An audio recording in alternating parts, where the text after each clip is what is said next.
Enya realized she had transmigrated into a dark romance novel where love and possession led to a terrifying demise. Knowing that the arranged marriage would destroy her entire family, Enya decided to leave her father's territory, beginning her journey to escape fate.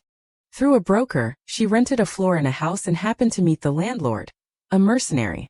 After agonizing over it, Enya made a bold decision to hire that man to have a fake marriage with her.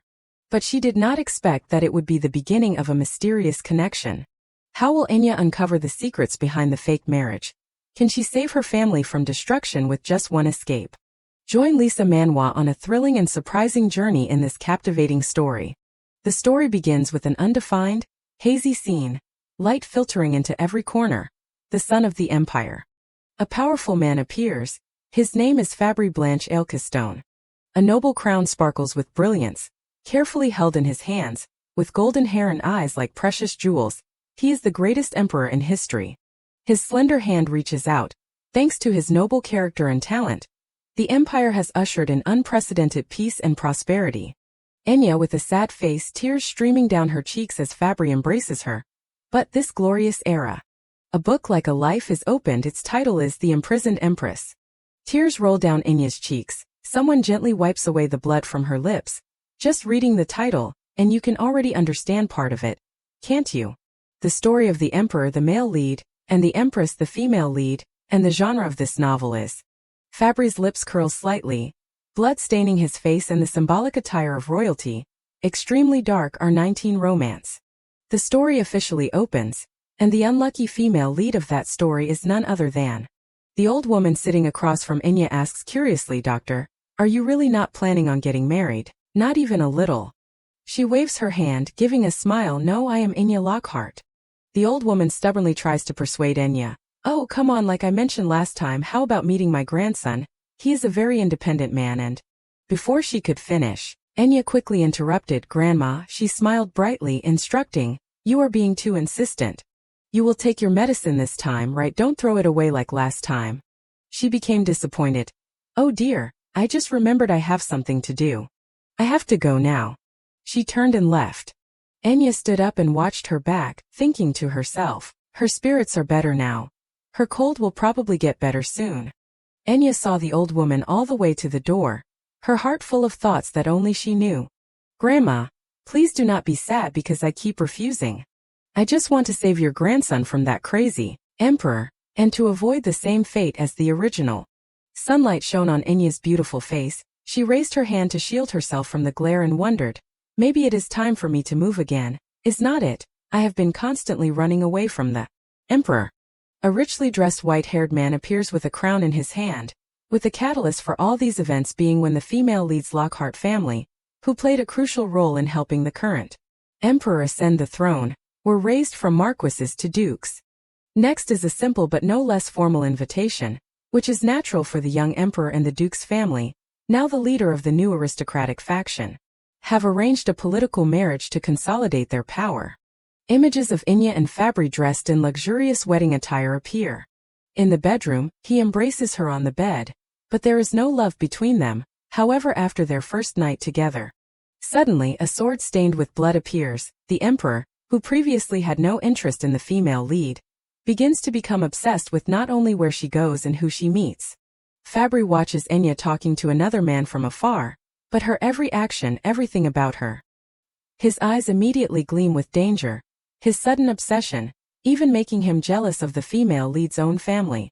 The entire kingdom is almost submerged in a sea of blood, culminating in him falsely accusing that loyal family of treason and killing them, so that he can completely possess the female lead. Enya is locked in a birdcage. Fabry gleefully embraces the cage. The emperor is such a crazy person. Enya remembers the time when she had just transmigrated.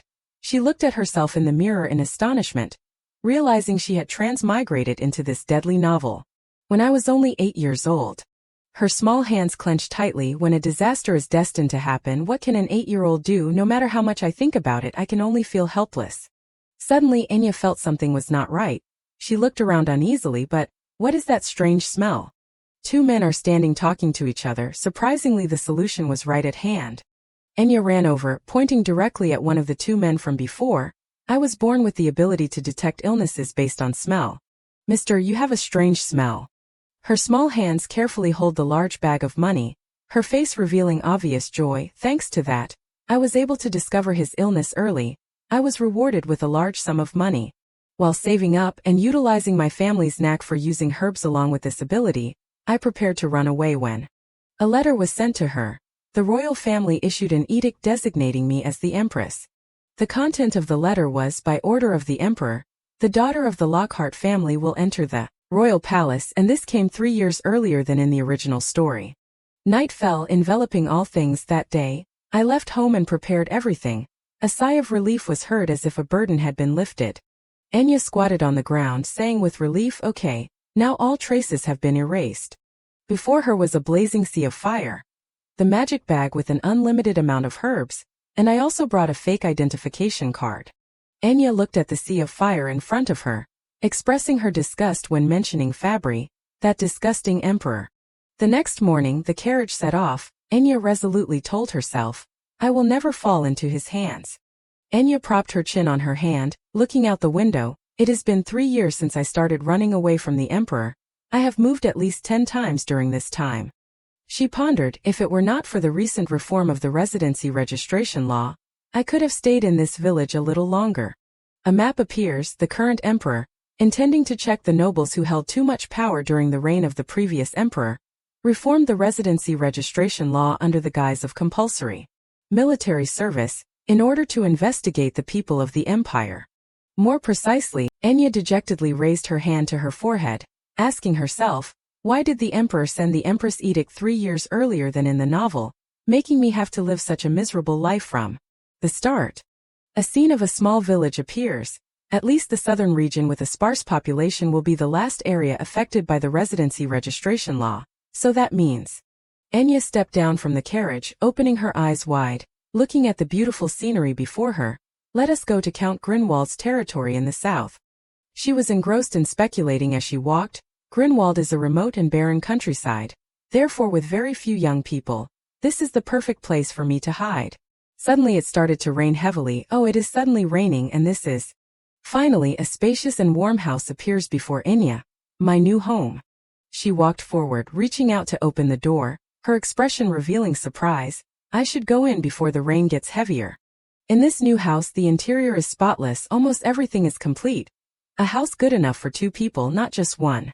Enya was so happy that she could not stop smiling. It is even better than I expected. She suddenly remembered the manager, but there is one thing I am worried about. He was always hesitant. That house has a small problem, but it is not much of a problem either, to let her live there. Perhaps, she began to ponder, the manager's suspicious words are bothering me a bit. Enya sighed helplessly. Anyway, to escape from the emperor, this place. Suddenly, a sound caught her attention. Enya stood frozen, looking around in fear. What was that just now? She anxiously began to stride towards it. Before Enya was a person, the unexpected event causing her to scream in fright. The strange man was lying motionless before Enya. She stammered, There is someone here." Enya covered her mouth in shock, wondering what is going on. She anxiously looked around. Is the reason this house is cheaper than other places because of security issues?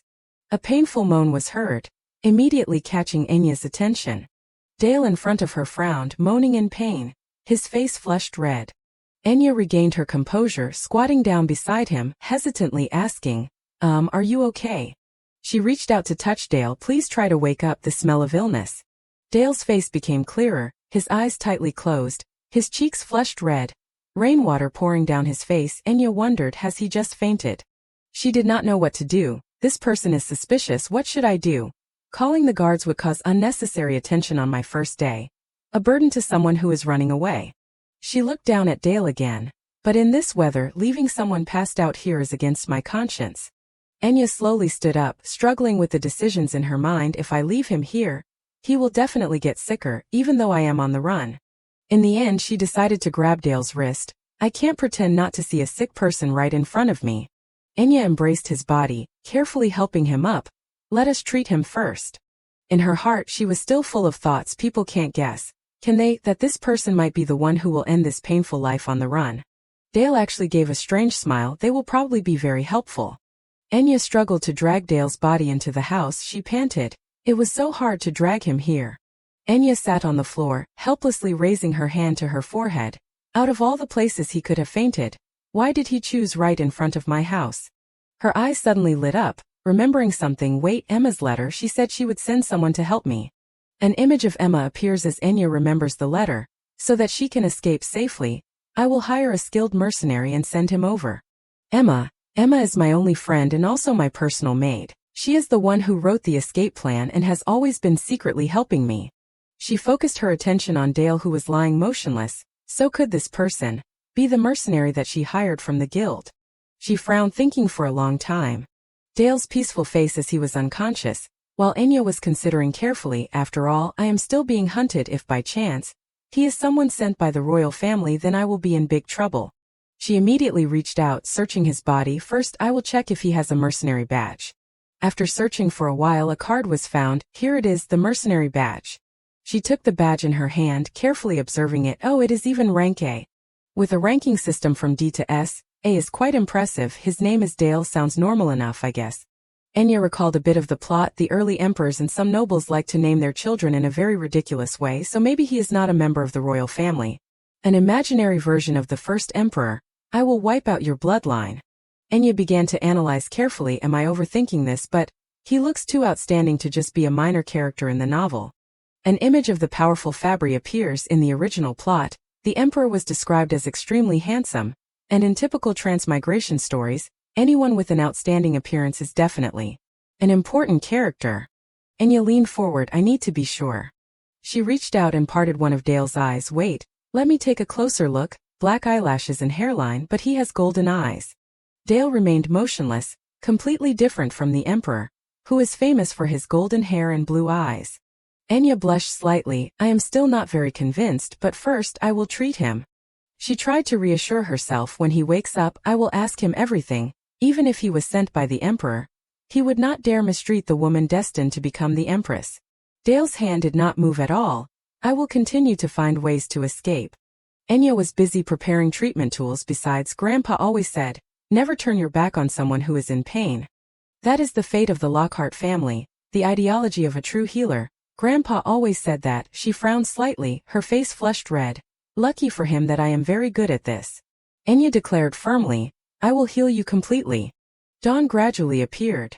The small house was very peaceful. Enya collapsed on the floor, exhausted. Staying up all night is finally done. She curled up, wearily, giving a faint smile. His fever has gone down, and his breathing is more even. What a relief. She felt a little satisfied. It has been a long time since I focused all my energy on treating someone. I wonder what happened to him that he was unconscious for so long. Hopefully he will wake up soon. Enya fell asleep with her face buried in her knees. A mysterious foot approached. The man carefully took a blanket, covering her. Enya moaned softly while sleeping soundly. The man was slightly startled. The early morning was clear and peaceful. Enya hugged the blanket on her body, drowsily saying, Emma, you are too noisy. What are you doing so early in the morning? She suddenly realized something. Her eyes widened. Wait, I have been on the run for 3 years. Enya panicked and sat up. No way, Emma, who works for the Duke's family, is here. She observed her surroundings. This is the second floor. When did I come up here? Yesterday I was treating him. Enya hurriedly got out of bed, carefully assessing the situation. If someone followed my tracks then. She walked down to the kitchen. Before her was Dale, engrossed in cooking. He noticed a sound. Dale turned around, smiling brightly. You are awake. Enya was stunned by that radiance. She looked at him in shock, thinking, that guy from yesterday, he is recovered to this extent. She took the broom and pointed it at Dale. Who are you? What are you doing in my kitchen? He innocently replied, I just wanted to cook to repay you for treating me.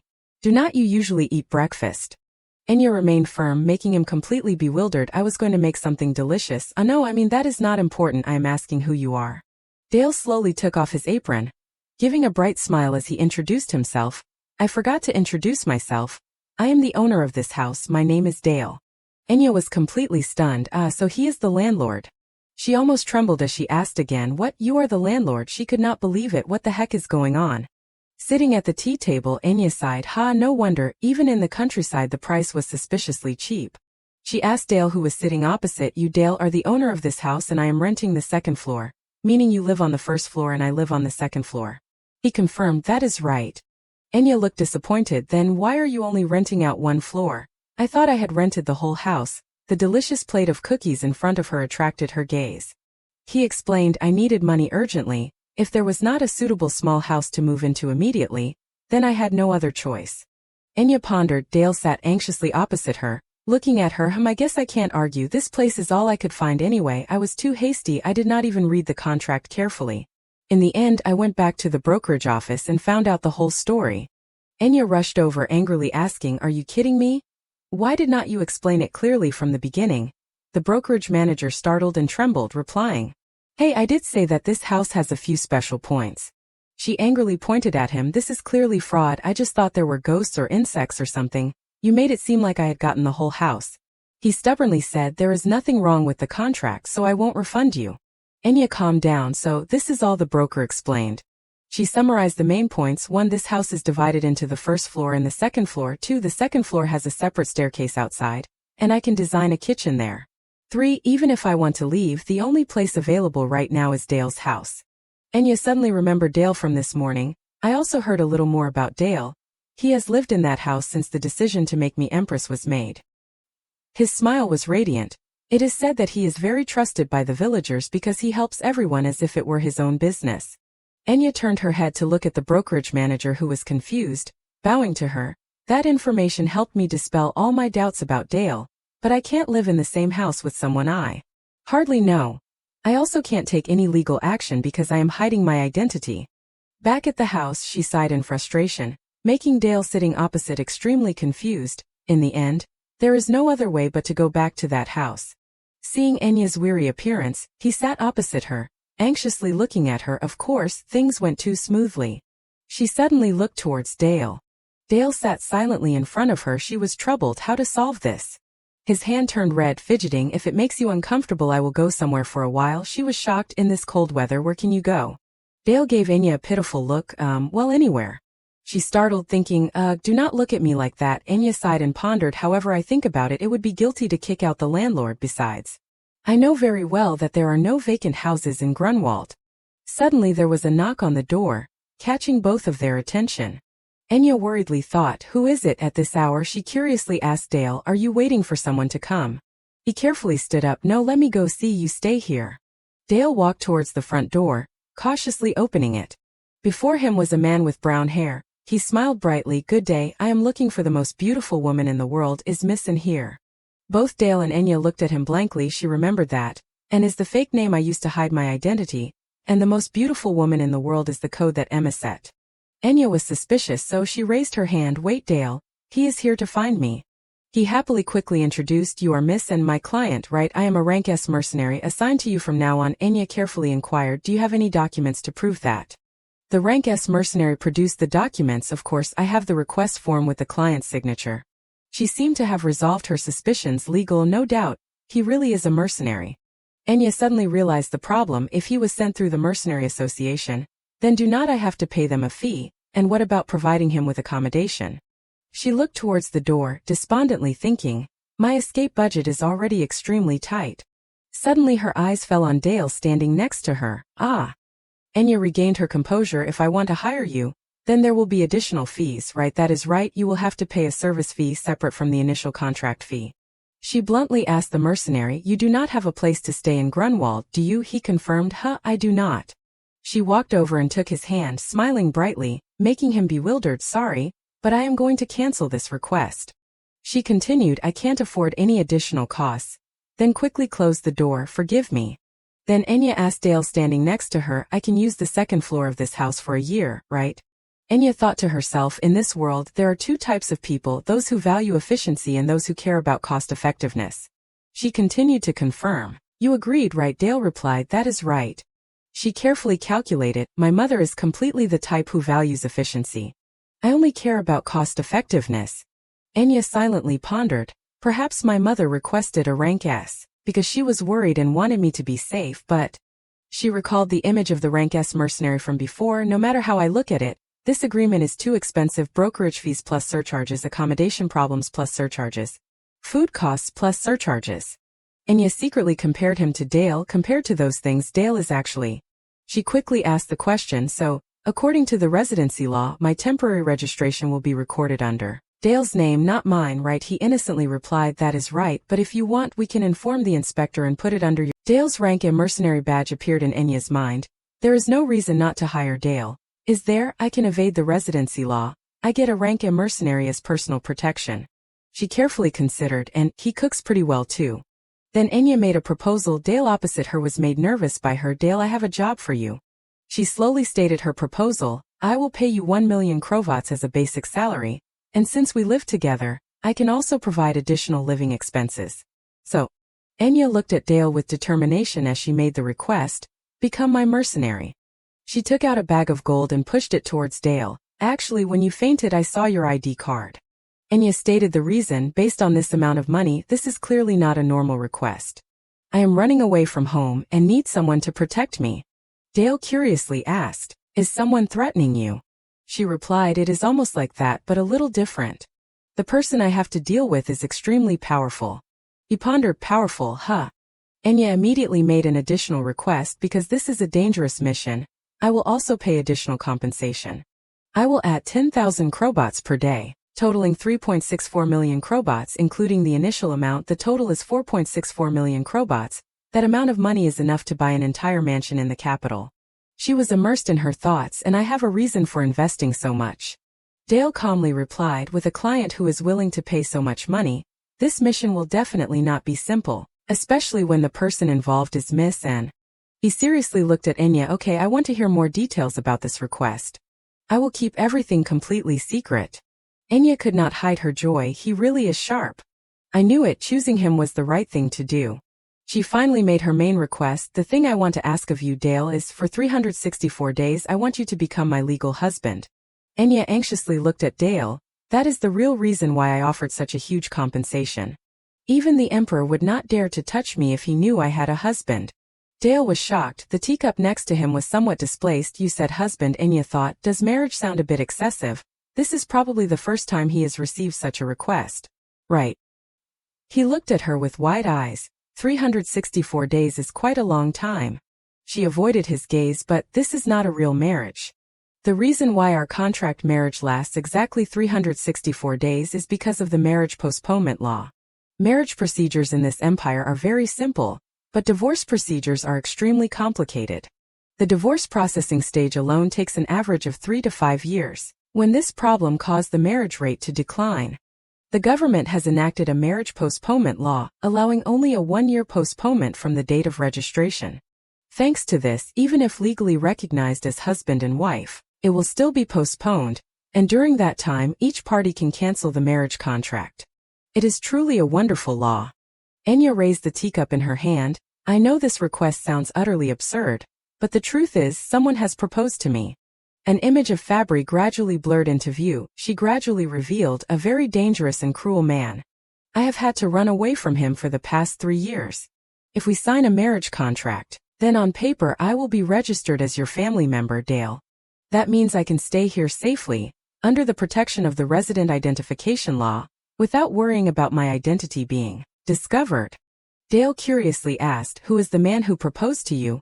Enya put down her teacup. I won't say anything more about him.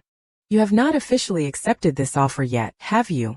She looked at him and asked one last time while he was silently embarrassed. So what do you think? Are you willing to accept it now? Enya stood up, holding the bag of money. Take your time to think about it. I won't force you.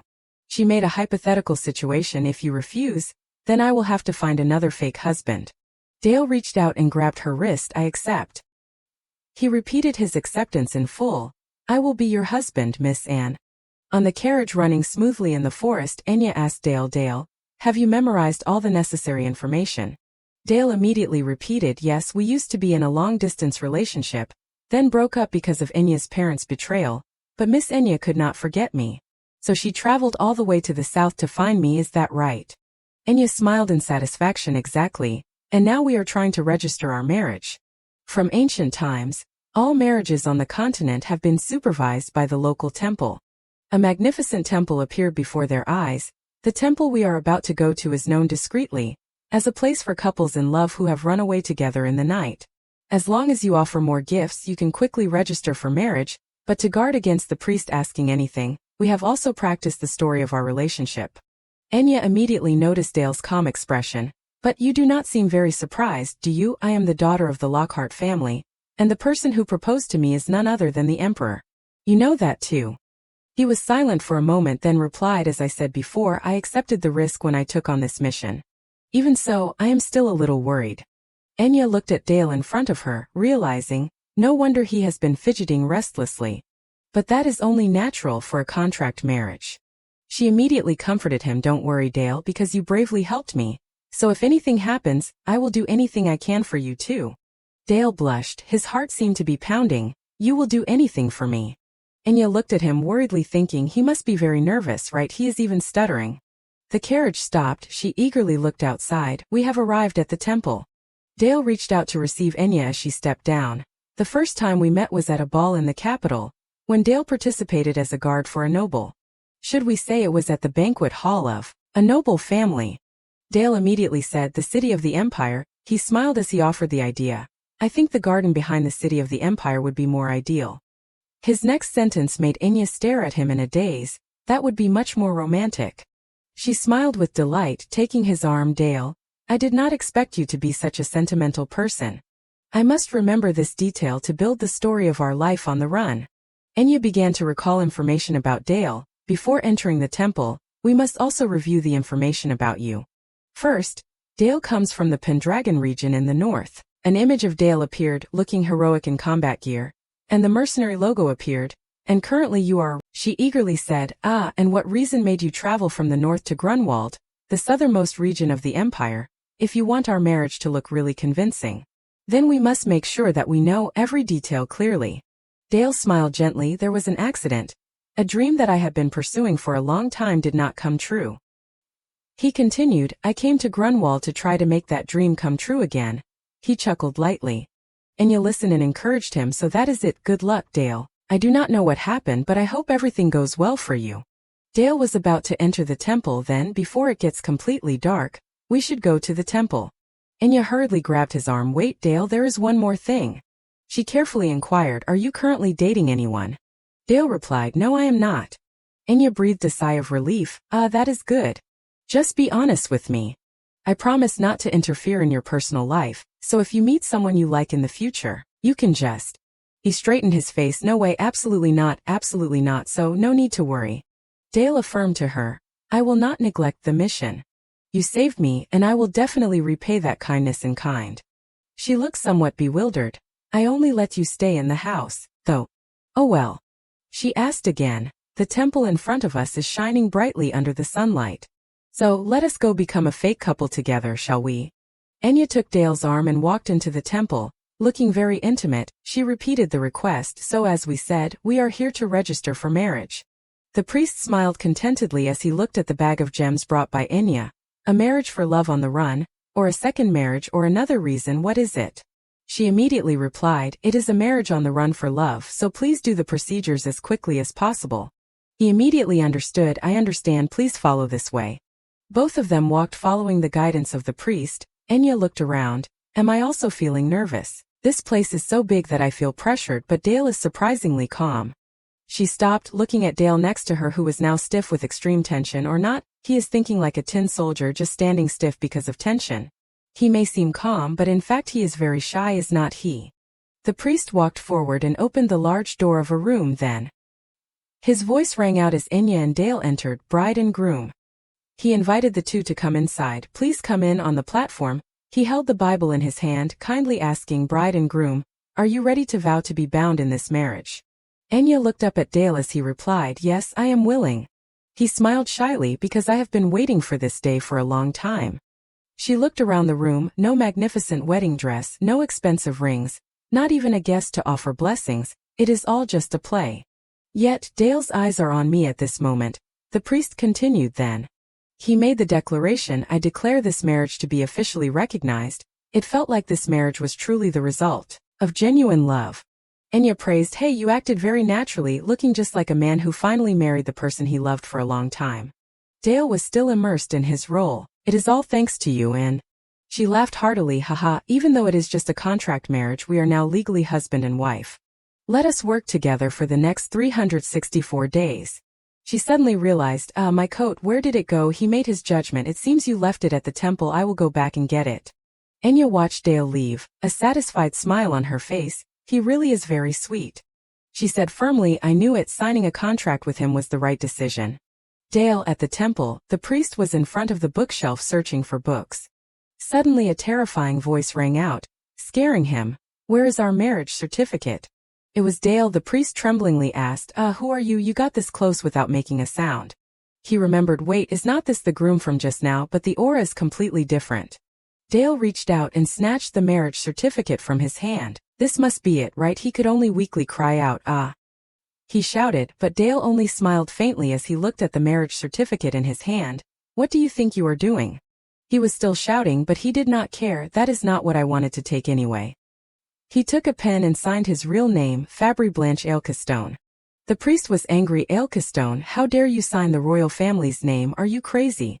He still rambled on. That is not a name that a commoner like you can casually mention. Dale took out the gold ring and put it down. Okay, this is enough.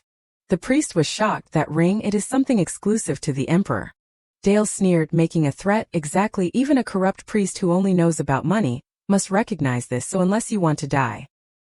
He retracted his smile, his expression becoming serious to the point of being terrifying. Conduct the wedding ceremony immediately. He continued to make the request. Just proceed with the registration anyway. Marriage must be a clear matter. The priest tremblingly reached out to take the marriage certificate from his hand. Yes, of course, Your Majesty. He reminded in a stern voice, I am not the emperor. He glared at him. I am Dale. He stepped closer to him, making a threat. Unless you want to be beheaded, it is best not to say anything about what happened today. Got it? Dale reached out and took Enya's coat. Then he turned and left. The priest fearfully bowed down. Yes. Placing the coat on his hand, so the marriage is complete. He walked away step by step. Things like contracts and grace periods are nothing but falsehoods. Dale returned to where Enya was waiting for him.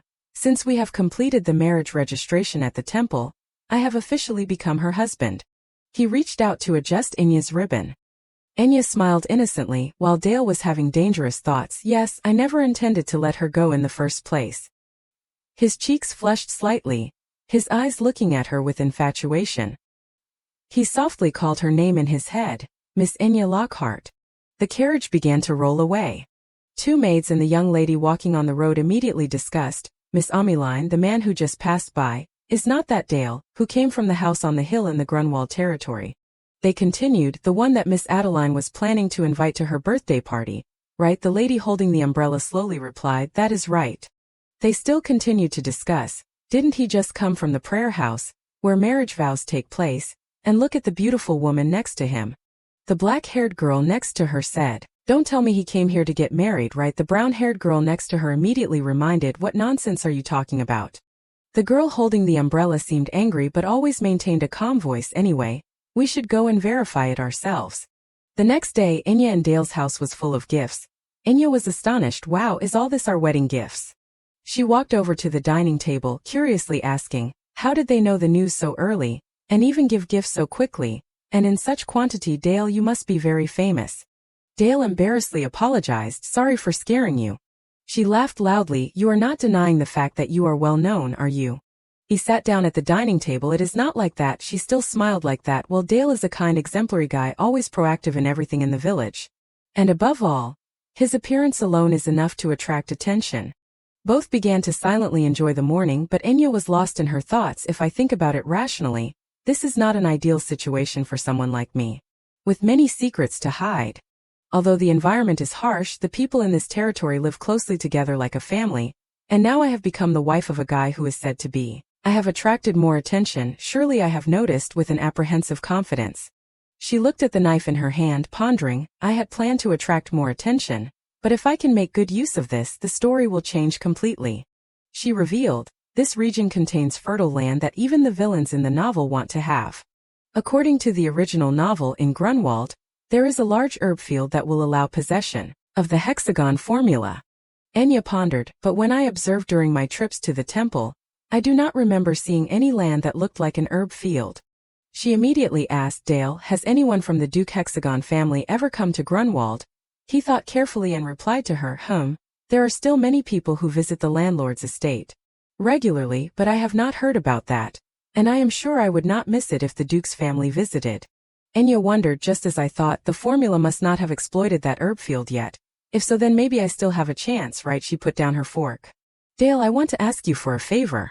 She looked at him, smiling brightly as she made the offer. Can you help me find some land? Dale curiously asked, land? Are you planning to cultivate it? Enya immediately confirmed, that is right, I definitely have to get it close to the possession of the landlord and formula. He stood up, taking his cloak. I understand. Today I will find a piece of land that suits your requirements. Enya smiled happily. Thank you, Dale. Have a good day.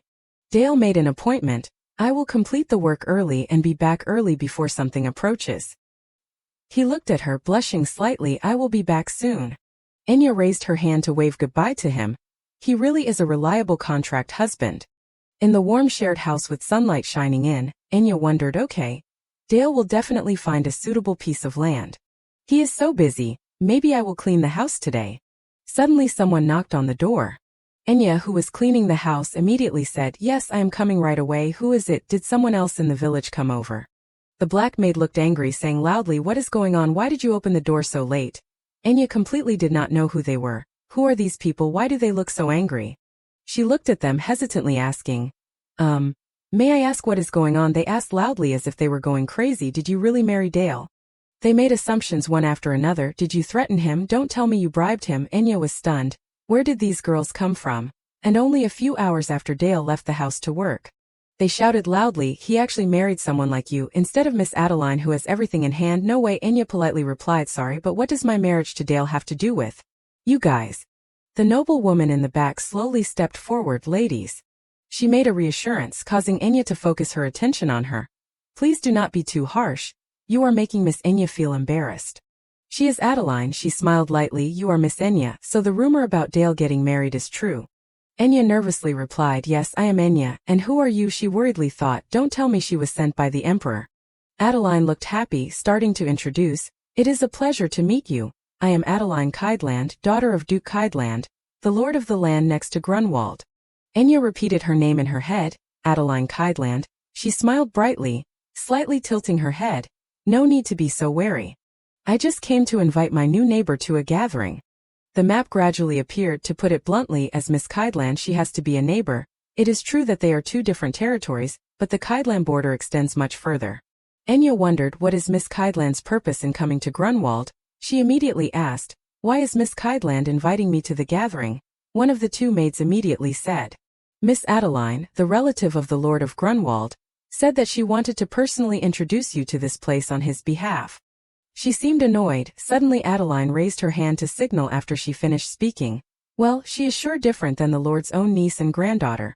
You should feel grateful. Adeline still kept a smile on her face.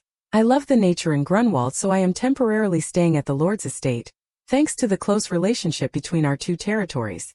She took out a card asking Enya, I am planning to invite you to a tea party at the Lord's private estate tomorrow. Her maid looked admiring. Miss Adeline is so generous. Even inviting someone like you to the party. Adeline pretended to be pitiful. After all, she is an outsider, so she must not be familiar with this place. We are also the same age and status, so we should help her. Enya had already realized her intentions. She is pretending to be delicate and a lady. She observed Adeline holding the invitation towards her. But it was clear that it was fake. She is giving a fake smile. You will come, right? Enya knew Adeline's intentions. It was clear that she was insulting her. She gave her thanks. Thank you for the invitation, miss. Enya took the invitation in her hand, pretending to be happy. I believe I will learn a lot about this place. In fact, this is quite convenient, because I originally had something to do near the landlord's estate. That night, Dale came home. He immediately asked Enya after hearing the story, you mean Miss Kydland's tea party? He placed the cake on the table, kindly saying, are you okay? If you do not want to, you do not have to go. Enya smiled mischievously. It is okay. I am also curious about the estate. That cake you like. Enya ate the cake and asked Dale. Dale found a piece of land near the estate, so I want to go see it. He sat across from her. Then maybe. He smiled gently. You will need a dress for the tea party, right? If you want, Miss Enya, feel free to choose any dress in the changing room on the second floor. She immediately replied, oh, that is right, I need a dress, thank you. Enya hesitated and asked, Dale, before we talk about that, I have something I want to ask. Have you ever lived here with a lover? Enya remembered when she was cleaning the house she entered a strange room in the house. Today when I was cleaning, I opened the door to the changing room on the second floor. Inside were women's clothes and accessories neatly arranged by season and purpose. These things are unnecessary for a man living alone.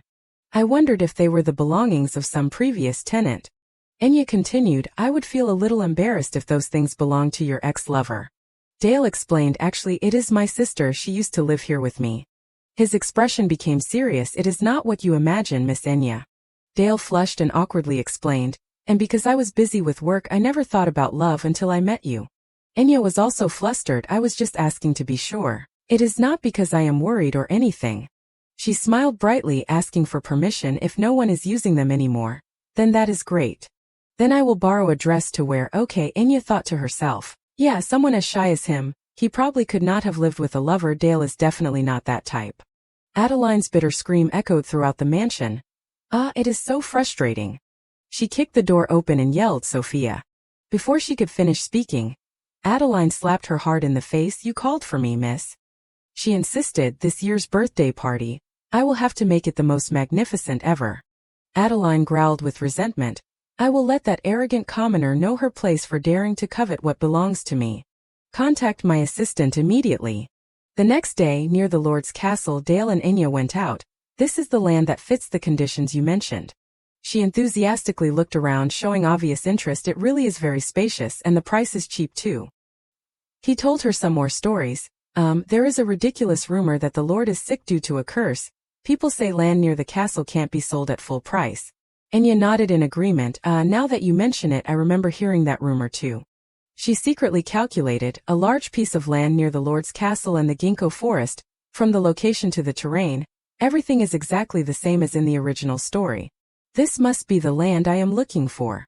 Enya seriously considered, but what is this strange smell that keeps assaulting my nose? The information she had was quite vague. In the original story, this place was only described as fertile land, where various herbs were grown. There was no mention of any smell.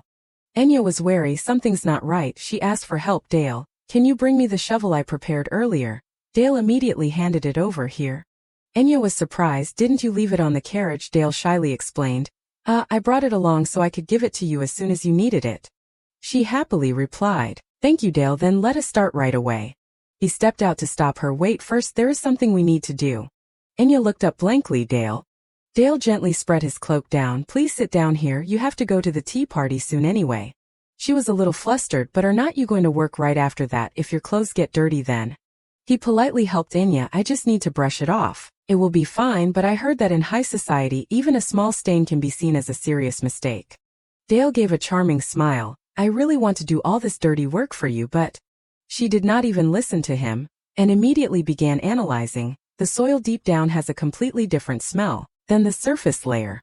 Enya seriously questioned. It is loose soil, rich in microorganisms, but on top of soil so fertile that anyone who grows herbs would desire to own. Why is there a patch of foul-smelling soil covering? She speculated, is that the reason why Duke Hexagon has not bought this land yet? If that is the case, then I have to act immediately and take it before they do. So Enya immediately decided, Dale, if I want to buy this land, I should contact the Lord's castle in Grunwald, right? Dale unexpectedly said, no, currently Grunwald is only allowed to use this land for convenience. He pointed behind them, but this wasteland actually belongs to Lord Cadland. She could not help but be surprised. What? Adeline's formidable face immediately appeared. He said it was Cadland. It is really unusual for a large piece of land to be located right in front of the Lord of Grunwald's castle, yet be owned by another territory. Enya became more and more uneasy. Moreover, it is suspicious that such a fertile land has become barren.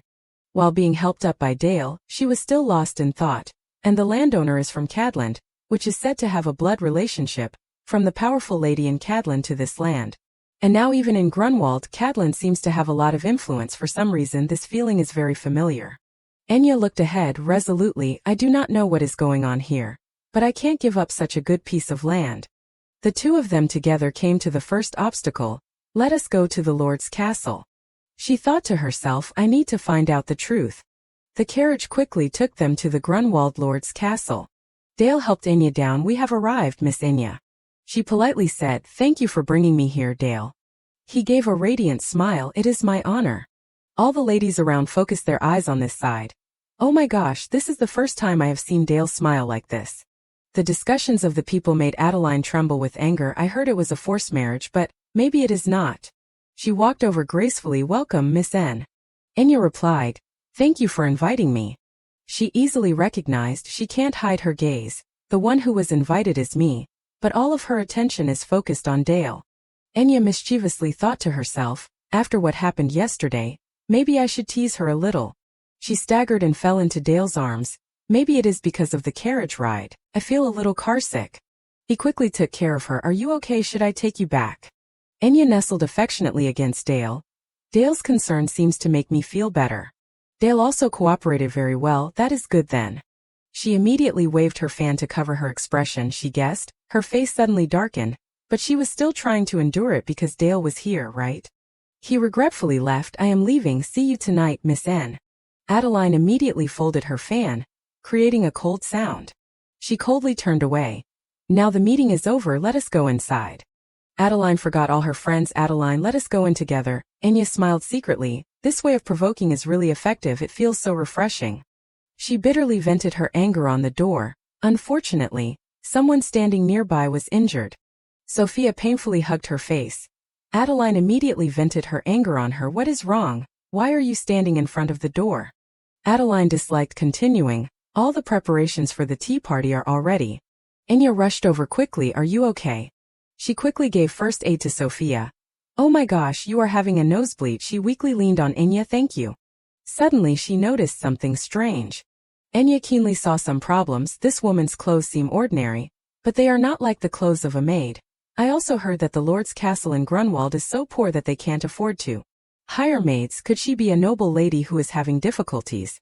She kindly asked, are you here to attend the tea party? Let us go together. I will help you. Sophia was about to explain. No, I live here. Adeline angrily interrupted Sophia. She deliberately stepped between the two of them. I told you not to wander around like that. Your health is very weak. Adeline pretended to care. Reaching out her hand, go back to your room and rest. Okay, she obediently replied. Yes, sister, thank you. So can I wait in your room? She reflexively shouted loudly. What? Of course not. But Adeline suddenly remembered her current situation, quickly corrected. Of course it is not impossible. Why would you ask such obvious questions, Sophia? Oh my gosh. You scratched your hand. Go put some ointment on it and rest. Sophia and her acted out a scene of a kind sister and a grateful younger sister. Thank you. See you later. Enya doubted sister. Is she her real younger sister? But the two of them do not seem very close. She suddenly remembered some details. Miss Adeline and the Lord of Grunwald are relatives. She is his niece. This made Enya feel even stranger. The Lord of Grunwald's real niece? If so, then that is strange. The Lord's real niece is not even allowed to attend the tea party. Adeline professionally directed the guests. Excuse me for a moment. Now let us go inside. She had a hard time understanding Adeline is just a relative, yet she is acting like the owner of the estate. Enya was very suspicious. What exactly is happening in the Lord's estate? In the luxurious atmosphere of the party, the ladies discussed interesting gossip. I have never seen her here before. What noble family is she from? They only identify the situation from one side. It is really one-sided. She came with Dale, right? It seems that she is the woman in the rumor. Oh my gosh, is she the girl people say is a commoner? Poor Dale. Marriages should be considered carefully. It is really unfortunate. That is right. Malicious rumors about Enya spread with lightning speed. Shouldn't a wife be a support for her husband? For example, if someone married Miss Adeline, they would have both fame and wealth. If it were Dale, he could have easily left that dangerous mercenary life.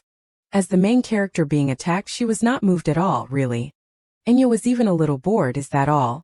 Adeline was sitting at the head position enjoying the play she had arranged. I thought I would see something more impressive, but anyway, Dale has always lived simply. All the ladies present at the tea party turned their guns at her. But if the wife is a little understanding. Enya boredly looked around the tea party. I wondered what she would show off. It turns out that she is just embarrassing herself. A lady suddenly raised her voice. Then, let us celebrate the birthday of today's main character, Adeline. Immediately, large and small boxes were brought over. Adeline, please accept my birthday gift. I am first. She refused with her mouth but accepted everything. You do not need to do this. I said you do not need to bring gifts. Seeing this, she frowned unhappily. She said it was just a tea party. But now I am going to become impolite for not bringing a gift. I only intended to come and see who might be useful to me later. But this is really childish. Adeline eagerly opened all the gifts. All of them were luxury goods. She exclaimed happily, "You are so sweet." Suddenly Adeline turned her attention to Enya, right? "And what gift did you prepare for me?" The other ladies then spoke up to mock, "No way. She did not come empty-handed after Adeline made it clear in the meeting, did she?" This side. Enya gave a knowing smile. "It seems like it is time for that." She was still enjoying playing the role of a generous and perfect lady. "Please do not be like that, I told her not to," she interrupted the mockery. "It is okay."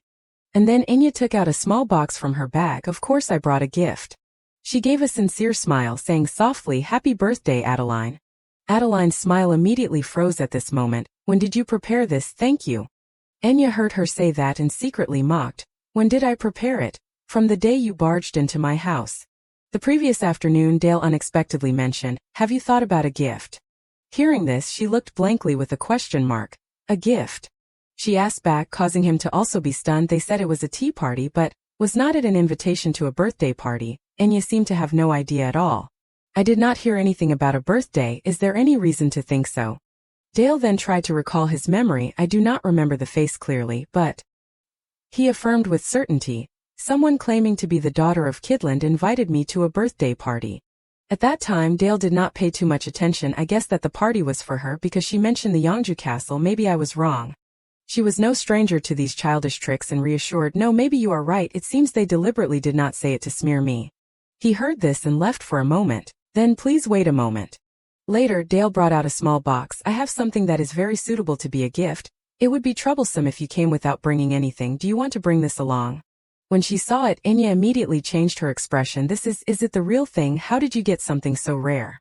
Seeing that it seemed to help her, he generously gave it. "I received it as a righteous gift. You can take it because I do not need it either." Enya looked very expectantly. "With Dale's help I have solved this problem, so how will they react?" Adeline immediately opened the box, muttering, "I am very eager to open the gift from our new friend." Her tone carried sarcasm. "Oh my, it really is a small and cute gift." Adeline fondled the large pearl necklace on her neck, implying disparagement. "But what can I do? I am more suited to larger necklaces. This is beautiful, but it is too small." She tried to satirize to the end. "It is hard to overrate this. Well, I will accept your kindness." Enya could only give a forced smile. "Just as I thought, no surprise."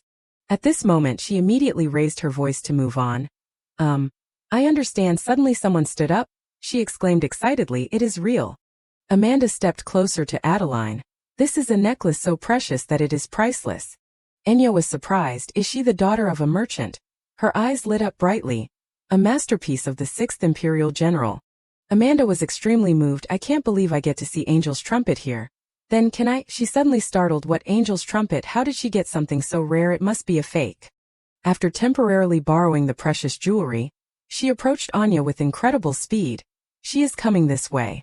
Amanda grabbed her hand, sincerely pleading, "I know it is a bit impolite, but I am very interested in this necklace. Can we talk in private?" The others also began to whisper, "If this is really Angel's trumpet, is not it the beginning of the pendant trend in our empire? It can't be the real thing." She admired it while being touched. "I have to say this is a true masterpiece. From afar I was not sure, but looking closely it is definitely Angel's trumpet." Amanda immediately turned around and declared, "It seems that Adeline refuses because this is too gorgeous of a gift." She pushed her straight to the wall with just a few words. "Is that right, Adeline?" The ladies around gradually became suspicious. Could it be that she did not recognize it? She said it was too small and laughed at it. Adeline lost all face, hurriedly stood up and left. "Of course, how dare I accept such a precious gift? And I just remembered that I have urgent business to do. Let us end the party here." Enya knew the reason clearly. Adeline must be embarrassed, so she dismissed the party. She now had some thoughts about Amanda. She is definitely not an ordinary person. 2 days later she was invited to play. "This must be the newlyweds' home," Amanda bluntly commented, "and he must be the one Miss Kidland can't live without. He is really handsome." Enya was a bit speechless. "Please do not look at my husband like an object." She immediately took out a contract. "Then I will take the liberty. Let us get straight to the point. Do you want to sell the Angel's trumpet? I will pay 2.5 million. She was slightly surprised. "You are okay with that price? I thought you would bargain." Amanda affirmed firmly, "This is a rare thing that is not easy to see. And the one who keeps it is not an ordinary person either. No joke, with that amount of money you can become wealthy." Enya also had to glance at her husband. "That is true. Thinking about it, how did Dale get this?" She unexpectedly mentioned, by the way, you do not intend to give that necklace to Adeline, do you? She bluntly admitted, you are right. She looked down on me. I thought she would not recognize the value of the necklace. Enya expressed her intention, and I thought if someone recognized it, it would be great if I could make friends with that person. She thought to herself, I want to have someone to trust besides Dale. Amanda poked at the apple that Dale had elaborately styled, her head full of question marks. So I have passed, have not I, a rabbit? Enya confirmed and made a new deal. That is right, I can give you a discount for friendship, but in return, can you provide information about Grunwald? Anything secret or related to land is fine. She took a sip of tea. I am not from Grunwald, so I won't be able to help much. She immediately suggested, what about the castle? I heard the Lord is so sick that he can't move. Amanda was quite surprised. You know about that? That is right, because there is a rumor. She gently put down her teacup elegantly. Then you must also want to know the reason why the Lord is sick, right? Enya spoke up to confirm. Yes, and also the relationship between Kidland and Grunwald. Amanda sorted out the information in her head. Where should I start? There is a map here. She spread it out on the table. Did you know that they used to be one territory? The story began several generations ago. The Lord of Grunwald ceded a piece of land to Kidland, and from then on they began to rule the separate lands. Therefore, Kidland helped Grunwald control and hunt demons, but one day when Kidland was negligent, the consequences were terrible. The demons broke into the Lord's castle. The Lord fainted from being attacked. Kidland helped the Lord recover and took the land of Grunwald that they had been aiming for as compensation, but the Lord of Grunwald never woke up again. Enya, as if she had been aiming for it, asked softly, one of them is the bad land in front of the castle, right? Amand immediately confirmed, that is right. She needed more information. Kidland, who already has a lot of land, wants that piece of land. What reason do they have? She replied, I do not know about that. Suddenly Enya spoke up to propose, maybe I will find the answer. Do you want me to share if I know? Amanda looked up enthusiastically. And what do you want from me when you say you want to be friends? She sincerely replied, just help me when I need it, just once. She shook hands with Enya happily. Of course, if I can help, I am very willing. Time passed quickly. Dale brought drinks to Enya. This is warm cocoa. She received it. Thank you, Dale. By the way, what kind of work do you do on the island? He sat down opposite and replied, in case there are unusual water currents falling down, I have to monitor the hunting area. Enya wondered. He does not even dare to kill an ant, yet he is in charge of overseeing the hunting area. She had something she wanted to ask for help. Then can you take me there tomorrow? Dale immediately agreed. Okay, but can I ask why? Enya mentioned that thing again. Do you remember the piece of land we investigated? She gave a radiant smile, saying her plans cheerfully. I just thought of a good way to make that land mine. The next day, at the Grunwald Lord's castle. As always, Enya was carefully escorted to the place. She sincerely said, thank you for bringing me here every time. In contrast, Dale also regretted it, softly replying, I am sorry that I have to let you go alone because of work. Enya quickly left. It is okay, I can take care of myself. See you at home later. Hearing the two important words, he turned into a puppy wagging his tail. At home? Yes, I will go too. She thought to herself, anyway, the more I look at Dale, the more attractive he seems. Maybe it is because he is a mercenary, but he rides a horse very skillfully. Enya could hardly avoid being moved by Dale, and his elegant appearance. Looking at him, he is easily mistaken for a noble. Suddenly she felt a malicious gaze directed at her. Sure enough, she was staring and pinning Enya from the upper window. Adeline, how long has she been watching from? Adeline pulled the curtain hard in anger. She was a little flustered. Oh no, I did not mean to mock her. She was extremely anxious, constantly biting her fingernails. Why does that cunning woman keep coming to the Lord's castle? What is she trying to interfere with this time? Inside the Lord's castle, Enya secretly admired. There is one thing that surprised me when I came here. The butler bowed respectfully. Welcome. She was stunned. It is true that the person who swindled my money in the house purchase was here. The nightmare reappeared. Enya was angry and kicked him out while yelling, swindler. The butler explained apologetically. I heard Dale said that you wanted to meet the Lord. However, the Lord is currently unable to receive guests. She was also sympathetic. Yes, I heard that he is bedridden. He was immediately relieved. You already knew. Then everything will be easier. Enya sincerely asked for help, but today I came as a doctor to check on the Lord's condition. Can you allow me to visit? The butler looked delighted. Doctor. However, his face immediately fell. But the butler sadly confessed, as you can see, we are not able to afford medical expenses. He clenched his hands, trying to restrain his emotions. I even have to take on extra work to maintain the castle, just like when I introduced that house to you. She immediately reassured, "It is okay, I won't ask for payment immediately." The butler was surprised. "This is not simply kindness, is it? Do you have a reason?" Enya held the suitcase tightly in her hand. "Because I am confident that I can cure the Lord. The reward for the treatment can be discussed after the examination." When he led her into the room, Sophia was extremely surprised. "Butler, the guest is, are you the person I met before?" The butler politely guided Enya. "Please come in." She spoke up, asking for permission. "We meet again, Miss Sophia. Can I check on the Lord's condition first?" He whispered to her. "Miss N is actually a doctor, she came to examine the Lord." Enya immediately felt the faint odor that I noticed at the party last time. "That is definitely a smell I recognize."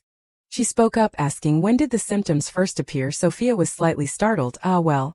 She shed tears of pain. "It has been about 3 months since he completely lost control of his body and collapsed." Enya quickly prepared the tools. 3 months, that is a bit late for treatment, however. Enya shook the medicine bottle in her hand. "Fortunately, I have the perfect medicine for the Lord." The butler's voice sounded worried. "I apologize for doubting you, but is this medicine really reliable? We have tried countless treatments, but none of them have been effective." She did not pay attention to those words and said, "A series of the Lord's symptoms, hallucinations, talking to himself, eczema appears especially on the arms and soles of the feet." Enya continued to analyze as if she had directly examined him many times, and the other symptoms make it difficult to distinguish whether it is mental or physical. "They suddenly appeared at the same time, right?" He stammered. "How do you know that?" She made up a reason. "My grandfather used to have similar symptoms. Fortunately, he was treated in time and recovered his health." Hearing this, Sophia immediately asked with a worried look, "Then what illness did my grandfather have?" Enya's next sentence denied everything. "No, this is not an illness." Her expression was serious, her eyes as cold as ice. "It is poison." They could not believe their ears, constantly asking again and again, "The Lord has been poisoned." "What, poisoned? No, who could do this to our Lord?" She excitedly grabbed Enya's hand. "Please save my grandfather. I lost my parents in a carriage accident. He is the only relative I have left." Compared to Sophia, she was much calmer. "Then, can you follow my instructions from now on?" She hurriedly replied, "Yes, yes, I will do anything." Immediately, Enya opened the medicine bottle. "Good, then." Then, without hesitation, she poured it straight into Grunwald's mouth. "Please hold the Lord's hands and feet firmly." The Lord trembled, tears streaming down. "He looks like he is in so much pain." Enya waved her hand. "It is okay, the medicine is just bitter, that is all. He is complaining about the taste." The butler panicked. "Miss N, what exactly is that? You did not give him anything strange, did you?" The smile on her face became even clearer, directly showing them the bottom of the bottle. "It is holy water, an extremely rare and expensive item from the temple." They were surprised and shouted, "What?" Both of them gaped. "Holy water, the thing that costs a fortune. You actually have that, Miss N?" Seeing them looking at her like that, Enya just smiled without explaining further. "They are looking at me like they can't believe I possess something so precious." She had planned everything in advance and made a wise decision. "I kept it for emergencies. I stole a few bottles from home when I ran away." Grunwald continued to struggle, causing all 3 of them to have to reassure and hold him firmly. "Grandfather, you have to endure it. Even if it is bitter, please try your best. Lord, do not spit it out, swallow every last drop." She thought to herself, "At least they believe me now, what a relief." After a while, seeing that the Lord was breathing evenly, everyone felt very relieved. "He seems to be calmer now. I will continue to take care of him regularly until he recovers completely." Sophia was extremely happy at this time. "I am really very grateful." She could not restrain her emotions, holding Enya's hand and crying, "I do not know how I can repay this kindness." There was one thing she never revealed. "I never considered holy water as a treatment method because it is too expensive. It is only used for diseases that can't be cured with ordinary herbs." Is the Lord's condition really that serious? At this time Enya suddenly remembered something.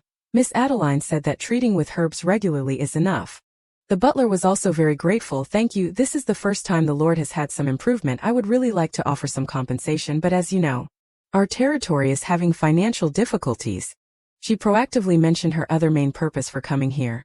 What about land?" He looks suspicious. "Land, what will you do with it?" Hearing this, she said, "There is something I wanted to do." Enya expressed her ambition. "I want to grow herbs for those who can't afford treatment. Is there any suitable land for cultivation?" The butler said to himself, "Herbs, this person really is a dedicated doctor," but even so, he had to refuse. "I am sorry, but Grunwald has very little fertile land for growing herbs. There is no land available from the Lord's estate that has been cultivated." But she insisted, "It is okay, as long as it is wide enough, I can handle the rest." This made the butler very surprised. How? Anyway, the other party had just saved the Lord, so he had to compromise. Then I will grant you the garden in the forest behind the Lord's castle, along with the small vegetable garden next to it. How does that sound? The butler's expression was full of apprehension. Actually, the wasteland in front of the castle is the largest in the vicinity, but it currently belongs to Kidland. So I can't grant it to you. Anya smiled slightly. I like it, it is perfect. In her heart she felt very excited. Today, instead of the wasteland that Dale found, I hoped to win over some nearby land first, and this has gone well. But as soon as she found it, Anya could not help but exclaim, this land is really ideal. There was a truth that the Emperor's orders are always sent to the Lord's castle first. So, if I set up a herb field near the Lord's castle and maintain a close relationship through my work as a doctor, I will be able to hear news about the Emperor the fastest. Before her was a vast expanse of green land. She constantly marveled, oh, it is so beautiful. The butler, hearing this, also became excited. Then please wait a moment, I will bring the doctor's contract. She heard this and did not refuse. Yes, please do so. But they did not know that Adeline outside had heard everything. She clenched her hands in resentment. After returning home, the first thing Anya did was show off to him. Dale, look at this. On her face was a radiant smile. Tada! I got accepted to work at the Lord's mansion. Dale had just finished showering. Looked like he was asking, you got a job? Anya was overjoyed and replied, I was assigned to take care of the Lord's health for a while. He sat down next to her, a little worried. Do you need money? Maybe. I am just worried you might be pushing yourself too hard. Anya immediately reassured, oh no. She revealed her plan. It is just that I have another goal, that is all. You can say it is part of the plan to make the land you found mine, and in addition to that. Anya's finger lightly touched the file. I have a strong feeling that someone deliberately poisoned the Lord. As a doctor, I can't ignore a patient in danger. The more she talked, the more excited she became, and working at the mansion has another benefit. I will receive royal news much faster. On the contrary, Dale was more cautious, but the Emperor may be interested in you, Anya. If the Lord Grunwald, who is believed to be cursed, wakes up after 3 months of being bedridden. He continued to warn, people will naturally be curious about the doctor who cured him. Rumors about you will definitely spread. These things were a bit pessimistic but completely true, and because the Emperor is building his support base by recruiting talented people regardless of their background, he will almost certainly shift his attention to you, Anya. But Dale could not deny that. Anyway, you are a talented doctor. Hearing these things, the corners of her lips suddenly turned up. Anya's voice was very gentle. It is touching that you have thought about me so seriously, Dale, but do not worry, I have my own ways to deal with this. Hearing this, he was surprised. Your own way? She recounted everything. It has been 3 years since I ran away from the Empress' edict. If my father, Duke Lockhart, and the Emperor joined forces, finding one person should have been easy, so why do you think all those powerful people have not caught me yet? He immediately replied in disbelief, because you have been extremely careful in hiding your identity. Anya immediately denied, no. Her eyes flashed with wit. It is because the Emperor is drowning in an overload of work. Anya proudly showed off her achievements. I have anonymously provided the capital with a continuous stream of reports on the wrongdoings of the old nobles. It took a lot of time and effort to do these things. The previous emperor and the old aristocratic faction committed countless crimes, right? They have ruined this country for many years. So digging up all of that is not easy. Anya's voice was high-pitched with excitement. That is why I hired informants to dig up corruption and their evidence, and I personally submitted those reports. Her reasoning was very clear. The more she talked, the more energetic she became. The Emperor benefits because it helps him consolidate power. Without paying attention to the face of the person next to her that had long since darkened, and I benefit because it makes him too busy to hunt me down. After saying that, Anya raised her chin. What do you think? Pretty smart, right? She thought to herself, I can both tie down the Emperor and punish the villains in the novel. It is a win-win. Dale was still shocked, murmuring, I understand. Anya did not hear clearly. What did you just say? He covered his flushed face with his hand. I am just surprised that your method is too unexpected. The problem in Dale's heart for a long time now had a solution, so that is why government problems suddenly increased in recent years. It was all done by Anya. In the following days, Anya went to the Lord's mansion as usual. How are you feeling today? Is there any discomfort anywhere? Grunwald had been awake for a long time. Miss Anya's water seems to be very effective. Sophia, who was next to her, was also in a very good mood this morning. The Lord even walked lightly around the mansion. It has only been a week since Miss N became his attending physician, and he has recovered so much. Seeing her patient getting better made her feel very relieved. I am glad he is recovering so well, but really, the poison in the Lord's body is rare and has a unique characteristic. This type of poison is too dangerous, it spreads very slowly, meaning continuous contact is needed, and until it reaches a lethal dose, there are absolutely no early symptoms. Enya seriously thought, more importantly, it is impossible for someone to be poisoned like that naturally. The person who poisoned my grandfather in the past was an agent from Hexagon, the leader of the old aristocratic faction. In her heart, she had already narrowed down the suspect. They did that to try to overthrow my family, the heads of the new aristocratic faction, if this time it is also done by them. Now that the examination was over, Enya left, but her mind was still full of thoughts. Then an agent of Hexagon must have sneaked into Grunwald, stayed close to the Lord for a long time, and won his trust. That agent must be. Suddenly, a shadow flashed by in the corner. A glance was enough to immediately recognize that it was Adeline. Enya's eyes narrowed in suspicion. Where is she hurrying off to? Unexpectedly, Sophia appeared from behind. Miss Enya, you are still here, thank goodness. Hearing her voice, she immediately asked, Miss, the examination is over today, what is wrong? The corners of her eyes were filled with tears. I just wanted to thank you one more time. Before she knew it, tears were streaming down. Sophia tremblingly confessed, if it was not for you, we would never have realized that poison was the cause. We might have continued to try other treatments, and lost my grandfather in the process. Her shoulders shook slightly, her voice sobbing. Grandfather raised me since I was little, in place of my parents. He has always been very kind and gentle. Who would want to harm someone like him? Suddenly Enya remembered something. She immediately asked back, you said the herb that the Lord drank in his tea was called cozy flower, right? She immediately admitted. Yes, it used to be a specialty in Grunwald, but it suddenly stopped growing, so Adeline went to find a supply route. Hearing this, her eyebrows furrowed. Cozy flower is a herb famous for its detoxifying properties.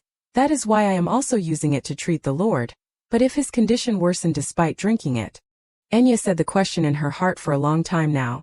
Then something must be wrong with that herb, or maybe the cozy flower from Kidland has been transformed into something completely different. And the culprit could only be the one who handled the herbs closest to him. The following sentence made Sophia's eyes widen. You should keep an eye on Miss Adeline. Her hand trembled, clutching her hand tightly. No way, my grandfather is very fond of her. She lives like a real sister to me, family. Even though the truth was in front of her, Sophia still chose not to believe. I can't suspect her. She is also my only true friend. Afraid that the other party would misunderstand. She explained again, but that does not mean I am ignoring your advice, Miss Enya. In her heart she sighed. Sophia, too naive and kind, to the point of almost being foolish. Even in this situation, she still always trusts Adeline and Kidland. Suddenly Sophia's smile became bitter. It is not easy to become cold and ignore it right away. I am sorry, I guess I am too soft, or not I. In her heart, a battle between her heart and reason was happening. I can overlook that, but why only Miss Adeline? Not wanting to see Sophia like this, Enya interrupted. Why not do that to me too, friends, do not you think so? Her eyes widened, not reacting in time. Then Sophia stammered, is that really okay? No, let us do that. Please call me Sophia. She smiled in reply. Then call me Enya, but calling a noble by their first name seems a bit. Status does not mean anything between friends. Besides, Enya, you saved me. She excitedly squeezed her new friend's hand. I am so happy. One day I will take you to visit the Lord's study. It is the place I love the most. She smiled brightly. As beautiful as a flower. I like that very much. I am really looking forward to it. After that, Enya went home in a blissful state. Okay, I will probably come here more often from now on. It would be great to have someone close to me in the mansion. Suddenly, a noisy conversation was heard from the end of the corridor. She immediately paid attention to this sound. What is that sound? It sounds like someone is arguing very loudly. Enya cautiously walked down the stairs, heading towards that sound. It was a girl. Her voice rang out shrilly. Father told me to come here, but what is this mess? She startled slightly. They are talking about me, a strange woman who cured Count Grunwald. What should we do now? If this is revealed, our whole family will be doomed. Even though it was very dark down there, it was enough for Enya to know who that person was, that voice. Enya was surprised to see the person at the bottom of the stairs. It is Adeline Keelan. Adeline was having a conversation with her father through the magic orb. He asked cautiously, calm down and explain again. So you mean Count Grunwald has recovered? She hid behind the wall, witnessing her anger. Father, have I ever lied to you? That woman stole Dale from me and humiliated me. And now she is ruining everything for the family. Adeline's father was negotiating gently. We have not said anything yet, But Adeline was gradually losing patience and replied, "Does that matter now?" She shouted anxiously, "If this is revealed, it won't just be the end of me. If the Duke finds out, we will all die." Enya was shocked by what she heard. "The Duke, and what are the documents they are talking about?" Adeline's father urged, "Don't talk nonsense like that. As long as we find the documents, there is nothing to worry about." "Quickly find them," she asked helplessly. "How can we still find the documents hidden by the dead?" Adeline angrily threw the orb while blaming, "If you want that, then why do not you find it yourself?" The orb shattered with every word she said. "I am fed up with it, I can't stand it anymore." Adeline seemed to be going crazy. She muttered curses, it is all her fault. Adeline vented everything she had endured for a long time now. Since she appeared in Grunwald, nothing has gone smoothly. Enya waited for her to leave and then quietly went down. She hurried down the stairs with a long train of thought. If they said the Duke, it must be Duke Hexagon then. In this empire, there are only two current Duke families. Our family, Mochart and Hexagon. Enya stopped in front of the shattered orb. She picked up a piece of debris. In Enya's head, there was a speculation, just as I suspected. She gradually learned other mysteries, so the one behind everything is Duke Hexagon. The truth about him was gradually revealed. Duke Hexagon, the leader of the old aristocracy and also the villain in the original story. Like our family, the Hexagon family also specializes in herbs. The Hexagon family is called the Angel of the People. The reason is because they provided the people of the empire with something called the miraculous cure for all diseases. A medicine that can cure all diseases and eliminate pain. Despite its magical effect, it was extremely cheap. For the poor people who could not afford it, this medicine was distributed as a charitable act. But in reality, it was a nightmare from the darkness, despite the serious side effects, including paranoia and addiction. With the backing of the Hexagon family, the former emperor turned a blind eye, and the innocent people have been exposed to this drug for decades and fell seriously ill. However, the current emperor did not accept it. Despite facing fierce resistance from the old nobles, he acted decisively to destroy the Hexagon duchy. As a result, Duke Hexagon was sentenced to house arrest, although many people were disappointed that he was not executed, but due to lack of evidence, there was nothing more that could be done. Enya vaguely guessed Duke Hexagon's purpose. He is the type of person who likes to pull the strings from behind instead of acting directly. Now that his sentence is about to expire, he will find a way to restore his power. She strung everything together. It is not a coincidence that both my grandfather and the Lord were poisoned in the same way. Enya secretly resolved, using pharmaceutics, a science that should have been used to save people, to harm others. I can't ignore this. At the same time, she also found a solution. I do not know what that document is, but if I can find it, there will be evidence. Sophia unexpectedly poked her head out. Who is there? Causing Enya to jump in surprise and almost drop the shard of the orb. She smiled and replied to her, while quickly gathering all the shards. It is me, Enya. Feeling relieved, oh my gosh, it turns out to be Sophia. She was no less surprised. Oh, and I heard a loud noise, so I came to check it out. This is a sealed underground staircase, so usually no one comes here.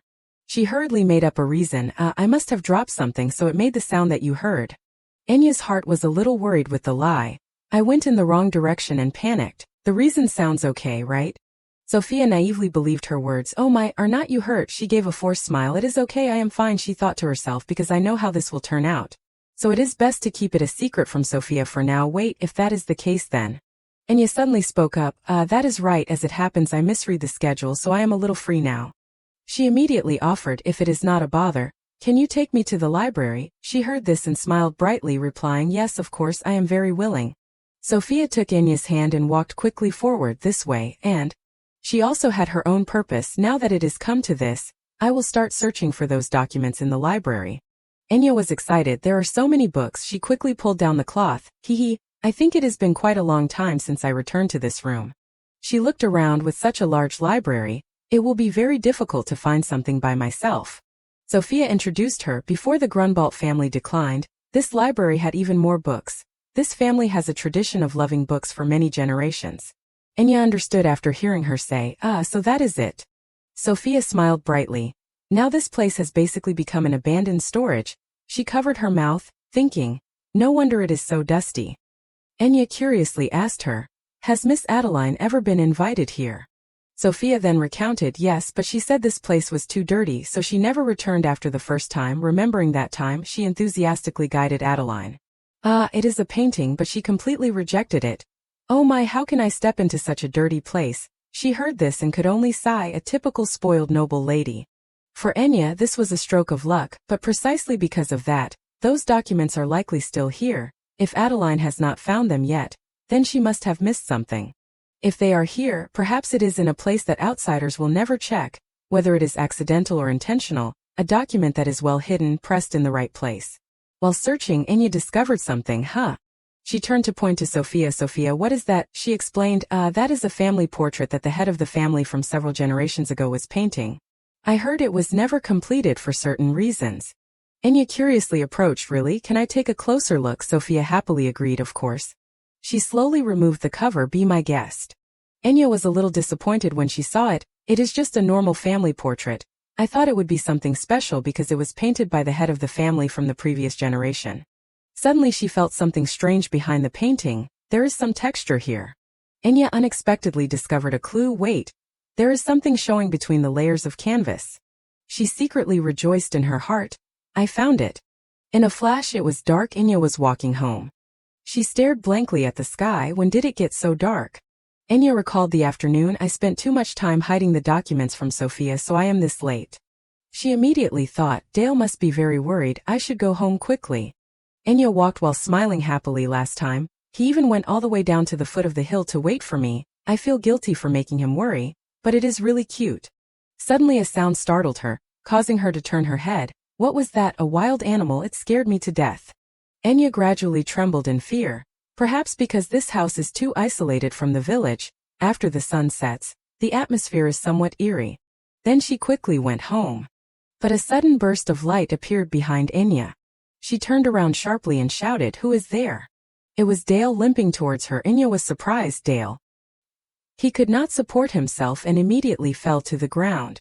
She frantically ran to Dale's side, asking quickly, Are you hurt? Enya did not understand what the scene before her was. What happened so late at night? She hugged him to check on his condition. Dale, oh my gosh, you are burning up. Try to wake up. Suddenly Enya discovered a piece of paper flying out from behind Dale. She immediately recognized it. This is a teleport scroll. Enya secretly wondered, Dale just used this, but why? The two of them barely managed to get home.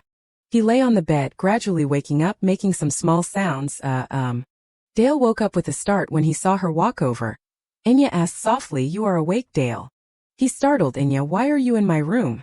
Dale struggled to sit up in horror with a small towel on his head. What is going on? She was afraid he would misunderstand and hurriedly explained, I saw you faint.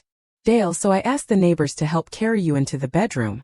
Enya sat down and spoke, more importantly, Dale. She gently cared, have you been working too hard lately? An uneasy look was evident in Enya's eyes. This is the second time I have seen you faint. I am worried that something will happen to you, Dale. She sincerely shared, I do not require you to tell me everything, but if there is anything I can help with, I will try my best. I worry about you not as a client, but as a colleague and a good friend. Dale shyly bowed his head. Thank you sincerely, but this is not a problem that you need to worry about. It is just that while being wholeheartedly devoted to married life with you, Enya, and focusing on my main work. He looked at her gently. It seems that I have been pushing myself a bit too much lately. Dale was very grateful at this time. Thank you for worrying about me and taking care of me, Enya. Enya had one thing she wanted him to explain. But why did you use such an expensive teleport scroll?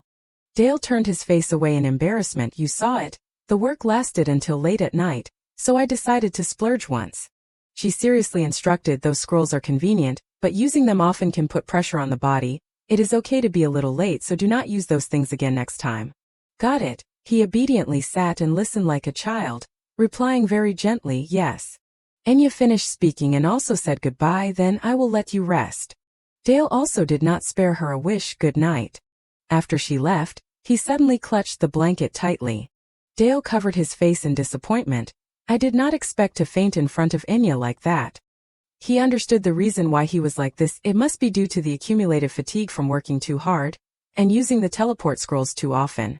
Dale pondered wearily, that is necessary to secretly travel between the royal palace. But I have made her worry. Perhaps it is time to find another way. Outside, the door gradually closed. Enya simultaneously had the same anxiety as him. She found the reason. If he was sick, then with my sense of smell I would definitely have noticed it first. Clearly this is a side effect of those teleport scrolls. Enya thought of a worse case, however side effects rarely occur after just one use. It is highly likely that he has been using them much more frequently. Dale, a mercenary, is using those expensive scrolls to the point of exhausting his body. She recalled what happened recently, using them so often. Now that I think about it, the necklace by the master craftsman that he said he was paid after a mission is an item too precious for a regular person to use. Enya became even stranger. Dale definitely said that after moving to the south, he only accepts small tasks in the territory, and that he no longer accepts dangerous tasks.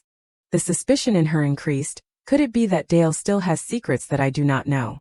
The next morning, he woke up with a surprise. Enya had gotten up early to cook for him. You are awake, sit down here, I have prepared all the food that is good for restoring energy. Dale suddenly froze. You must be very tired, Enya, because you have to do the work of a doctor, and also take care of the herb garden. She heard this and proudly said, It has always been you who prepared the meals, has not it, Dale? When you are sick, Dale, it is only natural for me to do this. He was eating when he suddenly noticed what Enya was reading. Dale found it strange and asked, You are looking at a document that I have never seen before. She pointed it out to him. This is the original contract signed by the ancestors of Grunwald and Kidland. Enya discussed with Dale, the problem is that this contract and the current situation between the two territories are a bit different, in my opinion. She bluntly said, I think Duke Hexagon and Kidland have joined hands to distort the truth. This made him stunned for a long time. What do you mean by that? Enya recounted the events of yesterday and the things she found strange. Yesterday, at the Grunwald Lord's castle, I happened to hear Adeline talking on the phone. I have been wondering why a princess from the wealthy region of Kidland would stay in such a barren Grunwald. Finally she knew it was to find this document and destroy the evidence that was unfavorable to them. The truth is just like that. Kidland and Grunwald, with the Gonia mountain range, famous for being inhabited by magical beasts, lying between the two regions, due to the hilly terrain, the territory that was mainly attacked by magical beasts was Grunwald. In the past, Grunwald had a stable income from mineral mines. Signed a periodic contract to exterminate magical beasts with Kidland, where the mercenary industry was developed. In return, they granted the right to exploit the mines located near the border area, because minerals are the main source of income for Kidland today, so it must have been profitable at that time as well. Could it be that had aroused Kidland's greed, when Count Grunwald, who was directly involved in signing the contract at that time, suddenly passed away? And the place where the contract signed by the two territories was stored also became unclear. Enya tried to guess. Kidland, instead of helping their neighbor, plotted to take over all of Grunwald. I can see a few very suspicious places. Dale presented what he had learned. The land boundary between the two territories marked on the current imperial map is clearly very different. If there had ever been such a large-scale land transfer, it should not have been forgotten by now. He suddenly understood her intention. So, you think the current contract between the two territories has been forged, and that Duke Hexagon has helped with this? Enya slightly curled her lips and smiled. Her expression gradually became serious. That is right, Kidland, with the help of Hexagon, hid the real contract from Grunwald, then relying on a forged contract, they slowly took over Grunwald's land over a long period of time. Then Enya showed Dale the evidence. This is the original contract and the map proving Kidland's guilt. She excitedly showed off her achievements, and in the communication records stored on the magic stone. And one especially important thing, the voice of Adeline mentioning His Grace the Duke was also recorded. Dale was amazed by these things. How did you get this? Enya happily pointed out, high-end comstones always have a magic stone embedded inside, right? To record the call log for a certain period of time. She seemed very proud of her achievements. Adeline was so angry that when talking to the Viscount, she not only smashed the comstone, but was also so agitated that she did not think about retrieving the magic stone. Thanks to that, I was able to get it. Maybe when she was still in Kidland, she always had a maid to assist even when using the comm device, so maybe she does not even know about the existence of the magic stone. Enya also felt more at ease. If we report this to the royal family, Grunwald's situation will definitely improve, and the people in the territory will also be happier. But she still hid a few things. Actually, there are more evidence that I have not told Dale about. Enya secretly calculated, I had to open it first to collect the ore emitted, but I want to show this to the Lord and Sophia first, before it goes through anyone else's hands. On the contrary, Dale was not very trusting. Do you think the Emperor will resolve this matter properly? She confidently replied, of course, until now, he has handled everything I entrusted him with perfectly. At this time, Enya impartially commented, if we ignore the marriage thing, I think the emperor and I could also become quite agreeable colleagues, if there is anything I want more. It is just hoping that this will be resolved quickly. She smiled gently anyway. I hope everything goes smoothly. He sat to the side and quietly spoke in support. Dale encouraged her, his voice gradually softened. Just as you said, Enya, this matter too will definitely be resolved smoothly. Time quickly passed. A month later, just like Dale said that this matter would be resolved smoothly, everything was rolled out quickly, everyone was hurrying to work. Hey, move the materials over here. The royal family has investigated thoroughly about this incident. One person enthusiastically remarked, did you see him just now? He looks very healthy. His friend also eagerly agreed. You mean the Lord? I told you there is no curse here. Under the garden, there were two figures leisurely strolling as expected. The Lord's illness was due to poisoning by a cozy flower species. Along with that, a series of evidence has been presented. Kidland had no choice but to confess. Enya's speculations were all accurate. Just as I suspected, the land transferred from Grunwald to Kidland had been contaminated slowly when conducting the geological survey. The inside story was also considered properly by her. On the outside, they still maintained a close relationship. This made it difficult for Grunwald to freely develop the land. Even when it had been given for exchange, if that land was fertile, Grunwald would benefit, so Kidland acted to prevent that from happening.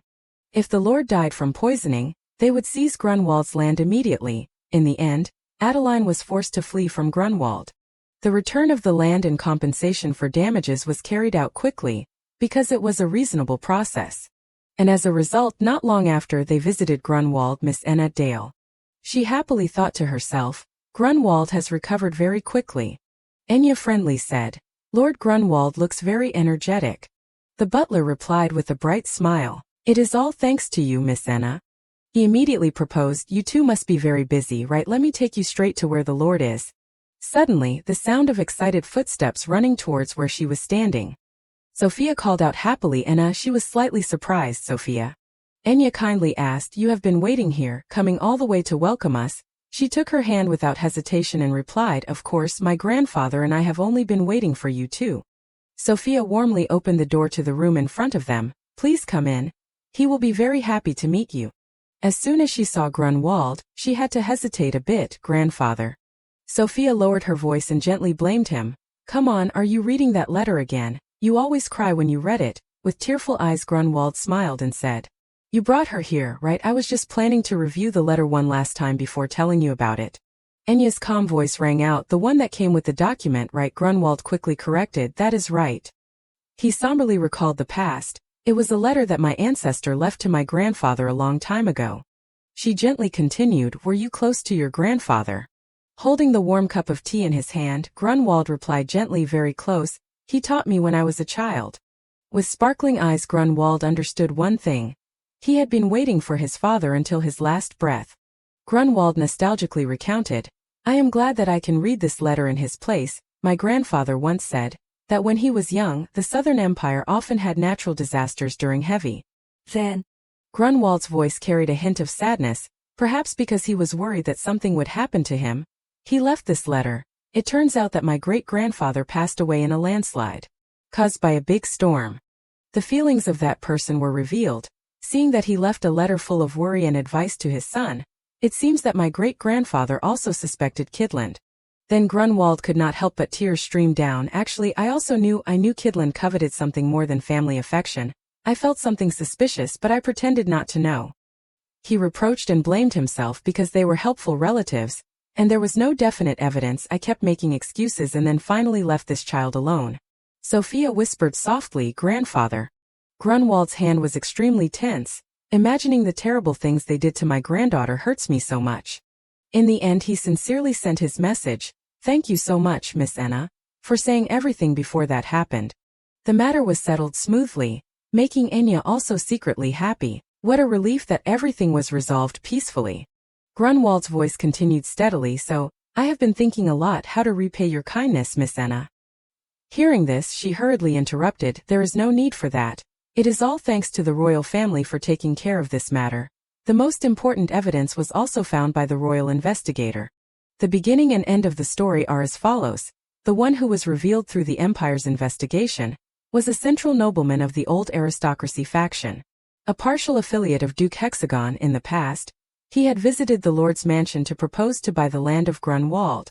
But the Lord did not intend to sell to outsiders, so the way they did next was use Viscount Kidland, a relative of Grunwald, and hope to hide it permanently. Their vile purpose was to land their mines and keep the secret. The central nobleman helped Kidland take over Grunwald. In return they would receive a portion of the land of Grunwald, as an agreement. Enya secretly thought that is how the transaction was made because Hexagon is involved, the royal family must act quickly and carefully. Sophia hesitated and said, "All of this is thanks to the evidence that Miss N found. Are you really okay with this? The indictment has also been recorded under the name of the Grunwald family. So no one will acknowledge your efforts." Enya happily corrected, "That is what I want, so it is okay." In fact, in her heart she had her own plans. If the fact that I solve this problem gets out, there will be big trouble. As Dale said, it is best not to attract attention. Enya gave a satisfied smile. It is enough as long as everyone in the Lord's mansion and Sophia know the truth. Before the great kindness Grunwald insisted on expressing, "Then at least let me do something to express my gratitude. You not only treated my illness but also saved Grunwald. We can't easily let this pass unless we repay you in some way." She also quickly pleaded, "That is right, please do not refuse." Enya sincerely expressed that she did not want to receive anything more. "The forest and the land that you gave me before were already too generous, so there is no need." Yet Dale suddenly interrupted her. "Actually, there is something I wanted to say." He opened the map and went straight to the point. "I heard that this time Grunwald has received a lot of land back from Kidland." Enya, sitting next to him, could only stare blankly. "Dale, when did you get that map?" Using his hand to point to a circled area, Dale frankly continued, "And the wasteland in front of the Lord's castle. I know that it used to belong to Kidland and has only recently been handed back to Grunwald." He now resolutely made a proposal. "If you give the forest that has been returned and the wasteland to Enna, would not that be more of a repayment?" With a firm tone Dale authoritatively concluded, "After all, she is the Lord's lifesaver." Suddenly Enya realized his intention, this land. So Dale did this for her. Don't tell me he remembered what I said and mentioned it first. Enya's heart was a little hesitant. Initially the goal was to get this land, but after hearing the story about Grunwald, asking for more is a bit.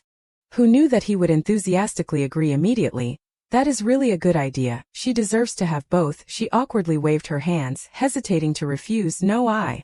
So that Enya would not feel awkward, he winked and decided for her. In order for them to show their sincerity, just accept this. Now that it had come to this, Enya did not want to haggle any further. "Dale, you really are." She had to accept. "Well, it would not be polite to keep refusing like this, so I will accept it gratefully, but I will only accept the forest area that has been returned." Enya sincerely continued, "If you give me too much of this valuable land, then receiving it would not have any meaning." Her subtlety made Grunwald slightly surprised. "Miss Enna," Enya quickly proposed, "instead, let us work together to turn this wasteland into fertile land." She had already thought everything through for the situation. "I have checked the soil in the forest and garden. It is not necessary to stick to the original. Besides, I do not want to accept the wasteland and attract unwanted attention from Duke Hexagon's faction. More importantly," Enya decisively declared, "that let us announce to the whole world that Grunwald has risen again. I will help."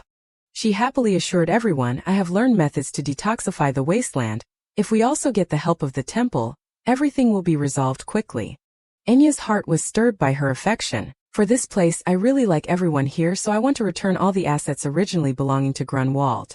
The butler asked in surprise. "The temple?" Grunwald generously commented, "Those are good words, but I am not sure those busy priests will come to this remote and distant place." Facing this problem, she was the most enthusiastic. "Didn't you have enough charity funds to call a priest? It just so happens that I know a priest." Enya decisively stood up and proposed, "Although he is a bit corrupt, if I pay him generously, then there is someone who will come regardless." The priest unconsciously shuddered from afar. "No, I definitely do not want to get involved with those two again."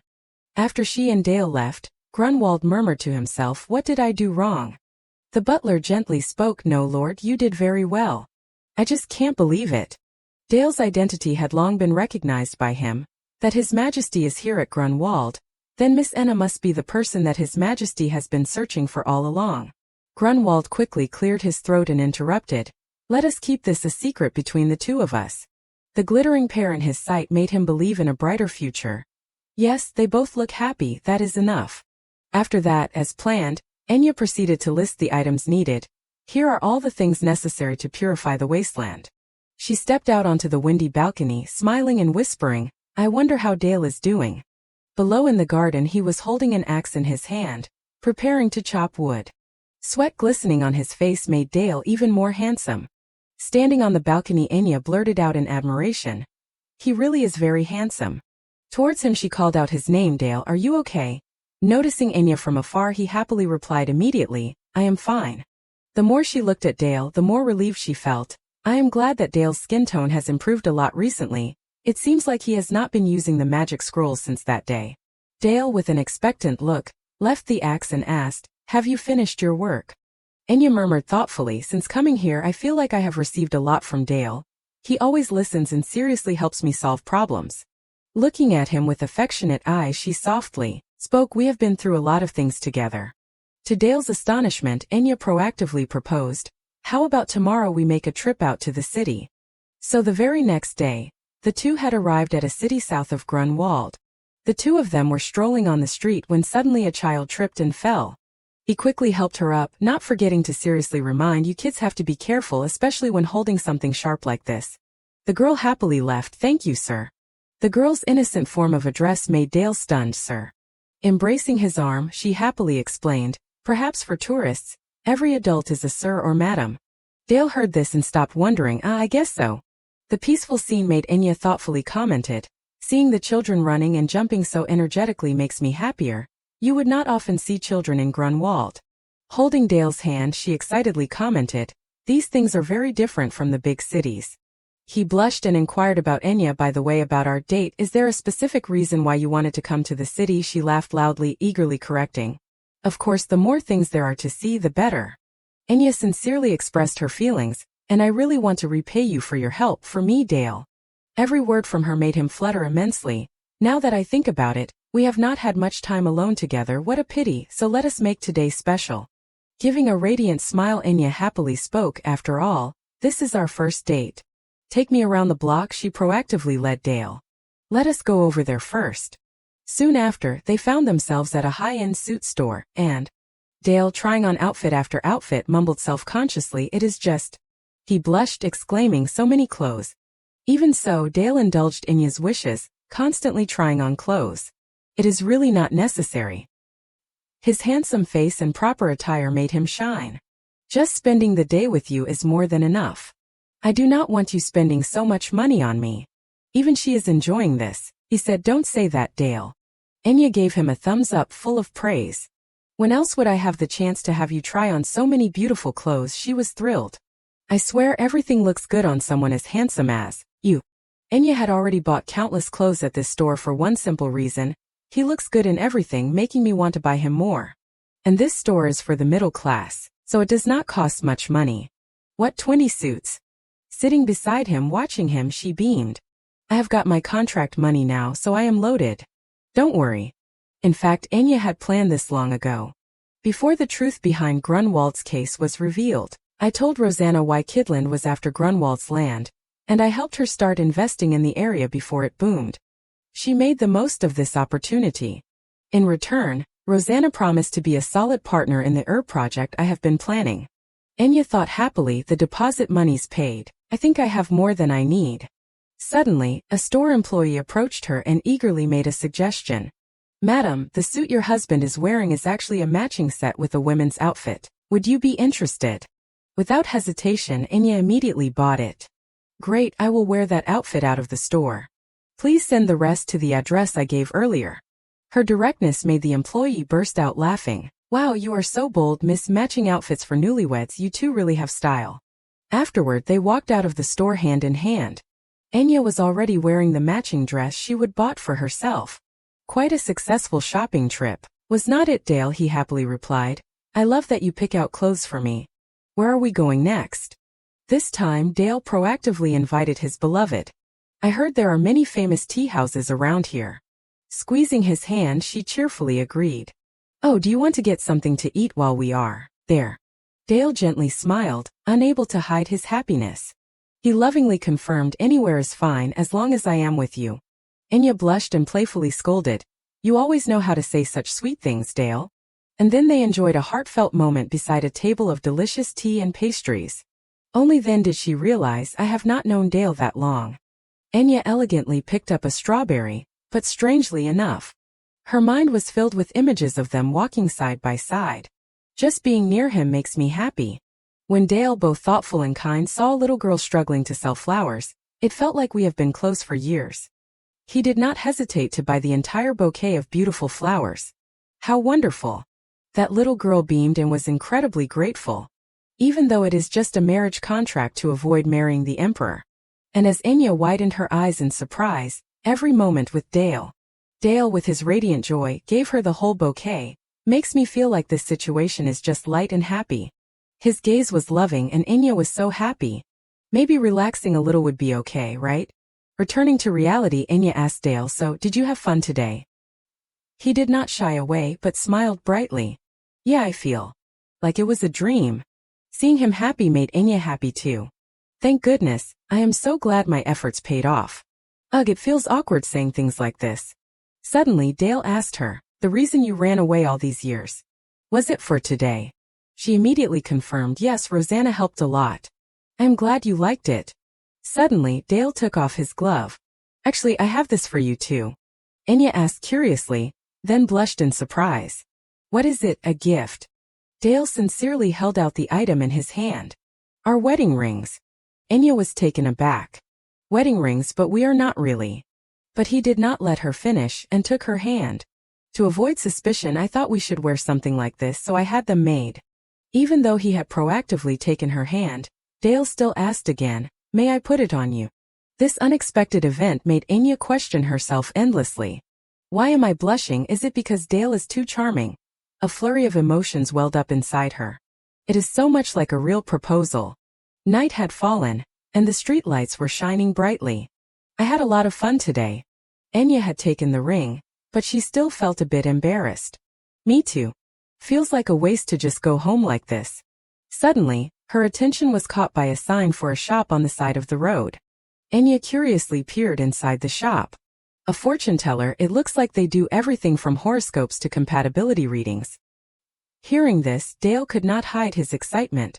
Did you say compatibility readings? Enya thought to herself, looking at those bright eyes, it seems like he is interested in things like this. She proactively asked him, shall we go in and see? It looks like it could be fun. Dale quickly accepted. Great. Inside was a mysterious fortune teller with a large crystal ball in front of him. What a lovely couple. Well then, what are you curious about? Dale quickly replied, we would like to see our horoscopes as a married couple. The fortune teller inquired, let us see. Newlyweds, huh? Unlike Dale, Enya looked bored. Matching outfits? Wedding rings? Anyone can guess that. What was I hoping for? But of course. Suddenly, his tone changed mysteriously. But Enya quickly noticed something different about Dale. Something's not right. Suddenly, his face. The fortune teller continued, you two. He slowly continued, you two are not really married, are you? Enya looked at the mysterious man in shock. Huh, what do you mean? An unease welled up inside her. How does he know?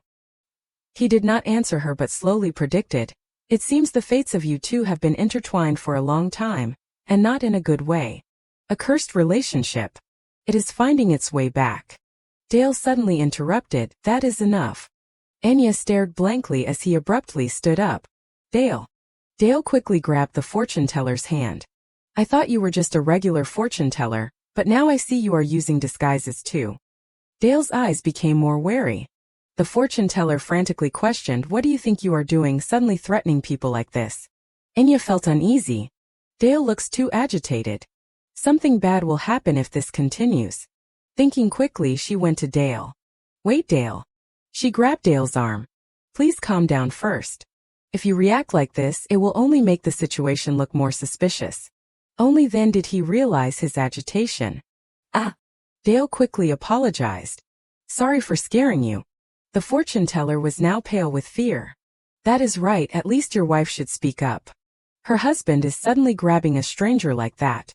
Enya smiled kindly. I am glad he calmed down quickly. Dale gently explained he seemed dangerous, so I acted without thinking. Enya softly took Dale's arm. I know, Dale, but I mean we should calmly talk things through. Finishing her words, She quickly turned to stare at the fortune teller. Some kind of magic is flowing from his hand into the crystal ball. Now it is your turn to answer. Enya sternly questioned, why did you have to hide your identity with disguise potions just to tell fortunes? He struggled to come up with a reason. I just wanted to create a bit of a mystical atmosphere, that is all. But his appearance did not fool Enya. What is this? He is suddenly being polite. He must be uneasy. She did not hesitate to expose him.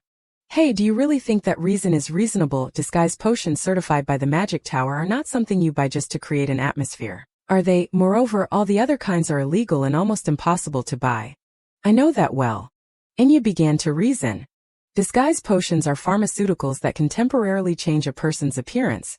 And because they are very difficult to trace when used to commit crimes, they are extremely strictly controlled by the Magic Tower. She stroked her chin, lost in thought. They are so expensive that many illegal sales have appeared on the black market. I only got one vial thanks to Emma, and even that was difficult. Dale directly threatened him. Listen, if you keep avoiding the truth, I will have no choice but to turn you over to the Security Bureau. Dale added, you know well that committing a crime while using disguise potions is severely punished, right? He slammed his hand on the table. Isn't this even a banned substance? You do not even know when its effects will wear off. The fortune teller nervously scratched his head and argued, I did not take it to do anything bad, really, I only used it to hide my identity. Finally, he clasped his hands together, trembling. To be honest with you, I am not just a fortune teller. I have some divine power, but I used to be a monk of the Central Temple. Dale repeated, a monk of the temple, don't tell me. The fortune teller quickly confessed, yes, I am not telling fortunes. I am receiving revelations from the gods and making a living based on them. And you still felt something was amiss.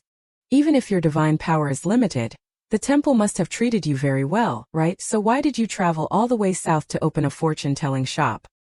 His eyes flickered with sadness as he recounted. Well, it was just a simple hobby at first to dispel the boredom of life at the temple.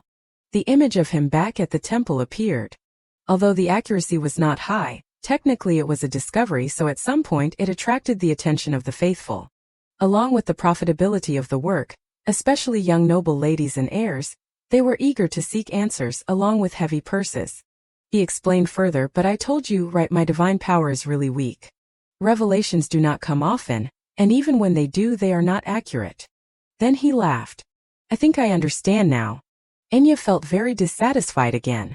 So in the end you lied and cheated young noble ladies out of their money, right? You were expelled from the temple because of that, so you had to run south. Dale questioned, his face dark. Then everything you said about our past was just fabricated, the fortune teller immediately denied. That part was not a lie. An image of two children holding hands appeared. That was a real revelation. It only flashed for a moment, but I saw children who looked exactly like you two together. Enya came up with an explanation for that. Then it must have been a false illusion. We never met when we were young. At this point he rubbed his hands together nervously. Haven't I been honest enough? Please do not report me to the authorities. Dale retorted, you want me to let this go? Dale's face and eyes were filled with killing intent. Why should I believe and free a criminal, especially when an expelled monk is using divine power? Dale had no intention of letting him off. That is clearly a violation of the temple's laws and must be severely punished. He frantically begged, I am sorry, after being expelled I was desperate to try to survive. I am really regretting it now. Can you forgive me this once? Enya grabbed Dale's sleeve and asked, Dale, are you worried that he might commit more crimes in the south? He admitted, yeah, that is right. Enya had a different idea from Dale. A monk who has lived his whole life in the temple will definitely struggle to survive on his own. That does not justify his actions, but... Then she came up with an idea, so how about this? For now, let us just report him for possessing banned substances. He was still trembling. So you will overlook the divine power thing, please? Suddenly Dale placed his hand on the fortune teller's shoulder. That depends on how you answer from now on. He nervously glanced at Dale's hand. But I have said everything I know. Then Dale carefully asked Enya for her opinion. Lady Enya, may I have a little time? I would like to talk to him privately for a bit, and then we will decide what to do next. Enya instructed without hesitation, take your time, Dale. Then Dale pulled him aside. Fortune teller, from now on, you would better only tell the truth. That revelation before, besides the part about the children in the past, did you see anything else? He quickly realized Dale's intention. So that is what you want to know. Are you still worried about the ill-fated relationship in the past? Dale was startled by his advice. Don't fear the past, pursue what you truly desire. As he spoke, he reached out his hand on which shone a golden magic. Then you two will definitely find happiness together in the future. A little later, Dale returned inside the room. Enya, who was waiting, smiled and asked, "Was your conversation okay?" She worriedly touched his cheek. "Dale, is something wrong?" He denied it. "No, it is nothing. Let us go home, shall we, to our home." After returning, Dale stood by the window talking. And besides the things that were mentioned, the fortune teller had no other suspicious behavior. Dale carefully instructed, "Even so, keep an eye on him for a while, especially to see if he has any contact with people from Hexagon." The worried tone of the other party came from the crystal ball. "But, Your Majesty, are you really going to continue living like this? I have said it many times. This puts too much pressure on your body." Dale tiredly held his head. "Ah." He lay down on the bed, dejectedly admitting that is true. Sweat poured down Dale's flushed face. "I can clearly feel my body gradually weakening." He tried to reassure himself. "But I can't stop now." At this moment, a scene from the past appeared. That ungrateful bastard does not even understand the grace of being spared. That person's face had faded. "Until I allow it," the attendant bowed, taking orders. "Don't give him even a drop of water." "Yes, Your Majesty." Dale collapsed painfully on the floor, his hands covered in a purple liquid. "Ah." He writhed, hugging his small body tightly, cold and hungry. Outside there is a fierce blizzard. Will I have to live like this forever? At that moment, the kingdom was bursting with fireworks. Negative thoughts flooded Dale's mind. If that is really the case, then maybe it would be better if I... Suddenly, a voice snapped Dale out of his thoughts. "Hey, are you okay?" A small girl was looking up at him. "Why are you up there?" Enya held out her hand to Dale. "Please come down from there." Dale lay there, recalling that memory. During the darkest time of my life, she was the only one who told me to leave that place. The image of Enya smiling like a small sun flashed in his mind. I must protect Enya's happiness. The next morning, a footprint appeared on the ground. Enya looked at it helplessly. "Honestly, who keeps stealing my herbs?" She stared blankly at the fences. "These past few weeks, something keeps coming to pick and eat all the herbs in my garden. I thought it was a wild animal, so I fenced off the garden, but it did not work." She picked up a fallen plant and examined it. "Actually, lately it seems to be getting more aggressive. At first it only picked a few leaves, but this time it pulled up the whole plant, roots and all clean." Then she put her foot next to that strange footprint to measure it. "And these footprints? They are bigger than my feet but smaller than Dale's. It is definitely not Sophia, who sometimes helps me in the field." Enya could not help but worry. Could it be that a thief is sneaking into my garden? Sophia arrived, cheerfully greeting her. "And I am here." She immediately recognized her voice. "Sophia." Enya went over to ask, "Are you helping out again today?" She was excited. "Yes, let us do our best together today. I am so happy to be able to help my friend with something." Sophia suddenly became flustered, not knowing what to do. But after we finish today, can you spare some time? Actually, I have something I want to tell you." She became more nervous than ever. "It is just a little difficult to talk about it here." This made Enya suspicious. "I wonder what is making her so nervous, but, She agreed without hesitation. Of course, an invitation from Sophia is always welcome. Enya thought to herself, I guess it is probably nothing serious. For some reason she hesitated for a long time. "And do not panic, listen to what I have to say." Actually, Sophia must be very surprised. "I have discovered N's real identity." Seeing her choke, she quickly asked, "Are you okay? Here, a handkerchief." Enya took the handkerchief. "Thank you." She suddenly felt extremely uneasy. She has discovered my real identity. But Enya still wanted to clarify things. "Sophia, what do you mean by that?" She seemed to have sensed it long ago. "Actually, from the beginning I felt like N was not an ordinary person." Sophia gave a typical example. Even though N is a commoner, she did not show any fear at all when standing in front of Adeline. There were a few things she was still wondering about. "I also heard that N was the original owner of Trumpet." Sophia added, Rosanna, who told me that story. Also said that the reason she partnered with Grunwald even when the conflict with Kidland was not over was because she trusted N's advice. She analyzed it very carefully. And this might be my misunderstanding, but I think Mr. and Yurda have also recognized N's real identity, so they seem to have a hard time talking to you. Sophia continued her speculation. More than anything, the reason why I, a friend who has been by your side all this time, can recognize it is. She believed in her ability to judge people. It is thanks to the elegance in Enya's every gesture. Even you do not realize it. Elegance. Enya's actions had attracted Sophia's attention. Even when drinking tea, even when walking. She constantly showered her with compliments. N is as perfect as an illustration in an etiquette book.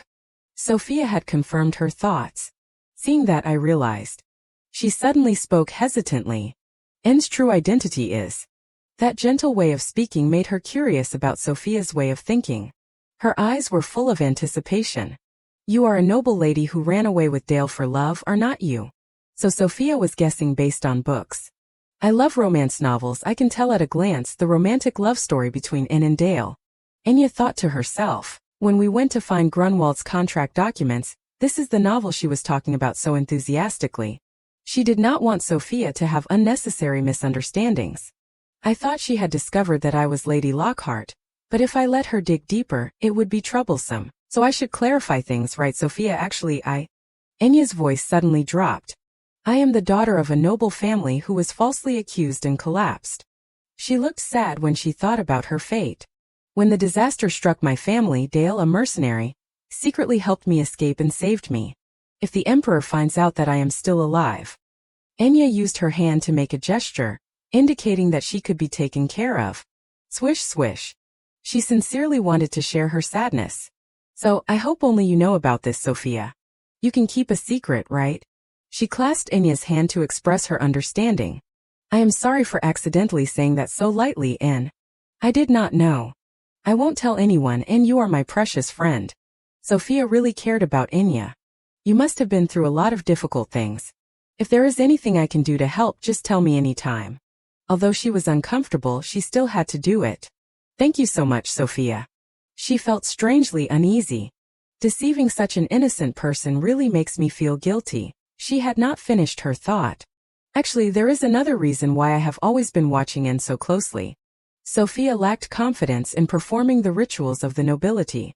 Because Grunwald's situation is gradually stabilizing, I have also started receiving invitations to social gatherings, but I am still very clumsy in noble etiquette. Indeed, she was a person with keen eyes.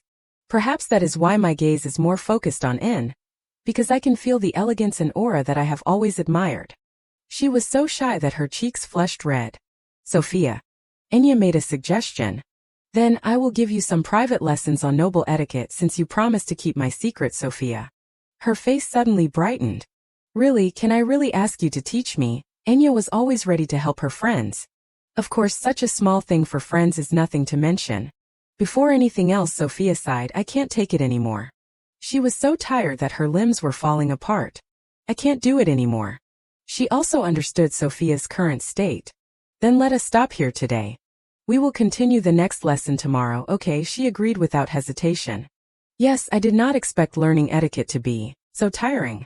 A moment later, Sophia waved goodbye. I am sorry I can't see you off. Enya enthusiastically replied, it is okay. Get some rest and get well. As soon as she walked out the door, she breathed a sigh of relief. That was scary just now, I thought my identity was exposed. Enya reminded herself, I did not expect myself to look so much like a noble. I have to be more careful from now on. She remembered her promise from this morning and planned to wait for the person who was coming to pick her up, but could not suppress her curiosity. Dale said he would come pick me up, but there is still some time left, so then. Enya stepped into the garden. I will go take a look at the garden. She suddenly changed her mind. The sun is setting faster than I thought. It is starting to get dark. Should I just stand and wait at the Lord's castle gate? Suddenly, Enya felt a chill down her spine as if someone was staring at her. She did not dare to speak, fearing danger. But her intuition told Enya, someone is in the garden. Perhaps she had seen the person in the cloak from afar. They are picking and eating herbs, don't tell me. A thief. Enya did not dare to act hastily. What should I do? Should I call someone for help? No, what if they run away in the meantime and I can't find them again? She saw the person in the cloak eating the herbs. There. At this moment, Enya became angry and grabbed a shovel. How dare you? She rushed towards the thief. Touching those rare and expensive seeds. Enya used the shovel to hit the person in the cloak hard on the back. You thief. She could not restrain her anger. Those precious herbs that I worked so hard to get just a few roots of. You are the culprit who has been destroying my garden all this time, are not you? The thief refused to admit guilt. Suddenly hitting someone with a shovel without warning. Edward threatened, but it seems the teacher who taught you how to grow herbs forgot to teach you to be careful when meeting a suspicious person, huh? Black smoke emanated from the object in his hand. Enya did not have time to react and inhaled it. Ah! Dale came to find her and heard a piercing scream. Ah! The sound came from a black bag. An image of Enya appeared faintly in someone else's eyes. Edward woke up when he and she were staring at him. Ugh, what the hell is this? He did not understand what was happening. Where am I? Kidnapping someone? Are you people crazy? Enya gently explained. We are crazy. You suddenly fainted, so we brought you here. Don't think Edward does not remember. It is because you hit me straight on the head, that is why. A moment ago, she panicked because of the black smoke. What the hell is that? Smoke bomb? I can't see anything. Enya pulled hard on the cloak. Wait, this smell. From the front, don't tell me. Ah! Unexpectedly, she made him fall backward. Got you. Where do you think you are going? Dale quickly found Enya. Enya, what is wrong? She called out. Dale. Hearing her voice, he rushed over to check the situation. Are you okay? Are you hurt anywhere? Enya reassured Dale in time. I am fine. I was just startled because there was a thief lurking outside the field. Edward could only lament to himself. Damn, I have been hungry for days and now I am getting beaten too. My head is spinning. I can't hold on anymore. He could not understand. But how did you find me in that fog? So you politely refused because you had a reason. Now's not the time to talk about that. Am I going to say I followed the smell of illness? He raised a question. A person who owns such a valuable antique, why would they steal herbs from someone else's field? Enya also found it hard to be at ease. Antiques are not something that everyone can own. If he has such a rare item, why would he target my field all the time? It seems he has other purposes besides herbs. Edward's emotions changed in an instant. Just hand me over to the guards. Why should I confess to the people who kidnapped me? Where's that fragrant smell coming from? She now made a request to him. If you answer our questions properly, you might get to eat some. Edward acted noble. What? Do not think I am easily tempted like that. Enya pointed to the roast chicken. Even when it is a dish made from the very herbs you were so eager to steal. She helped make the dish special. Moreover, thanks to this recipe, their effects are also greatly increased, you know. He was happy to be full. You are a really good cook, thanks. Now I am full. So, what do you want to ask? Dale was surprised by his appetite. That was fast. He had some questions. First of all, about the antiques you own, where did you get them? Those are not something that everyone can own, right? Edward revealed his identity. I made it myself. Actually, I am an alchemist from the Ivory Tower. Enya argued based on what was known. That makes it even more confusing. If you are an alchemist from the Ivory Tower, then you should not have any difficulty getting herbs, let alone having to steal from a remote country garden. He was in trouble, which led to this situation. The truth is, I was kicked out of the tower and have been wandering the streets for a long time. The image of the tower appeared in Edward's head. The Ivory Tower is funded by nobles. He did not know what to do. That means it was built to serve their hobbies and interests. If I had chosen to research weapons or cosmetics for the nobles, maybe I would not have ended up in my current situation. Edward had great ambitions. But what I really wanted to research was what people needed. He wanted to do something practical, like helping tenant farmers increase their wheat and barley yields. Edward hoped to contribute to other things, or find ways to help people living in slums survive the harsh summers and winters. He became confused. When I left the tower, I raised my head and said that I would finally pursue my dreams, but after leaving the tower, I realized that without that place, I am nothing. Edward could only wander the streets. I lost all funding, did not have a penny in my hand, and since I did not know how to do anything other than research, I could not find a decent job. So he only wanted to cure diseases and had no bad intentions. My body was exhausted after wandering for a long time. At that time I heard rumors about this herb field, saying that even the Lord's health had improved thanks to it. Enya could not reveal actually it is thanks to the divine medicine.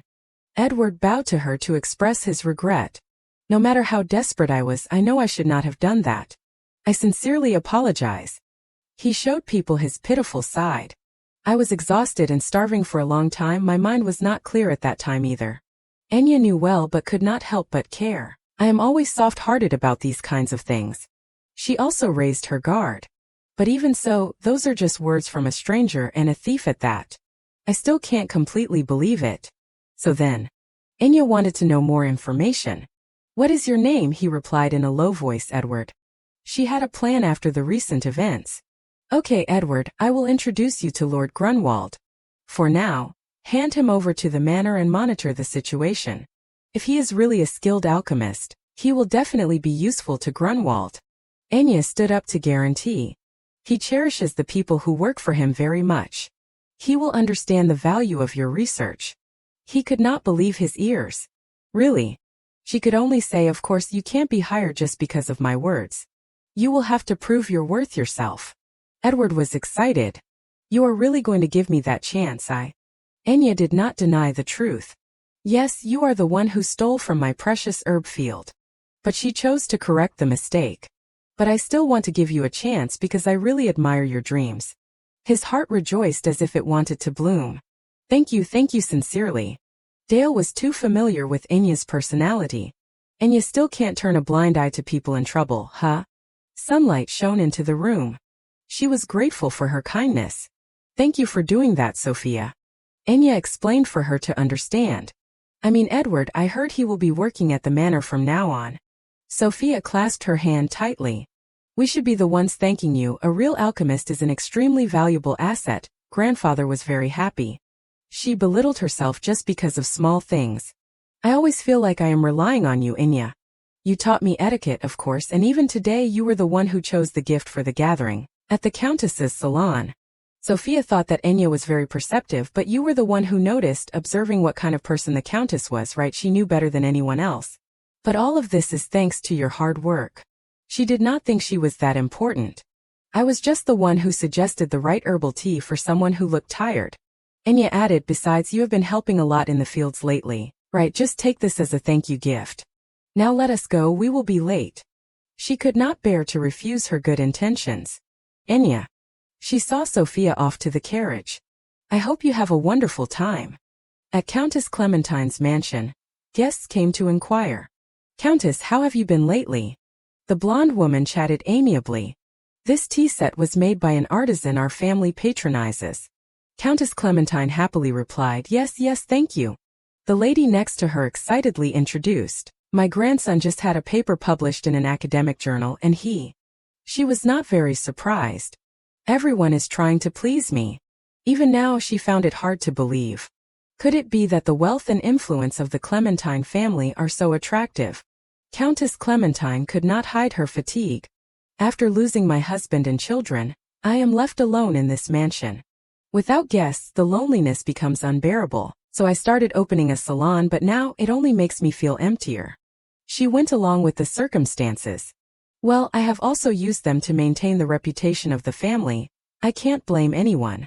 At this point, how can I expect anyone to care about me? Countess Clementine suddenly perked up.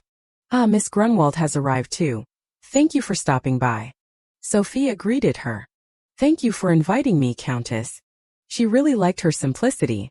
Ah yes, this young lady, who never flatters, always maintains a dignified demeanor.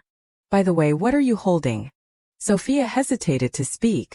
Oh, Countess Clementine always treated her specially. Butler, please show the other guests to their seats. I want to have a private conversation with Miss Grunwald for a bit. At this time she was curious about the gift. So what is this? Sophia expressed her feelings.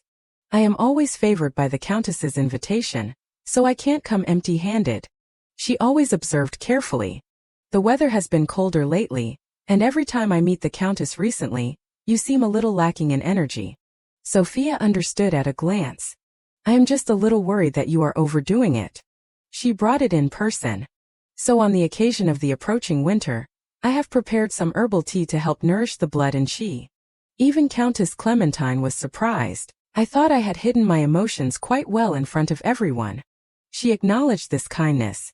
So this is from the friend that Sophia often mentions, the one who helps out in the garden. She was polite when answering adults. Yes, my friend carefully made this tea for you.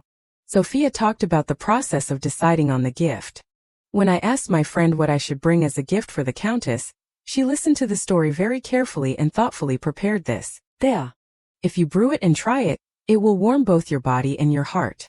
She hurriedly explained. Ah, I did not mean to say that the Countess's heart is cold or anything.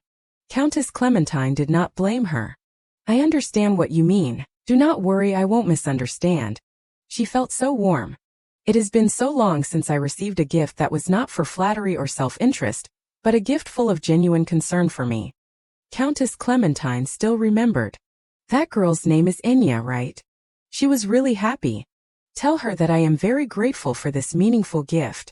Countess Clementine did not forget to tell Sophia. And let that girl know I will definitely remember her. Amada's scream shook the whole house. This is our chance to get rich.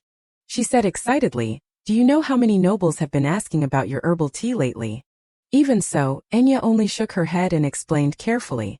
Even so, we can't do that. The gift we gave the Countess was just a small part, so it is okay, but if we only focus on quantity, the effectiveness of the tea will decrease. On the contrary, Amada did not want to miss the rare opportunity. Now is the perfect time to act when the whole society is focusing on us. Although she argued back and forth, she still shook her head and refused. But on the contrary, we can't sacrifice quality if we want our high-end strategy to succeed. She carefully considered the situation these past few days. Recently, the herbal tea gift that Sophia gave to Countess Clementine seems to be attracting a lot of attention in high society, but that tea still needs further research.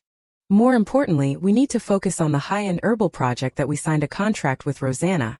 Suddenly, an idea flashed in Amada's mind. The high-end herbal project is. She gradually outlined a big idea. A welfare initiative that uses the profits from selling high-end herbs to high society to buy more affordable herbs. Even so, Amada gradually considered other benefits. And sell them back cheaper to the poor. She pursed her lips, looking a bit regretful. But it is a pity if this attention is wasted. How about we take this opportunity to go to the capital? Enya looked up blankly. The capital? She immediately nodded excitedly in response. That is right, actually the headquarters of our company Kellepelt where my father works is in the capital and all the trends in high society originate from there. Seeing that she was interested, Amada was happier than ever. I really want to monopolize this business with you, but since this is a mission for a greater good, helping the poor, I want to give you a better opportunity. Across from her, Enya also began to think about this direction. Just like Rosanna said, going to the capital will help me achieve what I want more easily, but the capital is full of dangers of all kinds. After a moment, she regretfully replied, thank you for the suggestion, but I have not thought about going to the capital yet. Hearing this, Amada unconsciously sighed. Is that so? Well then, if you change your mind later, just tell me. Anyway, we are in regular contact with headquarters regarding the supply of luminescent stone. Then she smiled politely and excused herself. It seems today's meeting is over, so I will take my leave. Enya also quickly understood and smiled in response. Your husband does not like it when you are out for too long, right? After that, she sat and thought for a while. The business is going well enough for now, maybe I should plan the next step before Dale shows up. On her desk was a letter she was still writing. So many things have happened in the South recently. Enya felt a bit relieved about what she had done so far. Helping to treat the Lord and teaching etiquette to Sophia has helped me completely stabilize my life in Grunwald. Even so, she still had many things she wanted to accomplish ahead. The land reclamation is still ongoing, but now we have an alchemist joining us. She gripped the pen in her hand tightly. Finally, we are about to start accelerating. That alchemist like me wants to help everyone. Enya continued to calculate. This high-end herbal project was initiated to help those commoners who can't even afford ordinary herbs. She unconsciously sighed at this reality. Let alone going to the doctor. In this empire, where everyone praises the emperor as a kind and benevolent ruler, Enya thought, her heart fluttering. Only I know what is really waiting for this world. And she also told herself, I won't sit still and be swept away by everything like the original empress. Unlike Hexagon, who used the poor to fill his own pockets, Enya remembered the king's selfish actions and her heart filled with resentment. And the emperor, who confined the empress just for his own selfishness. She clenched her fist to her chest. I want to help everyone and lead this story to a better ending. But thinking about the present, Enya sighed, but living as a fugitive like this does not give me many opportunities to act. She secretly considered many other cases, especially now, when Duke Hexagon is about to be released from house arrest. It is dangerous. So what should I do next? Suddenly there was a noise outside. Enya was momentarily bewildered. Who could it be? I am not expecting any more guests today. She slowly approached. Someone. An unfamiliar voice rang out from outside. Oh, excuse me, is there someone named Dale living here? In her heart she immediately had a good feeling. A warm, gentle voice. Even so, Enya was still very wary. I have never heard that voice before. This is a small village, strangers rarely appear. She unconsciously tightened the sword hidden in her sleeve. It is suspicious, but I should still go out and see just in case. In the worst case, I can use the defensive magical item that Dale gave me. With that, Enya still went out to greet him. Yes, I will be right there. But in front of her was a strange man in a mysterious black cloak. Here. Cashin immediately took off his hat and greeted her. You must be Dale's wife. I did not expect you to be so beautiful. It is a pleasure to meet you. Enya was stunned by Cashin's beauty. Wow, too dazzling. There is no way this guy is just a side character. She hesitantly asked again, do you know my husband? He grinned and nodded vigorously. We are very close, even though he never admits it. Enya still cautiously probed, but Dale did not say anything about anyone coming to visit today. Are you really his friend? Cashin smiled meaningfully.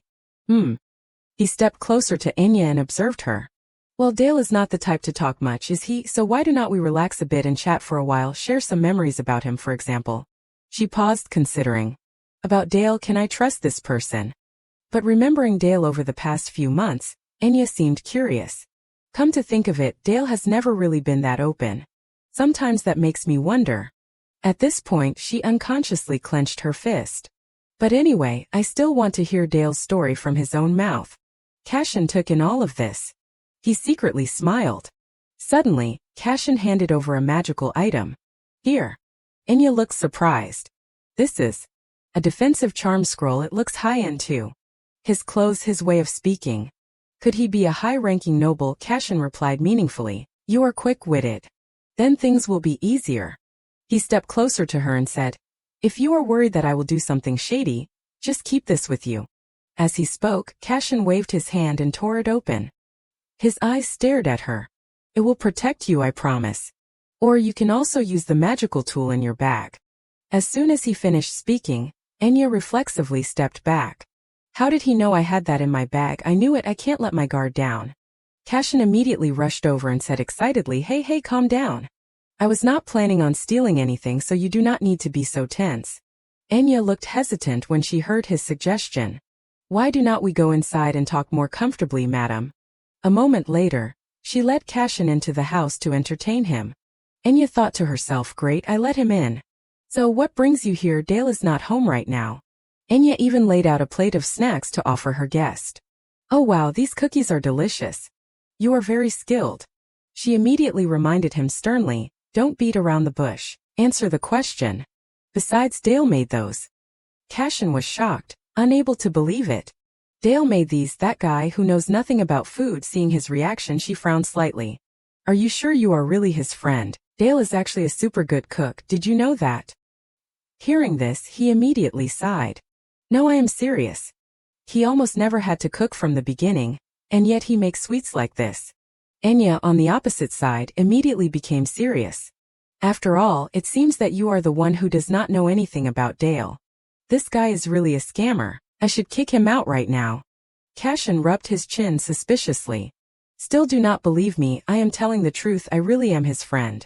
At this moment, his face became serious, and he put both hands on the table. For example, I know that he is currently an A-rank mercenary, and in his heart he is the type of person who does not care about anyone else. She immediately objected bluntly, that is not true at all. Dale is good to everyone. Everyone in town likes him. Hearing this, Cashin laughed heartily. That Dale, it seems he is really putting on a deep act in front of you. Seeing his mocking look, Enya immediately showed a grumpy attitude. I'm not kidding, who are you anyway? She pushed the magic scroll onto the table. Just because you gave me a protective charm does not mean I will immediately believe what you say about yourself. Enya warned sternly, if you do not tell me the truth about your identity, then this won't stop at me politely inviting you out of the house. Hearing this, Cashin was surprised. My identity, but is not that reversing everything if you are going to ask my name? His eyes suddenly turned sharp red. Then, according to noble etiquette, should not you introduce yourself first? Suddenly a terrifying memory appeared in her. I am Lady Enya Lockhart, daughter of the Duke. Enya immediately left the table warily. She held the weapon in her hand and warned, who are you? From the beginning I felt like something was wrong. How does he know who I am? Faced with Enya's serious attitude, Cashin replied indifferently, I am Cashin Shoelies, I look forward to working with you. In her heart, Enya immediately recognized him. Cashin Shoelies, known as the Emperor's only friend, he is famous for being upright in the prestigious mage family, the Shoelies Marquis family. She looked at the person in front of her suspiciously, and became the youngest person to ever take over the position of Master of the Magic Tower. Enya silently remembered him in the plot. In the original plot, he helped the female lead while avoiding the Emperor's attention. She darkly remembered the fate of the man in front of her, but true to the tragic color of a typical romance novel, he suddenly died for an unknown reason, and was erased from the story. Enya unconsciously sighed. Even the Marquis family never revealed the cause of death, so in the original work, it was forever an unsolved mystery. Her expression suddenly darkened, even more suspicious. But how could a mercenary like Dale know such a high-ranking noble? Seeing Enya still hugging the magic weapon, Cashin reminded her considerately, that magical item makes people faint. He spoke about the truths at Dale, making her bewildered. It was Dale who gave it to you, right? I am the one who made it. Cashin gently stroked the edge of the table and sighed. He dared to order the Tower Master of the Magic Tower to do such personal chores, and did not even bother to tell me who he was giving it to. So I had to come here myself to see it clearly, and unexpectedly that person is the missing Lady Lockhart. He asked mockingly, does the Emperor know about this? Seeing the situation getting more tense, she grabbed the magic weapon on the table as a shield. This man is dangerous. Seeing Enya so serious, Cashin moved closer to her to reconcile.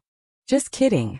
He said seriously, I will keep it a secret from the Emperor so you can rest assured. Enya pursed her lips warily. Does he think he has grasped my weakness? Then I can't reveal any flaws. She regained her composure and began to question. How dare you speak disrespectfully to me like that? Do you know who I am? Enya said to him grumpily, if you are going to talk about noble etiquette, then you should be the one to keep the etiquette right. Her voice became more and more severe, especially when you know that I am the only daughter of a duke family, and also the Emperor's fiancée. Cashin was also frightened by this aura. Oh my, it seems I was a bit too used to being casual and slipped up. He hurriedly reconciled and sincerely apologized to her. I was really rude to you just now. To make amends, would you be interested in hearing something interesting? Enya nodded in agreement. Okay, but first please sit down. His voice slowly recounted, recently in the capital. Her whole body stiffened when she heard those words. Someone claiming to be the daughter of the previous Lady Lockhart has appeared. Enya was startled when she heard the name Lady Lockhart. She often appears in areas for commoners or low-ranking nobles, using the Lockhart name to cause trouble and harass others. She immediately stopped him from speaking. Wait, if you are talking about the previous Lady Lockhart, then that is my aunt. Her face was slightly stunned, hastily determining her identity. She broke off relations with the family and disappeared more than 10 years ago. It is strange to think that someone who has lived in hiding for so long would now calmly let her daughter cause trouble like this. Cashin clasped his hands together and nodded. It is very strange indeed. The fact that she appeared right when the Duke and Duchess Lockhart left the capital to check on the supply, Enya immediately understood his meaning. Could it be an impostor or could it be? He continued to say the next possibility. She has another purpose. The previous Lady Lockhart, or in other words my aunt. She darkly remembered her family. Was a person who was loved by everyone including our family. Enya recalled the story from the past.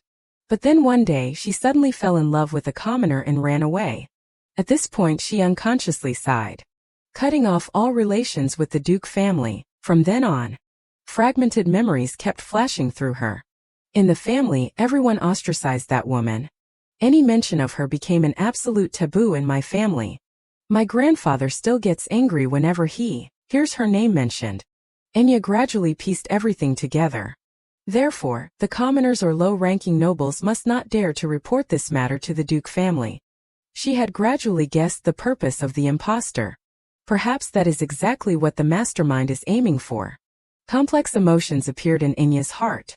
A scandal spreading secretly, tarnishing the honor of the Lockhart family.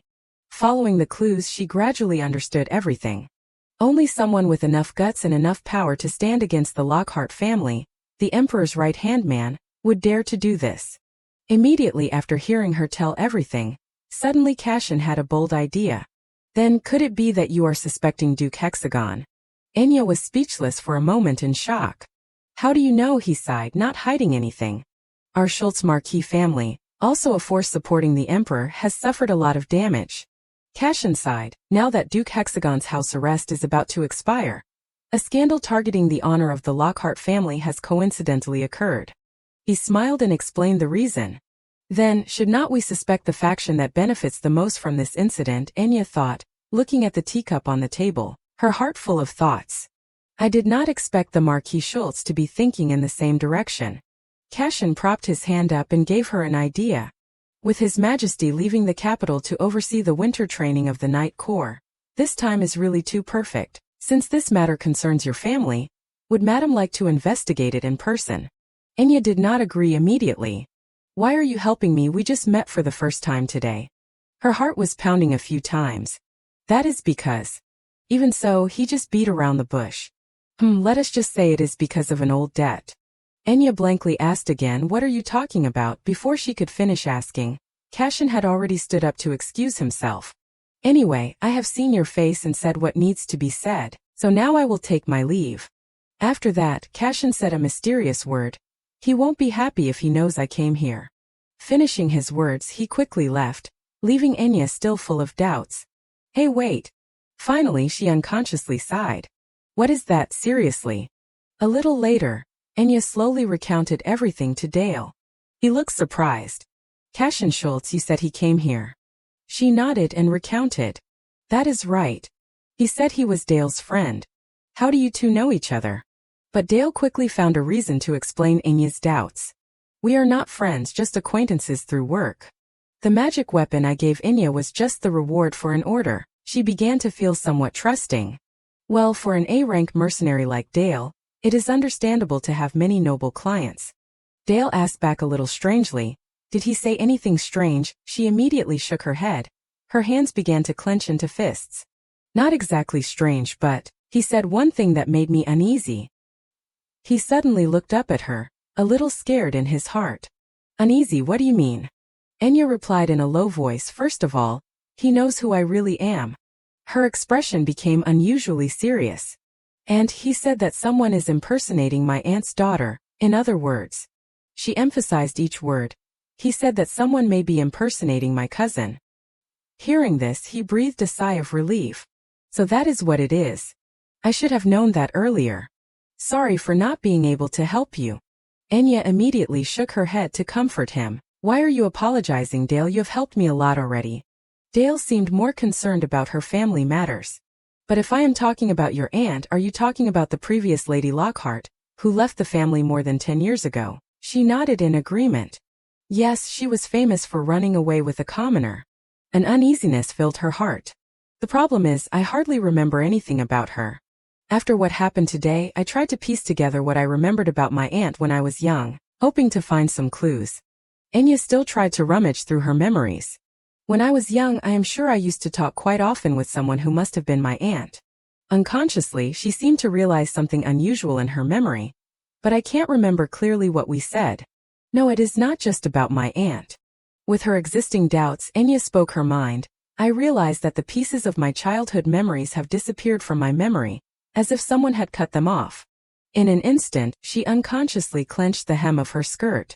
If I can meet my aunt again on this occasion, I can find clues about the lost memories. She clutched the hem of her skirt, worried about her aunt. I do not know all the details, but finally Enya made a decision. I plan to go to the capital to check the truth. Fortunately, the emperor and my parents are currently leaving the capital, and my brother has also left the capital to participate in training with the Night Corps, so this is really the perfect time. Hearing this, Dale suddenly put down his teacup. Then he smiled and suggested, "May I go with you?"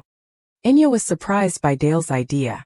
"You are going with me too," Dale hurriedly explained. "Coincidentally, the Lord's castle needs someone to handle the trading contract for Luminescent or in the capital. If you allow me, I will volunteer to take that position." Looking at Dale's benevolent face, she had also made her calculations. That is right, investigating alone in the capital would have a very high risk of revealing my identity. Immediately, Enya took his hand and agreed to cooperate. But if it is Dale, then he will be a reliable ally. Then let us go together. A few days later, in the capital, a conversation rang out, a disguise potion from the magic tower. Enya took his hand, her words shining with praise. "When did you get this?" Dale smiled back. "I had to work very hard to get it, but I guess that you would need it if you want to move freely in the city." In Enya's heart, she was less wary. "I am really glad I came with Dale. Everything from the beginning has gone smoothly." Suddenly, in the crowd on the other side, she recognized a familiar figure. "Samuel Lockhart, why is my brother here? Isn't he participating in winter training?" Just then, he was startled and quickly turned around. "Enya." She immediately grabbed Dale's hand and ran away. He asked her back suspiciously, "Enya, why suddenly like this?" Enya excitedly grabbed his hand tightly. "It is him. I think I just saw my brother on the street. Is someone following us?" He looked around warily. "A man with silver hair and blue eyes is walking this way." Samuel slowly approached the two of them. "Hey, wait." Both of them froze stiffly. "This is bad." Enya worriedly thought of a solution. "Did he see me already? What should I do?" Suddenly, Dale reached out and lifted her face. "Enya." He leaned closer to her. "Forgive me for a moment." Just then, Samuel had also just arrived. "Enya." He happened to see the two of them turn in a different direction. "Wait." Samuel hurriedly ran after them. "Enya Laka." Even so, in the empty alley, he saw the two of them being intimate. Samuel turned his face away shyly. He mumbled an explanation. "I must have mistaken her for someone else. I sincerely apologize. Did I see wrong?" Samuel recalled the figure of the girl just now and muttered, "That is right, her hair color is different. It must just be someone who looks like her. There is no way Enya, who has been hiding so deeply, would be in the capital." The small alley immediately became silent. Samuel had left. Dale quietly observed the situation. After confirming that it was okay, he looked at her and smiled. "Your brother is gone, you do not need to worry anymore." But the next second, Enya immediately turned away to avoid him. "Lady Enya." At this time she was blankly touching her lips, completely ignoring Dale's voice ringing in her ears. "Are you okay?" Enya blankly recalled the scene just now. What was that just now? A blurred scene appeared in her memory. Our lips almost touched. Seeing that she did not answer, Dale immediately became worried. "Did I startle you? I am really sorry, I was just too focused on resolving the situation." Enya startled and turned back, explaining awkwardly, "It is okay, I must have panicked for a moment, thinking that my brother might see." Dale breathed a sigh of relief. She also realized that this might not be safe. "I thought you would be busy preparing for the winter training, but you are patrolling. Maybe we should go home now, right?" He also secretly understood, hurriedly reached out to stop her idea. "Yes, we would better go back." After walking around, Enya exclaimed in surprise, "Is this really Dale's house?" It was a beautiful antique house. The two of them quickly strode inside. Quiet, close to the shopping area, and the garden is beautifully decorated. Enya's eyes sparkled. "It is bigger inside than I expected. There is even a third floor." She eagerly climbed the stairs. Enya gripped the doorknob expectantly. A peaceful scene immediately appeared.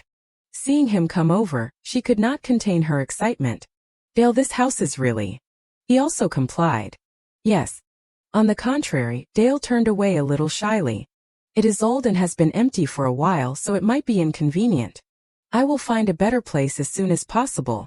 But she hurriedly shook her head and explained, No, I mean this house is amazing. The location and view are perfect. She gripped his arm with both hands, full of excitement. I am just surprised that a house like this exists in the capital. Dale, you are really amazing. Even so, Dale still shyly replied, No, I was just lucky to buy it cheaply from an acquaintance. Seeing Enya happy made him happy too. Anyway, I am glad you like it. Dale began to introduce her. This room has the best sunlight, so it is yours, Lady Enya. Enya shyly asked back, Then where's your room, Dale? He decided to take her on a tour of the house. Right next to it if you follow me. Suddenly, he stopped in front of a room, which also made her curious. Dale, what is wrong? She peered inside and wondered. The room is completely empty. Dale stood silently dumbfounded. Don't tell me. He remembered Enya's room from earlier and was suspicious. Come to think of it, compared to my room it is completely empty. Enya's room has a large bed that is perfect for 2 people, with suspiciously romantic rose petals on it. Thinking of the butler and the maid, he covered his face and sighed. Those people must have done this without saying anything. At this time, she hurried forward to inquire. I do not think this room can be used as is, so, is there only one bedroom prepared? Dale hurriedly explained, I am so sorry. He covered his blushing face, his heart in a mess. I rushed to the capital so hastily that I left the cleaning to others, because I planned to live here alone, so I completely forgot to put in another bed. Before Dale could finish speaking, Enya had stepped forward and taken his hand. I will sleep on the sofa in the living room so you can. She took his hand and comforted him. Don't, I am okay with sharing anyway, the bed is big enough. In her heart kindness arose. I do not want Dale to sleep cold and uncomfortable. Dale was completely stunned by what she said. Share, you mean? Enya unconsciously sighed in her heart. Oh right, now that I think about it, Dale is not the type of person who is comfortable being close to others. Seeing this, Enya hurriedly waved her hand to explain. It is just that, from the outside we look like a married couple, so having separate rooms might look very strange. Don't worry, I won't lay a finger on you, Dale. He softly asked again. Not even one finger, she nodded repeatedly. That is right, just trust me. Enya also thoughtfully separated the bed into 2. I will sleep on the left and you sleep on the right. Hearing her say that, a pang of bitterness rose in his heart. I will even build a pillow wall in the middle so you do not feel uncomfortable, huh? His heart was now even more confused. This will. In Enya's steady breathing, he gradually fell asleep too. It was a long journey. In a moment it seemed that Enya had a dream. A disease is spreading in the capital. Yes, I heard that a very serious skin disease is prevalent among noble ladies. A disease? What is this about? Cries kept ringing out. They say it itches so much that they go crazy, and there is no cure either. What should we do? Terrifying images kept flashing through her mind. Many young ladies have been scarred all over their bodies, and some have even made tragic choices because of it. Enya was frightened awake in the middle of the night, but clearly the real cause is cosmetics. Enya clutched the blanket in fear. A dream. She sighed, her mind still unable to escape that thought. It felt more real than a dream. In Enya's heart, a speculation arose.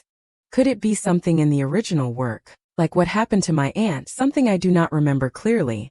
Sometimes I dream like that, forgotten memories resurface. Enya was brought back to her senses by the dream. She held her face in thought. I read the novel in my previous life and I realized I was in it when I was very young. It is no wonder I have forgotten. Even so, if there really is an outbreak in the future, I need to be vigilant. Suddenly she sat up and looked over to the other side of the bed. Enya gently propped herself up and called him. Dale, are you asleep? She looked at his face for a long time. Enya's heart seemed somewhat comforted. Yes, it is scary, but I have handled everything well so far, and now I have Dale by my side. She could not help but gently stroke his hair. He seemed restless earlier, but now he is sleeping soundly. Even when he is as busy as a mercenary, he still came all the way to the capital for me.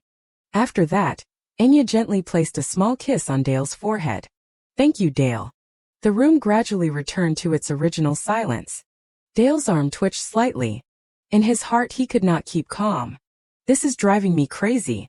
The next morning sunlight shone through the crack in the window. So then, as planned for today. After finishing her makeup, Enya said eagerly, Dale will go discuss the luminescent stone business with Kellepelt. and I will investigate the fake cousin. She chattered non-stop, not paying attention to him standing shyly beside her. According to the information Dale gave me, I will go to the fashion store that the fake noble lady frequents. All morning Dale was shy and could not focus for a moment. Understood, I will meet you tonight, Lady N. She was curious behind her. What is wrong? Dale is acting really strange this morning. Remembering her impulsive actions last night, Enya was suspicious. No way. She blankly asked herself, could it be that he woke up at that time? Coming outside, Dale sighed softly. Ah. He hugged his flushed face and sighed. She really does not understand my feelings.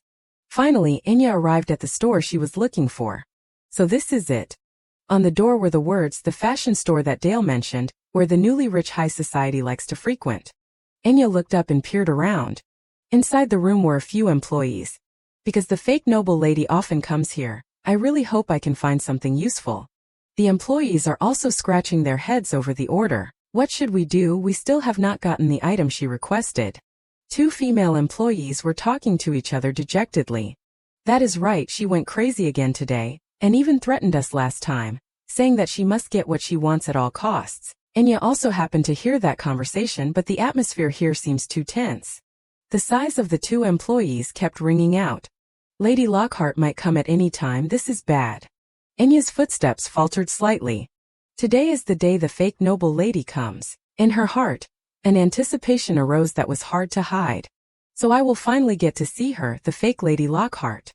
At this time, seeing Enya enter, an employee stepped out to greet her warmly. Welcome, madam. Are you looking for a specific style? She raised her hand to stop her. Thank you for asking. Enya smiled friendly. Can I look around a bit now? She will probably come soon, so I would better wait.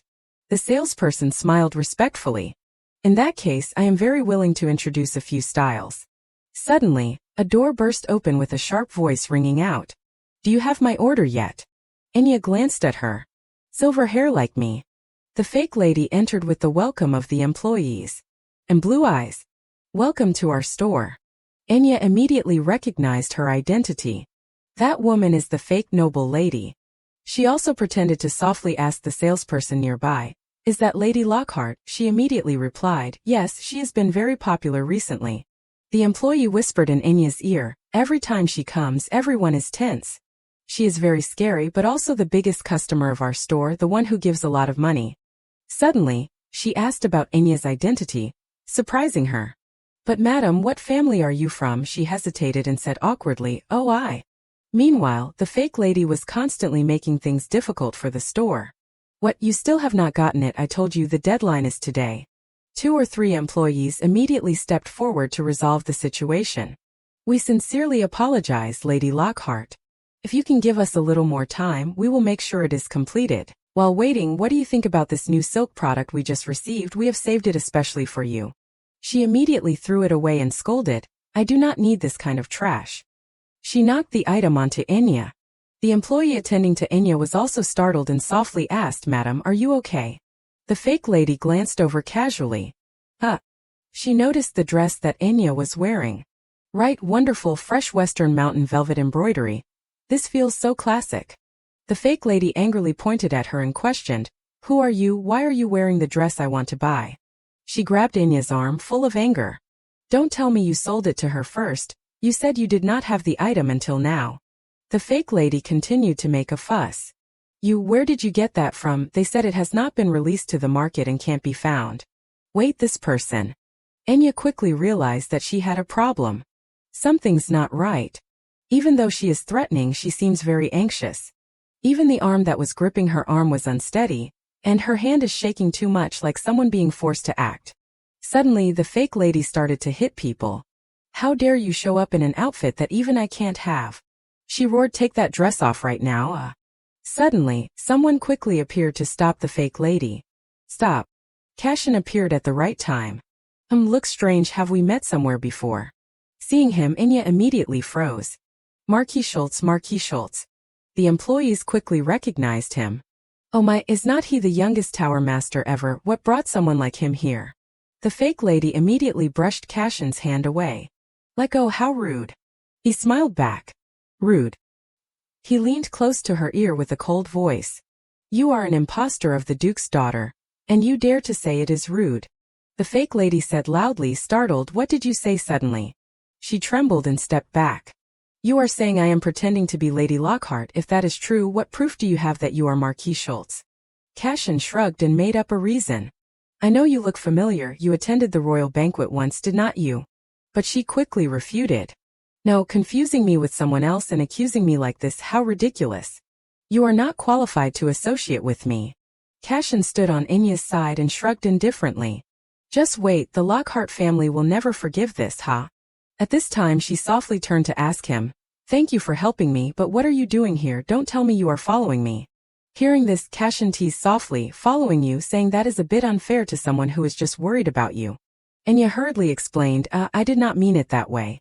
He felt uncomfortable at the store and suggested, should we move to another place first? Enya could not refuse. Okay. A moment later at Dale's warm house. Cashin took Enya's hand and did a teleportation spell. She looked around blankly. You just teleported without using a scroll, he nodded and explained. For a tower master, this kind of magic is basic. As if realizing something, Enya blankly asked him, but how did you know where the mansion is? Cashin laughed awkwardly and avoided the question. Aha, let us just go inside, shall we? Suddenly he suggested, by the way, I will treat the injury on your wrist for you. She shyly used the other hand to cover it. When did he notice that? The conversation of the two people rang out again. The fake noble lady ran away just now. Are you sure it is okay? Cashin did not pay much attention to this issue. Yes, I plan to handle that matter myself. Enya asked suspiciously, but how are you sure she is an imposter? He said and explained, I have done some preliminary research. Cashin recalled his previous face-to-face meeting with the fake lady. But one thing is that I saw that face once at a social party. She did not use the Lockhart name at that time, but after meeting her again today I am sure. Suddenly, he asked a question, making her bewildered. But did you really just go to the fashion store to investigate? Enya immediately replied, yes, of course. After hesitating for a long time, Cashin also said his thoughts. I think Madame may be choosing a birthday gift for Dale because it is coming up soon. Enya's mouth dropped open in surprise. What? She hurriedly rushed forward to question. His birthday, when is it? Why did not you tell me sooner? Seeing her so flustered, Cashin softly explained, please calm down, I thought you already knew. Enya hurriedly explained, not paying attention to her steps, I did not know, I really did not know. If that is the case, then I have to. Just then, Dale opened the door and appeared at home. A shady scene appeared before his eyes. Dale still stood blankly looking at the two people. Dale. Cashin hurriedly let go of her. A bruise immediately appeared. Dale's expression darkened, and he immediately rushed to attack Cashin. You bastard! He grabbed Cashin's collar, his voice hoarse with anger. What did you do to Enya? Cashin was dumbfounded. What? Dale tightened his grip on his collar and shouted. Then explain why Enya's wrist, completely fine this morning, has become like this. Enya on the side was trying to soothe the two people. Dale, calm down, it is just a misunderstanding, I will explain everything. Enya trembled all over, becoming flustered. What should I do? This is the first time I have seen Dale so angry. At this time, Cashin darkly replied, before starting to explain, grabbing someone by the collar immediately will make others very embarrassed. Dale softened a bit and asked, why are you here? Cashin smiled and softly replied to him with a mocking voice. Because my friend never invites me to play, so his wife took me on a tour around the house. He kept provoking Dale. Anyway, I am about to leave, can you let go now? At this time she also ran over and pushed the two apart. That is right, we just met at the fashion store just now. He is Dale's friend, so we chatted a bit. He caught me when I slipped while seeing him off, so please calm down. Cashin still smiled annoyingly as usual. That is what she said, right? Dale turned back and asked sternly. Then who made Enya's wrist injured? But she had to beat around the bush. I am so hungry, Dale, I have been waiting to have dinner with you. Seeing the two of them being affectionate, Cashin also understood. If I shamelessly join the two of you at the table in this atmosphere, I might become the main course tonight, so I will leave. She nodded and breathed a sigh of relief. Yes, I understand, thank you for today. He calculated in his heart they have to be separated quickly. Before leaving, he patted his chest confidently. Yes, I will bring you good news soon, Lady Lockhart. Enya breathed a sigh of relief. Thank goodness, Cashin accepted quickly. She felt like a weight had been lifted off her shoulders. I thought things were about to get worse. At the dinner table she gently explained, so, now you understand, right, Dale? My wrist was just bruised a bit from falling, so do not worry. Oh, more importantly, what happened with the luminescent stone? Dale was also much calmer than in the afternoon. I understand, sorry for startling you. About the luminescent stone, I have arranged to meet with the head of the Kellepelt Merchant Association tomorrow morning.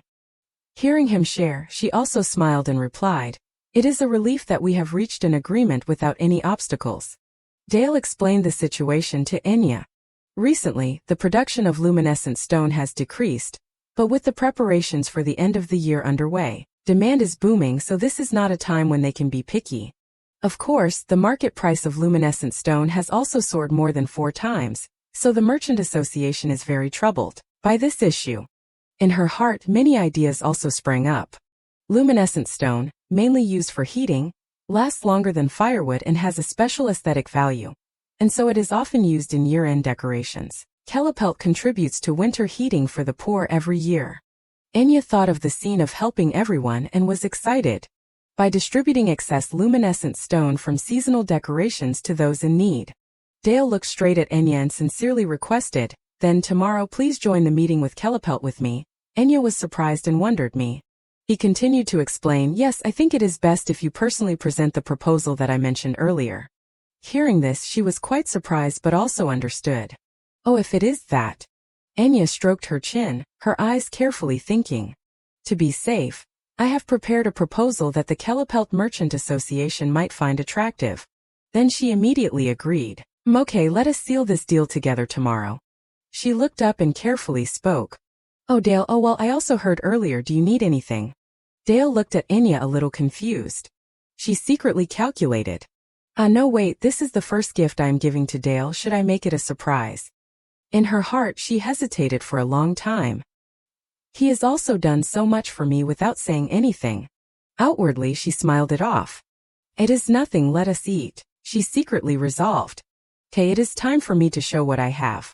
The next day, at the headquarters of the Kellepelt Trade Association in the imperial capital, Enya sighed wearily, her eyes dark. A person spoke up and called. Hey Enya. Dale looked at her suspiciously. Couldn't you sleep? Enya awkwardly waved her hand. Yes, no, it is nothing. At this time in her heart, she was protesting fiercely. Goodness, I lost control of my expression without realizing it. I could not sleep all night thinking about Dale's gift. Enya pushed Dale away and explained. This is the first time I am handling a transaction like this, so I must have been too worried and could not sleep well. Don't worry, the head of the Merchant Association must be waiting, so let us hurry.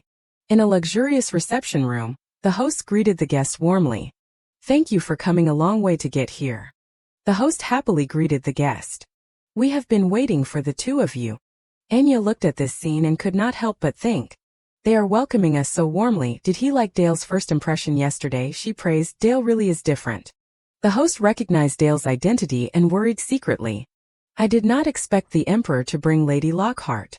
The fact that he came in disguise means that he does not want to reveal his identity, right? He wiped the sweat off his brow and continued to think. The reason we became the top trade association in the Empire is because the Emperor supported us. Although we never swore loyalty to the Emperor, before thinking of that grace we naturally have to accept some losses, but I am a merchant, I must keep the loss at a minimum. Dale suddenly turned to the host and said, Now, can we continue discussing the promised agreement? He replied in a calm voice, I heard that you have a lot of luminescent stone, can we listen to your terms? Enya confidently raised 3 fingers. 30 million crobots per ton. How does that sound? The host calmly replied, that price is cheaper than other places but still expensive. With that money, importing from abroad can also be considered. But Enya had gradually heard the hidden meaning, so he is trying to bargain. She still replied confidently, but you know the quality of foreign luminescent stone is not guaranteed, right? More importantly, this agreement could be the first step towards continuous exchange with Grunwald. Enya smiled softly and placed a stone on the table. First, let us take a look at the goods. The host used a magnifying glass to examine the stone, and could not help but be surprised. They retain their warmth fully, so they shine brilliantly. The color shows both turquoise and blue at the same time. Excellent quality. He held the stone and carefully observed it. They said the mining rights have been returned to Lord Grunwald, so that is right. With this quality, Grunwald will soon become a prosperous territory. Suddenly, the host seemed to realize something. Inside the crystal ball were words that made him exclaim, "No, what is this signature?" He shouted and questioned Enya. "Why are you sabotaging the goods?" She cleared her throat and replied, "That is not sabotage, that is quality assurance." Enya smiled confidently and explained, "Kellepelt has become famous for the quality of its products. Even if someone buys stones here, everyone will pay attention." The more the host heard, the more confused he became. "That may be true, but what does that have to do with this?" She explained slowly. "Recently I heard that many merchants are impersonating Kellepelt to sell fakes." She winked playfully and explained further, "That is because the certificate is easy to fake. However, this method can reliably prove that the goods come from Kellepelt. This is a handwritten guarantee mark, passed down with the skill of an alchemist. No one can imitate it. It is very difficult to forge or copy." Enya's words surprised the host so much that he could not speak. With this quality assurance mark, the reliability of the product is certain. This will also be an opportunity to promote the name of Kellepelt more widely. Images flashed in Enya's mind. The Kellepelt Association holds a solid #1 position in the empire, but they want to expand their influence beyond the empire, throughout the entire continent. She was satisfied when she thought of the Kellepelt Association. Therefore, one of Kellepelt's choices is to contribute to society.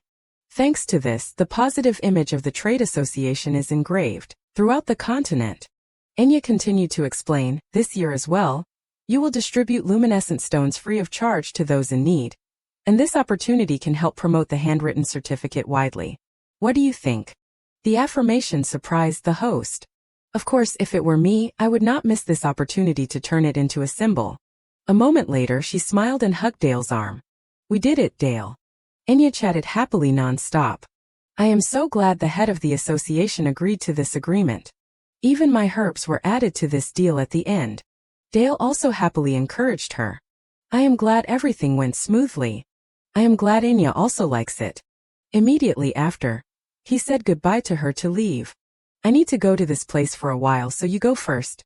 Enya obediently replied, "Yes, okay." Enya remembered something. "Oh, that is right, wait a moment, I have a gift I want to give to Dale." "Can you close your eyes?" Dale asked in surprise. "For me?" He closed his eyes helplessly and said, "Understood, like this, is it okay?" Dale slowly opened his eyes after hearing Enya say, "Now, open your eyes." She put on a new pair of gloves for him and took his hand. "I made it myself, so it is a little messy, but..." Dale looked at the gloves in surprise. Enya said, "Happy birthday, Dale." He wondered and said, "Could it be that the reason you are tired is because you were preparing a gift for me?" She calmly replied, "Yes, I tried not to show it as much as possible, but..." Enya happily reached out to touch him. "I really want to take care of you. I was worried because your hands are always cold." She gently stroked Dale's cheek, concerned from her words. "Because you are a mercenary, I was very worried when the weather got cold. Do you like it?" He took her hand, his face a little red. "It is really amazing, Enya, I will cherish it for life." At Dale's house, Enya put her hands on her hips and proudly shouted, "Great." In her head, she thought about the situation from the afternoon. "We finished Dale's birthday well, and finally completed the preparations to return to Grunwald. The fake princess case has been resolved, and the contract has been successfully completed, but..." Thoughts kept running through Enya's head. "I did not find any clues about my memories, it is a pity. But if the Emperor wants to return before the winter training ends, there is no other choice. But Dale told me to go back first, so is the packing done yet?" She opened the wardrobe, muttering, "I do not want to infringe on his privacy too much, so I tried to arrange Dale's going out clothes instead." Things in the wardrobe fell out, startling her. "Ah." Enya rubbed her head, constantly sighing, "Ouch." The things that fell down surprised her and wondered what fell down. Enya listed each item she saw: a merchant and a monk, a knight. She asked suspiciously, "Is this Dale's identification badge?" Enya worriedly supported his body. "Dale, can you roll up your shirt so I can see the wound?" Dale was a little surprised and turned to stammer here, but Enya did not care that much. "Does our location really matter right now? Hurry up." Hearing that answer, he agreed to Enya's request. "Few insist." She saw the wound and was startled. Enya gently placed her hand on Dale's back. Just looking at it makes me think it is very painful. She blamed herself for acting thoughtlessly. If only I had not ignored Dale and disappeared like this. Enya asked him worriedly, Dale, do you feel short of breath or feel pain anywhere? Dale did not want her to worry too much. It does not seem that bad, I will be fine. But not believing that answer, Enya immediately busied herself bringing the herbs from the suitcase. You are not okay, Dale, I will use some herbs. It seemed that Dale was quite concerned. Enya, I really appreciate your idea, but... He closed his jacket tightly, his body trembling. The snow is getting heavier and heavier, ouch. At this moment she did not know what to do. If I take off my clothes outside like this, he will catch a cold. Even so, the wound needed to be treated immediately, otherwise it might get worse. What should I do? Enya tugged on his shirt and whispered, I am sorry. Dale felt that emotion and comforted her. It is okay. Then he found a place to rest and recover. Enya, there is an inn nearby, the snow seems to be falling more. Maybe we should go there first. Without hesitation, Enya immediately agreed. Oh, that is great, let us go to the inn now. The snow fell more and more outside the inn. She was careful in taking care of Dale. This herb is very good for wounds. It is good that it does not look like any bones are broken. I will bandage it up, so please remind me to change the bandage when it is dirty. After the healing was over, he was putting on his clothes again when he suddenly stopped. It turned out that Dale was afraid of making Enya feel uncomfortable. I am sorry, there is only one room, so I made Enya uncomfortable. She did not mean to blame him. Don't apologize, it is not Dale's fault. Enya only gently comforted him. Because Lord Grunwald's illness has been completely cured, there are more visitors and workers visiting, and I understand, so do not worry too much about it. He was still not at ease. But Dale noticed her every gesture and her flushed face. Enya, your expression does not look good at all. Enya was still hesitant, her hand clenching. Actually, I really wanted to ask Dale about my doubts today, because the house collapsed and I hurried back. So I missed the opportunity to talk for a few days. She knew everything but did not dare to talk to Dale directly. Although he is a mercenary, he still has a decent attitude. Although he overdid it when using a movement scroll. He never told me about the work he was doing. Enya's mind was tormenting her, struggling with her own thoughts. I want to trust Dale, but I want to hear it directly from him. Enya thought to herself, I do not know if he is hiding something from me. Dale spoke shyly. Enya. He thought that Enya was unhappy. You do not look comfortable, so I will move somewhere else. She did not expect Dale to think that. What, that is not it really, Dale. Enya took his arm in an attempt to hold him back, but suddenly realized something was wrong. What? Her eyes widened and asked him, Dale, wait a moment. Then, Enya put her hand on Dale's forehead to check. You have a fever. She could not understand. He tried to go out in this condition. Enya wanted to know the reason. Why did you? He kept stammering. Dale's next sentence surprised her. Because I did not want to make Enya uncomfortable. Enya was grateful for the sacrifice he made for her. He was injured trying to protect me from the beginning, so it is even more painful, and while that is happening, he is still looking into my eyes and worrying about me. Enya herself was also moved. How could he be so foolish? Dale did not take his eyes off her. Enya, could it be that? He was heartbroken to see her eyes wet. Are you crying? Images of Dale were all imprinted in Enya's heart. No matter what happens, I really feel that Dale cares about me very much. She affirmed Dale's feelings. No, not for a moment has it been fake. Enya gently called his name, Dale. He heard her call his name and also said softly, yes, Enya. Enya then made a suggestion, if you do not like seeing me uncomfortable. She stepped closer and took Dale's hand. Today, please rely on me, please. A moment later, the thermometer displayed the number, 39.4 degrees Celsius. Enya only glanced at it and knew. As expected, he has a high fever. She praised him endlessly. I know Dale, a mercenary, is more robust than others. Enya observed the details of the situation. I can tell just by looking at the wounds on his back. She did not like being hidden, but when he is in so much pain that he can't stand up on his own, he has to tell me. Enya did not hesitate to say the truth. Before becoming Dale's wife, I was a medical officer. If it were someone else, I would have smelled the disease from their smell and noticed it. At this moment, she felt more helpless than ever. I had suspicions, but this incident confirmed it. When looking at him, Enya seemed to have a new discovery. My ability does not work on Dale. She remembered the moment when Dale fainted on the ground. Even when I met Dale for the first time, or when he fell due to the side effects of the teleportation scroll, I did not smell anything. At this time he had opened his eyes and looked at Enya, but she was still immersed in her thoughts, doubting her ability to feel. I thought it was because it was beyond my ability. There is no way I would not be able to detect the smell with the amount of bruising and high fever like this. Her question had no answer, so why? Dale suddenly spoke. Lady Enya. Enya startled. Yes, do you feel uncomfortable anywhere? Dale saw that she was distracted. No, I have something I am curious about. He asked worriedly for fear that Enya was suffering some grievances. Why are you crying? She answered honestly, of course it is because I am worried about Dale. Putting down the bowl of medicine in her hand, Enya expressed her feelings.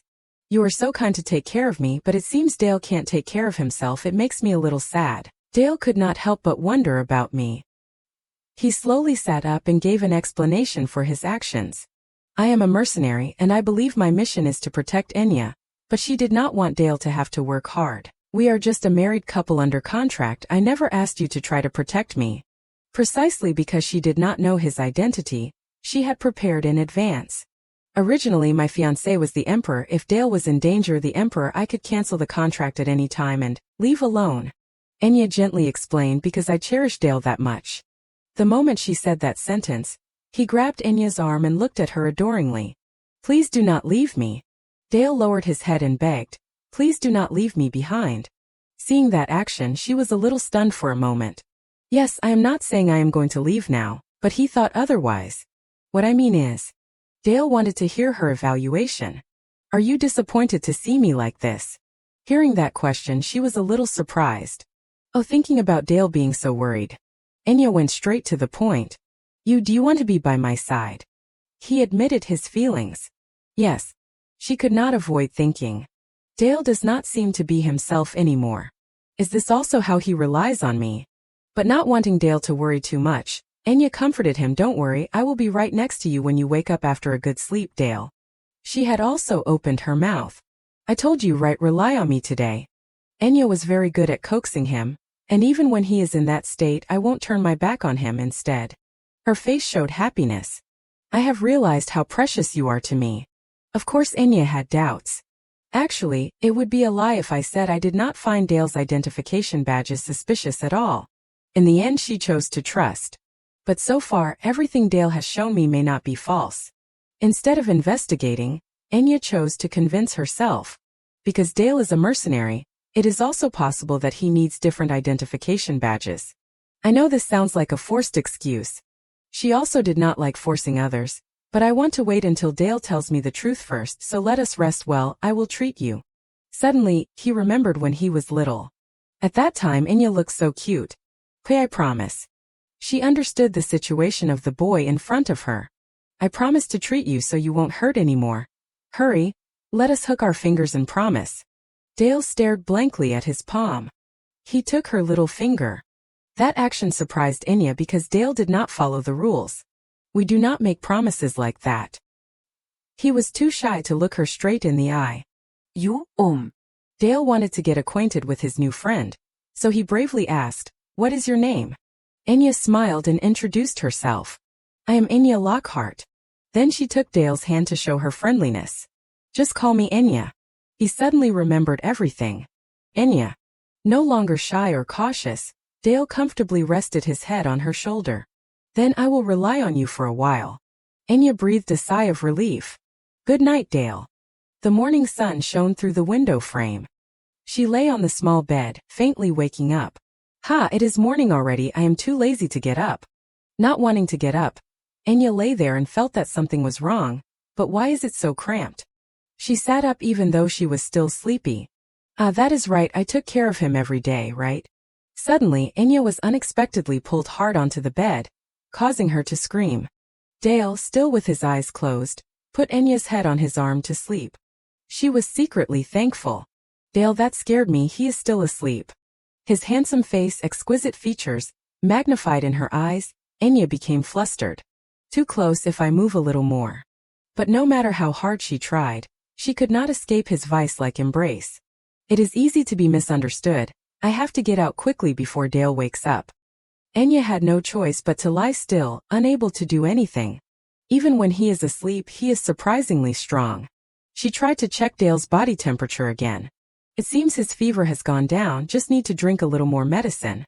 Enya could not help but touch his face, but somehow looking at his face this close. Before she could react, Dale had woken up. I have a feeling I have. He froze, not knowing why he was hugging Enya. As soon as she spoke, the blanket was thrown up. Did you sleep well? Enya hurriedly asked Dale, did I startle you? Seeing that Dale looked unstable, she asked worriedly, are you okay? On the other hand, he still did not understand what was happening. It turned out that Dale was afraid he would lose control. Enya, did I do anything wrong last night? Enya knew he was thinking negatively and hurriedly explained, don't misunderstand, nothing happened. Even so, Dale shyly asked, really, but then why are we in the same bed? Enya said calmly, what is so strange about that? We are in that kind of relationship now. She happily concluded, friends. Hearing this, he asked suspiciously, friends? Enya excitedly explained, that is right, I realize that Dale is a person who is more precious to me than I thought. She confidently emphasized once again, therefore we are friends, and friends can always rely on and rest whenever they need to. That is the most important thing. Dale murmured, rely on each other. He gently touched Enya's finger, shyly asking in short, does that mean we have become something more special? Dale's voice dropped. Still not enough for me. He took her hand tightly, saying leisurely, but I will agree to be friends. Dale gently kissed Enya's hand, gently declared, because I also want to have a special relationship with you, Enya. A moment later, she was sitting writing a plan. But Enya could not concentrate, secretly thinking, Dale really, he said things that could easily be misunderstood. In her head, the image of Dale blushing appeared again, his soft voice announcing, I also want to have a special relationship with Enya. She propped her hand on her chin and thought shyly, saying such things with that face. Enya silently thought, Dale does not mean anything, am I the only one thinking too much? He is such a pure and honest person, I did not do anything wrong either. Just then Dale came out. She spoke up and asked, did you finish showering? Dale gently replied, yes. Enya picked up the paper and shared excitedly, here, look at this. She happily explained, I came up with some ideas for our new house while you were showering. Enya came over to stand next to him and began to tell, in short. An image similar to a map was drawn by her. It clearly stated the criteria, a place not too far from our current house, but a little closer to Grunwald Castle, and in an area with many houses next to each other, is the most ideal. Enya said shyly, to be honest, this is just my wish list, and I am satisfied even if only these conditions are met. Dale gently replied, understood. She asked in surprise, oh, do you think a house like this really exists? He calmly declared, I will need to find out, but I have a few ideas in my head already. Hearing Dale say that, Enya also hurriedly spoke. You asked me to share what I wanted in the new place, so I said it without thinking. You know you do not have to overdo it, right? But he firmly said, you said I am the person you cherish. Dale's face became gentle, saying slowly, I want the person I cherish to also be able to rest comfortably. Then he leisurely concluded, so you really do not need to worry too much. Time passed. A week later, Enya was surprised when standing in front of a house. Are you sure this is our house? She asked curiously, how did you find a place like this? Dale, I did not think there was a place like this before. Dale calmly explained, this is a private mansion owned by Lord Grunwald. Hearing that, Enya turned to him, exclaiming in surprise. Lord's private mansion, Dale calmly recounted, yes, it was originally a noble's villa, but it was put up for sale after being abandoned. When the two stood facing each other, he continued to explain, considering that Grunwald often has heavy snowfall, villas like this tend to be abandoned. She said, that is right. Enya smiled brightly, saying happily, I was sad that our house collapsed. It turns out we were really lucky. He asked softly, do you like it? She took her luggage and replied with great excitement. Yes, I like it very much. Look, do not you think this place will be very beautiful in the spring? He happily replied. Yes, I am also looking forward to that. Suddenly, a voice rang out from behind. Welcome, madam. A group of servants came out. The woman respectfully said, we are very happy to meet you. She placed her hand on her chest and introduced herself. Starting from today, I will serve as the housekeeper of the house. My name is Mari. Looking at a group of people suddenly appearing in front of her, Enya asked in surprise, housekeeper Dale, what is going on? Dale calmly said, these are the other employees that I called earlier. He took out a piece of paper and gently explained, with a mansion as big as this, I think it would be too much for just the two of us to manage, so I thought it was necessary, and Dale whispered to her, since I won't be living in the house full time, you do not need to worry. Enya softly asked, then where will you live? He hurriedly reassured her. I will have my own accommodation and commute to work. Mari said leisurely, don't worry, madam. She confidently declared, we will handle everything effectively so as not to disturb the married life of the two of you. Enya said shyly, couple, thank you. Mari introduced the others in turn. And this is the gardener, the chef, and others who will help me manage the mansion. They said in unison, it is an honor to serve you, madam. Enya looked at him, thinking silently. I am very grateful that he has been so thoughtful, but she secretly worried, with a mercenary's salary, it must be very difficult to hire these people. Enya wondered where could such a large sum of money come from. She looked at the garden, then happily thought, it is perfect that I was thinking it would be great to have a yard at home. Now I can start a high-quality herb business. Enya remembered Dale's appearance, secretly calculating. Anyway, I plan to save money through this herb business. I tried to offer to help cover the employees' salaries, but he resolutely refused. At that time he explained in a panic, I am okay because I have money that my great-grandfather lent me. She walked and thought. And above all, my worries turned out to be unnecessary. The employees really just work and go home, there is almost nothing to worry about. Among them Ms. Mari, who serves as the housekeeper, is like a professionally trained person. If I say one thing, she will do 10. Enya's face became wary. She has a strict discipline that is almost characteristic and can be sensed in the royal palace. When entering the study, Mari said, welcome, madam. She thought silently, maybe I am having unnecessary doubts because of the emperor. She respectfully announced, I am just tidying up the room a bit. The temperature and the number of apples are perfectly aligned. Enya gave an awkward laugh and said, haha, thank you. She could not help but ponder, but being cautious does not hurt. She worried silently. Above all, the emperor in the original story is meticulous, thorough, and careful, with a strategic mind. Enya quietly concluded, he always gets what he wants without fail. He might be watching for the moment I let my guard down. With just a small slip-up, Fabry could catch her at any time. Enya sat on the chair, holding the letter and lost in her own thoughts. Just to be safe, I should ask Emma to conduct a separate investigation. She leisurely opened the letter. It read, to the most beautiful Lady Enya in the world. Emma carefully reported, greetings, Lady Enya. How have you been lately? Regarding the illness related to the symptoms you asked about last time, I still have not found anything. She casually asked, however, if your heart acts strangely when you see someone, could it be that you have fallen for them? Upon reading this, Enya's face involuntarily flushed red. She quickly crumpled the letter. Enya frantically thought, I did not intentionally ask Emma anything strange. She quietly calculated a bit. Anyway, reading Emma's letter makes me want to see her, since it has been so long, and also the nanny and everyone else in my household. But Enya could not help but worry. I left without a word, so father must be very worried, right? I wonder if they are okay. At a luxurious mansion, a voice rang out, welcome. The soldiers respectfully called out, Duke Lockhart. He stood there majestically, Duke Marcus Lockhart of the Lockhart family. He coldly ordered, open the door. Marcus silently entered Enya's room. He carefully examined the surroundings. Then Marcus gently stroked the stuffed rabbit and sadly murmured, Enya. His voice was full of worry, where are you and what are you doing? Emma stood not far away, carefully observing Marcus. Then he suddenly spoke, Emma, are you there? She quickly replied, yes, master. Did you call for me? Marcus sat down on the bed, placing the stuffed rabbit next to him, and sadly recounted, it has been so long since Enya left. Emma stood aside respectfully and said, I only hope that the young lady is safe. He calmly asked, you are the child Enya took with her when she was little, right? A look of sorrow flashed across Marcus's face. Enya has lived her whole life between the duchy and the capital, and now she has been missing for 3 whole years. His voice lowered. She is in a place that I can't find without someone else's help. In a way, that is something to be proud of.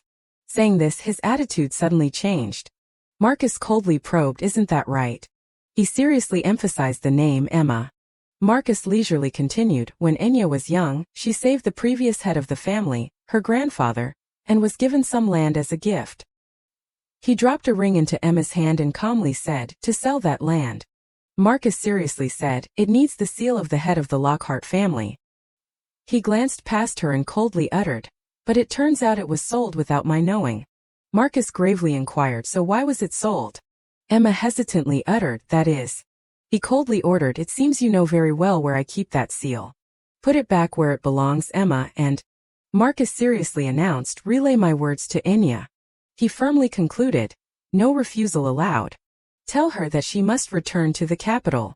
Emma anxiously reported in a letter, dear lady, I have urgent news. It seems the Duke can no longer tolerate your escape. I have heard that you might be coming to the capital soon, and I worry that the Emperor might be behind this somehow. I hope nothing serious happens.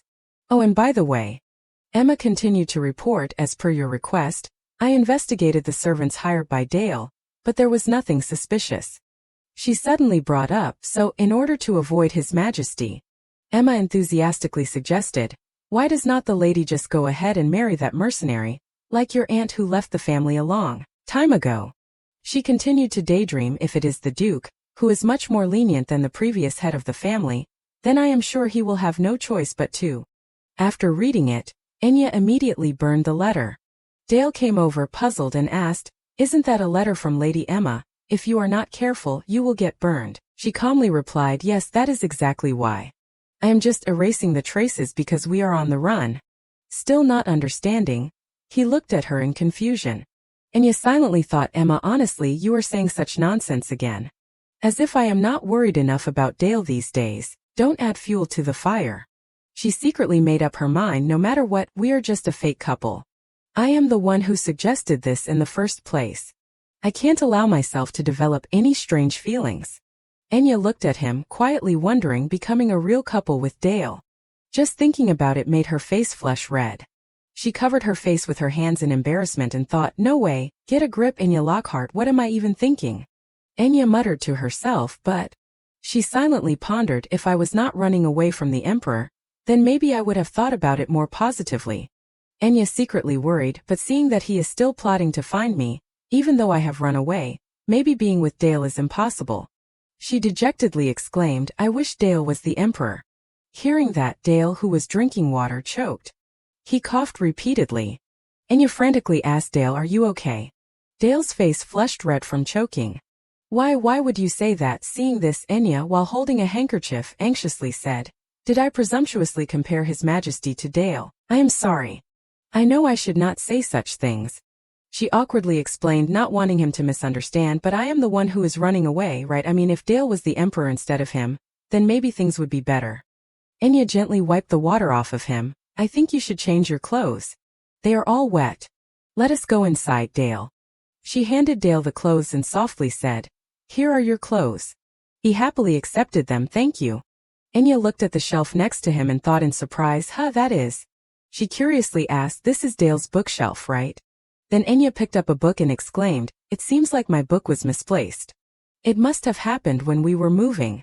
I read this book a long time ago. I am happy to see it again after all this time. Dale exclaimed in surprise, oh, that is right. She happily introduced, this is my favorite book, so it is still vividly etched in my memory.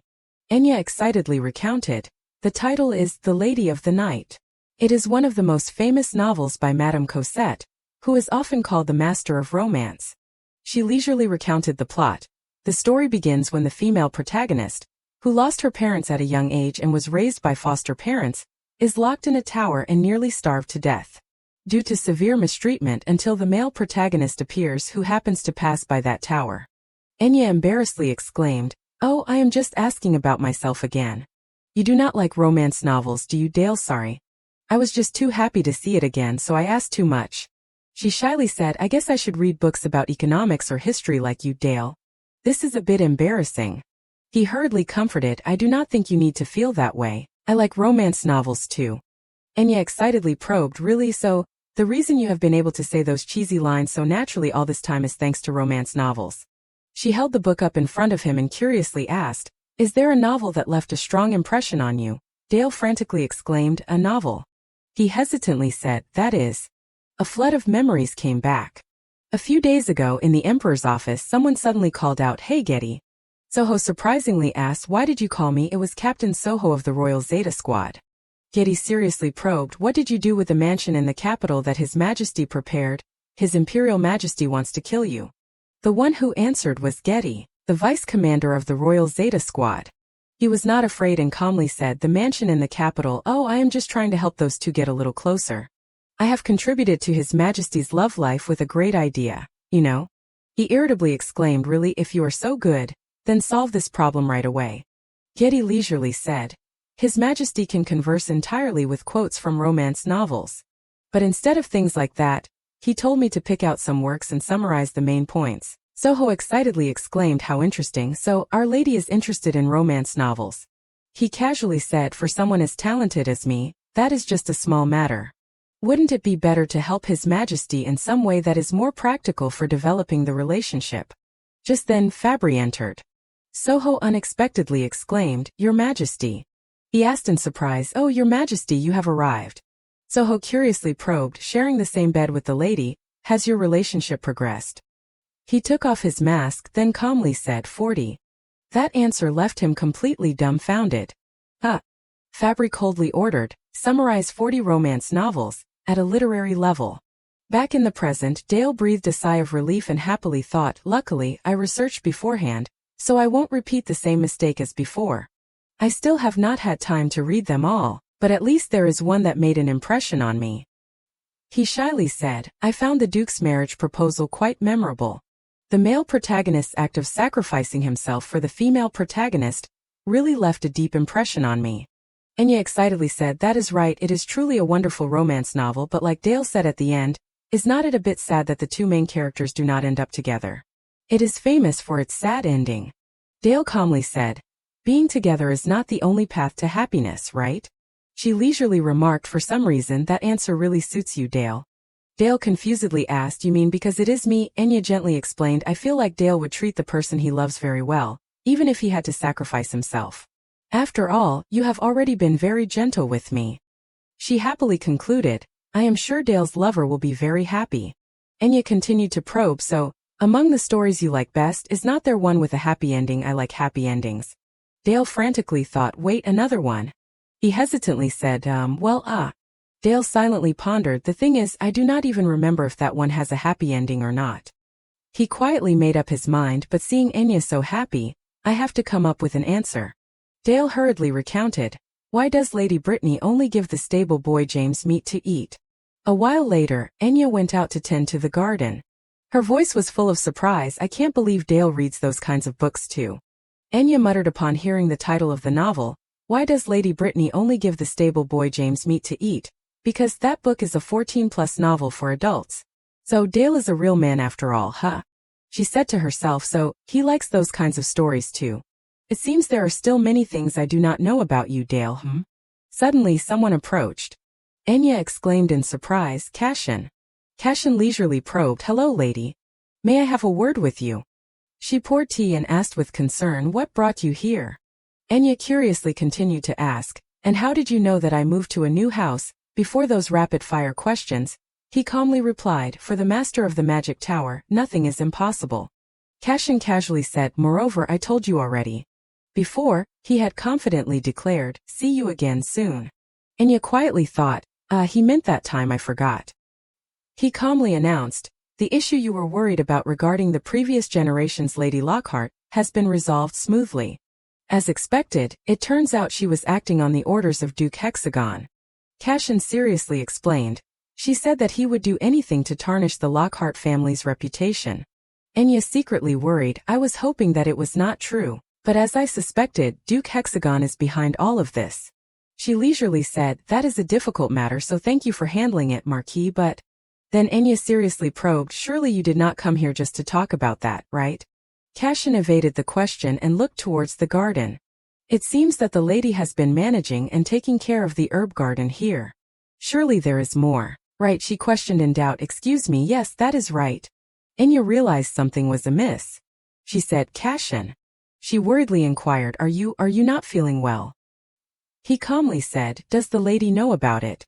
Cashin casually recounted, "Originally, I was planning to inherit the title of Marquis in leisure, but something unavoidable happened."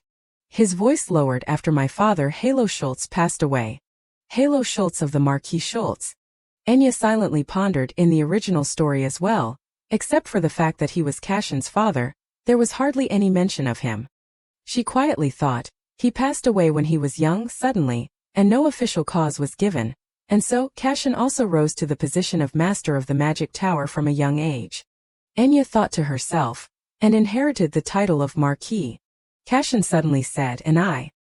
He calmly declared, I might also die young like my father. Hearing that, she exclaimed in great surprise, what are you suddenly talking about, die young? Enya quietly thought, and for the same reason as his father, is it some kind of hereditary disease? However, Cashin only leisurely explained, toxins caused by mana are corroding my body. She thought in surprise, mana poisoning. Enya silently remembered. Mana constantly burns in a magician's body. The Schultz family has long been a prestigious lineage, famous for producing countless skilled magicians, all born with superior mana. Then she continued to analyze the situation. But high-level magicians have a fatal weakness. The more mana they use, the more residual energy accumulates in their bodies. Finally, Enya quietly concluded accurately, when enough has accumulated, they start to get sick frequently like a time bomb growing inside them. She thoughtfully speculated, normally unless a war breaks out they do not use enough power to push themselves too far, so it would not be a problem, but considering the Schultz family has produced many generations of high-level magicians, Enya still continued her train of thought, the more mana, the more residue they will certainly accumulate. She suddenly had a bold idea, so, the mysterious deaths at the Marquis Schultz's house are all due to mana toxins.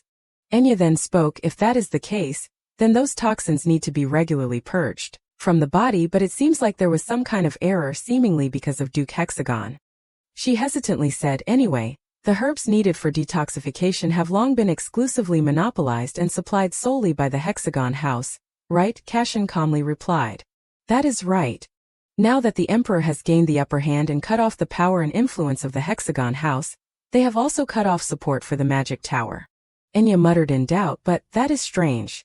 Didn't the Marquis foresee that and develop an alternative antidote to mana? No way. She exclaimed in surprise, you failed to develop it, he countered. What if it was not a failure but just part of the process and testing? Enya slumped onto the table and dejectedly said, so you are saying it failed? So this is the pride of the magic tower? Cashin angrily exclaimed, what? Please be careful with your words, lady. He carefully explained, purifying mana requires a rare flower. You need extract from the Kerstella flower for it to be effective, but Duke Hexagon has monopolized that flower. With the support of the former emperor, they even monopolized the method of cultivation. Cashin said irritably as he remembered a warehouse going up in flames, so getting it from anywhere else has become as difficult as plucking stars from the sky. I even visited the shrine, which used to store a large amount of Kerstella for healing. He coldly recounted, but the building storing it was burned down. All of it disappeared in just one night. Enya rested her hand on her chin and quietly thought, there is no doubt that Duke Hexagon interfered to bring down the Schultz house. She seriously warned, in the end, if you can't get that flower you will also be in danger, Marquis. Cashin did not hide it and casually admitted, that is right. That is why I came here to ask you, lady, if you have any Kerstella. Suddenly she slammed her hand on the table and interrupted him, but Marquis, there are a few things that do not make sense. Cashin asked in doubt, yes, what is it? Enya firmly said, first, the Emperor has declared Kerstella a special royal herb. That means restricting the Hexagon house's monopoly. The Empire has started sourcing it through official channels, and researching cultivation. An image of a vibrant purple flower appeared, and so, by law, individuals are prohibited from possessing it. Enya continued to analyze, second, Marquis Schultz, plus our family is known as one of the two moons supporting the sun.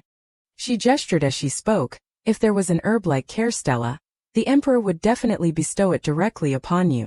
Enya's seriousness made Cashin think, but since there is no mention of it, that means even the Emperor does not have it. That is Marquis Hexagon. It seems like no one in this empire has Kerstella, and finally, if that is the case, Marquis. She cautiously asked, why, out of all people among countless herbalists, did you choose me to ask about the location of this herb? I can't help but feel this is really a way to test our loyalty. To see if we are hiding something from the Emperor. Cashin exclaimed, a test. She calmly analyzed, on the other hand, it is also possible that they are intentionally revealing a secret that is concerning, hidden by the Marquis, offering to trade a weakness in exchange for something. Or perhaps this is a way to open a path for communication between our two houses. Enya coldly concluded, after all, Both are supporters of the empire. We have maintained a considerable distance from each other. Not to mention, Duke Hexagon's house arrest was soon lifted, so this is the time to be prepared. Her voice lowered. Am I wrong? Cashin sighed. Ha!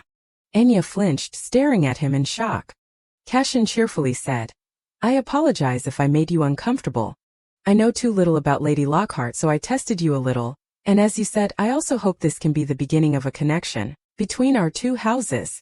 He casually admitted, isn't it the person who needs help who takes the first step? After all, we, the Schultz house, are the ones who need it. Cashin put his hand on the table, preparing to stand up, and softly said, anyway, I assume you are saying you do not have any care, Stella, either. What a pity.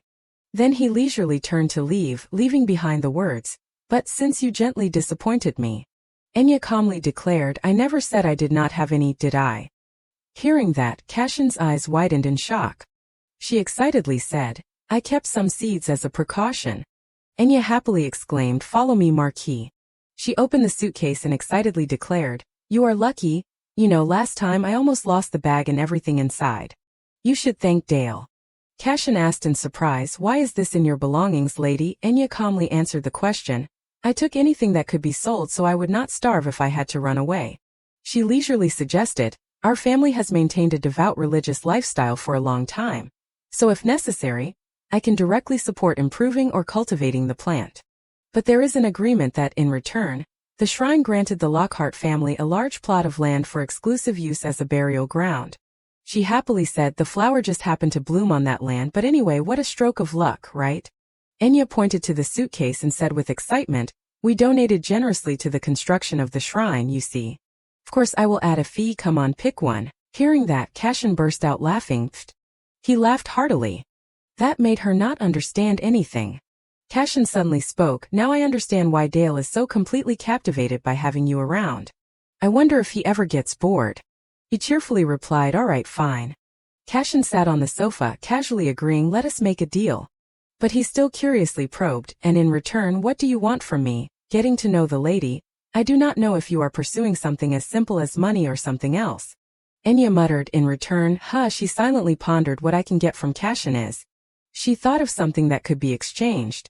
It was definitely information that only Cashin could provide. After all, in the original story, Cashin was described as the Emperor's only true friend, so. Enya somewhat awkwardly said her thoughts, I want information. Tell me everything you know about the Emperor. Enya awkwardly expressed her thoughts with determination. What I want is information. Tell me everything you know about the Emperor. Cashin casually leaned back on the chair and looked at the girl with curiosity. About the Emperor, I feel like you might know more than I do, lady. Making her bewildered, She looked straight at him and reaffirmed, not at all. I have never met the Emperor before. Cashin suddenly understood what she wanted to find out but still asked, oh, I see. But did not you leave home to avoid the Emperor? Why are you curious about him? Enya suddenly moved closer to him unexpectedly. It is obvious. With sparkling eyes, she expressed with great enthusiasm, as you know, I received a marriage proposal from the Emperor, but chose to marry Dale, a commoner. Enya tightly closed her eyes with worry for the Emperor and complained, that is why Dale could be in danger at any moment. If I could know a little bit of information about the Emperor, I might be able to think of a way to protect Dale. Making Cashin have to hold back his laughter to the point of tears. Oh. He wiped away his tears and responded to her, I understand your intention. More or less, you are saying that if you know about the enemy, it will be easier to avoid him, right? She happily nodded in agreement. Exactly. But Cashin sighed and had to accept her request. I can't sit still and watch my friend get hurt, so I will try to help you. He held up 2 fingers as if wanting to negotiate. Before I tell you anything about the Emperor, I want to negotiate the price for the care, Stella. What do you think? Seeing that, Enya thought about it too. 2 million, but she was also very clever when she questioned him back. You do not seem too eager for a seed that could save the magic tower and the marquis. Cashin brought out a suitcase filled with seeds of all different colors. That is for each good seed. But Enya was also very suspicious of the disproportionate price. But 2 million is a bargain. It is a rare seed, rare. Cashin smiled mysteriously and looked at this naive girl, who said it was 2 million, 20 million. With his innocent and bright face, perhaps Cashin had also calculated very carefully with this negotiation. Of course it is worth at least that much. But contrary to what he predicted, Enya did not panic at all and only replied, "Then Marquis, I will agree to that price, but with an additional condition." Cashin also started sweating profusely. "Lady, that is too much." But Enya was extremely cheerful as she calculated with an innocent face, "Should I sell it for 25 million instead?" Suddenly, the wooden door opened under the setting sun. Dale slowly walked in and tried to move his hand to check his reflexes. "I am still not well." He walked step by step towards the office with countless thoughts piling up. "I have hidden it well enough so that Enya does not notice, but there is no effective remedy for the teleportation scroll. No progress in researching another way to get to and from the palace." But Dale's thoughts became more and more depressed over time. "I feel like I am getting weaker, but Enya is here waiting for me." Suddenly, when he reached that door, he heard Enya's voice echoing out, "So cute. Do you have another one?" Cashin, who was having a headache with her requests, responded, "Be grateful that you got that, lady. You are asking for too much already." But in response to him was Enya's sparkling eyes and continuous requests, "Can you give me one more? You forgot that we have not signed the contract yet." Cashin was about to tease her, "You are more like a thief than a lady," when suddenly the door burst open abruptly without warning and Dale appeared with a dark face. The paper fell to the ground under the astonishment of the two people in the room, and Enya was stuttering, wanting to explain, "Dale, that is." Dale picked up the paper from the ground to look at it and was inadvertently shocked. It turned out that it was a picture of him when he was still in his teens, with cold golden eyes and the majesty of the heir to the kingdom. Enya was startled when Dale discovered her curious action about his past, making her jump, while Cashin was starting to feel guilty and worried about assisting her. And as expected, Dale began to look at Cashin, who was feeling guilty, with cold eyes and threatened in a low voice, causing the photo in his hand to also become deformed. "Who told you to hand this over so carelessly?" Enya immediately ran over to him in a panic, hoping to take back the photo in his hand. I asked to see it." She looked worriedly at Dale with fearful eyes and explained her mistake along with the photo of his childhood. "I did not know you would hate it so much, sorry. I was just curious about Dale's childhood." Enya bowed her head to apologize with endless worry with Dale in his astonishment. "Of course I was not talking about anything else, I was just looking at childhood photos. Because Cashin is Dale's friend, I can only." But in response to her was Dale's warm voice, "Enya, are you okay?" making her startled and have to look up, "Huh?" Contrary to what she imagined, Dale looked at her worriedly and asked, "Did this photo make you feel unwell or have a headache?" Dale gently stroked her hair, making her have to stammer out her feelings. "Through seeing Dale as a child, I just thought it was cute." Suddenly his face darkened as if hiding resentment silently. He gently comforted her to reduce Enya's worry. "Then that is good." But this strange thing made her worry about Dale's mood. Why did he react like that? While Enya was still muddled in her own thoughts, "It is just a childhood portrait," Dale suddenly interrupted her train of thought by calling Cashin Marquis. He immediately stood up to obey. Dale's sharp eyes also proved his anger at Cashin's reckless actions. "I need to talk to you seriously." Dale ordered him, "Come with me." Cashin had to reassure her with a light gaze like silk, "Okay, it is just a private conversation between friends." After the two people left the room, the door immediately closed, leaving Enya in the room. "I did not think this would be so serious. Is it okay to let them talk alone?" Meanwhile, Dale led Cashin out of the mansion with the majestic demeanor of an emperor in an extremely serious atmosphere. Suddenly, a ray of light flashed across Cashin's face quickly. Without saying a word, Dale immediately used his strength to suppress him with an extremely angry state as if wanting to kill him immediately. "Ha!" Dale immediately interrogated Cashin forcefully and threateningly. "Why did you provoke Enya Lockhart? Do you know clearly that recalling old memories will only bring her pain, right?" But in response to him was Cashin's provocative face. "I have to take responsibility too." Dale did not stop interrogating. "Why does your responsibility relate to Enya's risk?" Cashin also casually responded to him as well as saying reality and what should be done. "You saw her earlier, she is okay. We can't hide it forever." Dale could not restrain his anger and was about to choke him to death. But Cashin suddenly shouted to preserve his life. "The reason she can't remember your majesty."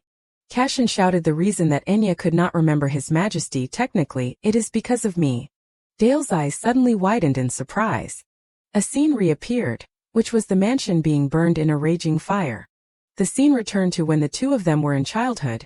The memory appeared clearly when Cashin was extremely confused and scared in the fire. "I am sorry. I did something wrong." He immediately knelt down before Dale as if expressing his remorse and trembling before his anger. I am sorry. Dale at that time was like a dead person, standing before this scene because he had no words to say to his best friend. But his first reaction was not anger but running to find Enya with confusion and panic, worrying about her. Enya. He ignored the heat of the flames and ran through the fire to find her. Enya. Suddenly, the scene returned to reality and Cashin was standing before him with a plea, hoping to get a chance to atone for his mistakes. So please, give me a chance to help. Cashin was being suppressed and gasped for breath when he was released, but he did not forget to continue to say, and he, with worry for his best friend from childhood, always wanted a chance to fix his mistakes because I am your friend, I want to fix the past. Suddenly, Enya's voice echoed from inside the room, intending to probe the situation. Dale, are you done talking with Cashin yet? Dale had to give up pursuing Cashin and return to the room with her for fear that she would worry about him. Yeah, he has something to deal with, so I sent him away after we finished talking. Don't worry. Enya saw that the situation was not too serious and sighed in relief. What a relief. But when standing before Dale, she still bowed her head to apologize to him for her curiosity. Dale, I want to apologize again. There might be some reason why Dale avoids talking about the past. Sorry for surprising you. She was also extremely ashamed of her impulsive actions and sad for Dale. Now thinking about it, maybe he avoids it because of some painful memories. I was too careless. But in response to her was Dale's gentleness with a soft voice. It is okay, Enya. Seeing that, Enya hesitantly asked for Dale's opinion. Then from now on, if I am curious, I will ask Dale directly, okay? She lifted her hand with joy and a radiant smile to apologize. Can I cook you a delicious meal? Dale also cheerfully nodded. Sounds good. When both of them went out of the room, in Dale's mind were piling up worries. Enya, even after you know the whole truth. His painful and pitying gaze for Enya was like repentance. The setting sun shone on the radiant smile of that innocent and cute girl, as if embellishing her beauty and his. Can you still smile at me like now? The scene switched to the tension of everyone in the Emperor's office. Emperor Fabry was resting his hand on his head to rack his brains thinking, looking extremely tense. Getty, who was standing on the side and seeing the Emperor's tension, was constantly worrying about him. This is bad. It seems that no proposal from the courtiers is satisfying His Majesty. This continues. He tightly closed his eyes in fear that he would again affect His Majesty's train of thought and fear that disaster would fall on himself. Not only did he not dare to breathe loudly before this angry Emperor, but the entire Zeta squad also had to work overtime without knowing when they would get to go home. The subordinates around him were also extremely tired before the papers filled with words, making everyone's mood as if at the bottom of the abyss, to the point that Getty also sympathized with their feelings. I am used to wearing a mask and standing in for him whenever His Majesty is absent, but my subordinates are not. He was also making himself extremely confused because of His Majesty's pickiness. Who is speaking next? Who can make His Majesty satisfied with the best birthday gift for the lady? It turned out that it was Soho's turn, but perhaps he did not seem as tense as the others. It is my turn, making Getty also worry for him. Damn it. Why is it Soho? Getty secretly prayed for this insensitive guy. I hope he does not anger His Majesty. Soho approached Emperor Fabry's desk to submit the proposals that he had thought of. By His Majesty's order, I have chosen gifts that the lady might like. Suddenly he shouted, making the silent room immediately noisy, and everyone around him also jumped in shock. Jewelry, too predictable. And flowers are too cliché.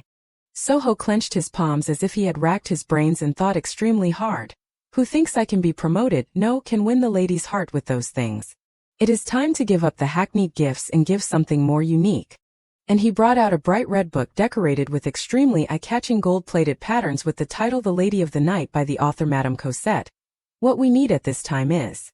Soho, with flowery language and full of persuasion, was trying to introduce the Emperor about the specialness of this book, a new and never-before published work by Madame Cosette, the author that the lady loves so much, a gift that is the new work of the writer who has been silent for 10 years.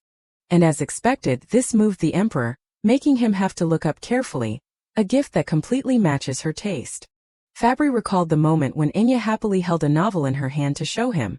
Every time she mentions romance novels, Enya looks very excited, but it is just a book. Not an expensive item.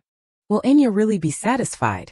Soho, as if he had guessed Enya's taste correctly, was extremely complacent and mysteriously revealed to Emperor Fabry about the secret of the majority of girls. Is that what you are thinking about? The closet of a duchess's daughter is definitely full of expensive jewelry. He clearly stated the reality of the lady while raising the book in his hand. No matter what the material is, the lady wants to be able to get any gem at any time. Soho's eyes were extremely serious as he looked at His Majesty with the novel, but a never-before-published work by Madame Cosette. Only His Majesty can get that. And if it is a new work by the favorite author after 10 years, what do you think the lady will choose? Getty, who was standing behind, started to see the instability in Soho's proposals.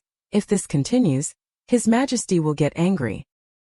He whispered, intending to dissuade him. Soho. Suddenly the Emperor Fabry also nodded in agreement with Soho's opinion, making everyone around him also confused. Not bad. Hearing that, Soho smiled contentedly. The Emperor with a majestic demeanor looked at Soho's proposal. It has been a long time since I have seen you do something like that. Well done. Just decide this is the gift for Enya. The scene switched to a bustling and lively metropolitan neighborhood along with someone's sigh. Lady Enya, it is too heavy. It turned out that it was Dale who was carrying high-end items that were packaged extremely carefully, and he reached out his hand wanting to carry the items for Enya. Let me carry your bag. Enya, who was holding a bag in her hand, looked at Dale who was helping her carry a pile of things. Sorry Dale. Can you let me carry it myself just this once? You are suddenly so strong. Then Enya looked at the number of goods she was holding in her hand and sighed because she had overspent. I bought too much without realizing it. It has been a long time since I have been to another territory, and there are so many interesting things. She looked at the magnificent scenery around her and the carts that were being transported one after another, all thanks to the Kielapelt Trade Association opening the large road through Salo to transport minerals from Grunwald. Suddenly, Dale's call interrupted her train of thought. Lady Enya. Dale looked at the number of goods in her hand and had to ask again to make sure. Are you sure you do not need me to help you carry them? How about sending the goods to my house by cart? I can't carry all of this either, right? Dale had to nod and agree with her opinion. Okay. He immediately transported the items onto the delivery cart and Enya sighed in relief. Luckily there are delivery carts recently.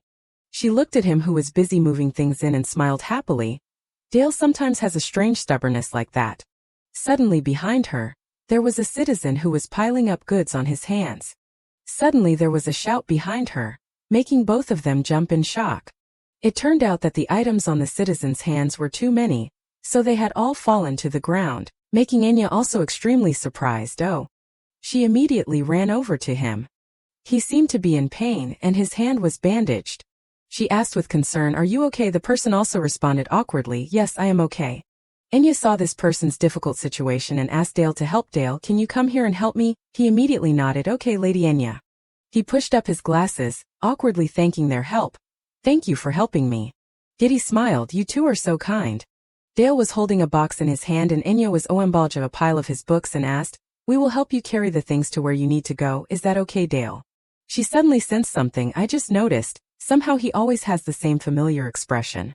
Giddy looked at the pharmacy right next to him and said, "I am very grateful, but my house is in the outskirts of the Salo territory, so it is quite far away. If it were not for the clinic, I would not have come all the way here. It seems that they are not open today either." Giddy intended to politely refuse the two of them. Recently, the carts often have porters accompanying them, so it is not too difficult. "I am grateful for the gesture," but Dale said, "Then that is just right." He continued, "We are also planning to call a cart to load our things and take them home. How about we conveniently take you home too? This is my wife's idea, so do not hesitate." The boy was extremely grateful. "If that is the case then." But he still agreed because perhaps this was the best option. "Although I am a bit hesitant, I will trouble you too then." The scene switched to Getty's house located in the outskirts, surrounded by trees and a lush forest. He introduced, "That is my house. My wife is a bit shy of having guests, so you two are rare guests who have come here after a long time." Hearing that, Enya wondered, it is really in a remote area. If she does not like having guests, will she avoid meeting normal people? And Dale was vigilantly checking around. He invited the two of them into the house and said, "Thank you for not minding the long distance to come here. I will bring the tea up right away. You two sit down." Enya could not help but exclaim, "The tea smells really good." Giddy was very proud and showed off, "It smells good, right? The tea leaves are all taken care of by my wife herself." But Enya suddenly became pensive. Why does this smell so familiar? Where have I smelled this smell before? What is it? The cup of tea was brought before Dale, making him a bit confused. Both of them tasted the flavor of the tea and were also very surprised by the familiar feeling. Even the taste is familiar, Suddenly Enya saw an eye-catching novel on the bookshelf. That book. She immediately said the author's name of the novel, Madame Cosette. She suddenly realized that it was the novel that she loved so much, that it was her favorite author. Enya enthusiastically asked Getty about the novel. You must like reading romance novels a lot, right? He also replied, both my wife and I like them. These books all come from my wife's collection. She covered her mouth in admiration. There are so many. From The Lady of the Night to unfinished novels, it is the complete collection of Madame Cosette's works. She turned to look at Dale, who was sitting next to her. Dale, you also like romance novels, so when you have a wife you will probably have a lot to talk about, right? Getty, seeing Enya's enthusiasm, also asked with concern, you also like romance novels, right? Enya happily replied, yes, but my taste is a bit different. She suddenly remembered something and opened her bag. Ah, that is right. She took out a bottle of medicine that had a green color and gave it to him, as well as introducing the function of this bottle of medicine. This is a type of medicine that has an extremely strong effect from a familiar place of mine. It will help the bones heal quickly, so if you brew it and drink it in the morning and evening, it will support the recovery process. He stuttered, oh, thank you for your thoughtfulness. I will pay for the medicine, wait for me a bit. Enya shook her head to refuse. No, it is okay. Consider it as a response to the wonderful tea earlier. He continued, if you are so insistent, then please accept these tea leaves, even if it is just a little bit. Enya nodded. Then I will accept and will use it with all my gratitude. Thank you for inviting us. After this unexpected meeting ended, both of them returned to the carriage. We will take our leave here. Thank you for the fun time earlier. If we have fate, we will meet again. When both of them returned to the mansion, it was already late afternoon. Dale brought Enya's items into the house, making her also extremely embarrassed. Sorry, Dale. You have worked hard for me today. He also very comfortably replied, it is okay. Being able to help someone is also a meaningful thing for me. Suddenly Dale blushed and called her, Lady Enya, actually I prepared a small gift for your birthday. She immediately jumped in shock. What, a birthday gift for me? Dale nodded and pointed to the place for the gift. Yes, I put it on the table in the living room. Do you want to see it while I am arranging the things, Dale? Making Enya blush with happiness. Thank you so much. But she also did not forget her items and said, but we have to do it together. You just need to help me bring the things from the car into the house. Dale also had to agree with her stubbornness. Yes, I understand. She arranged the things while happily thinking, Dale, he does not need to do this much. Preparing a secret gift, how cute. On the table was a gold-plated red book decorated with a lovely ribbon. Oh, is this the gift Dale prepared? Is it Madame Cosette's new work? She has been hiding for several years. Was this work just published?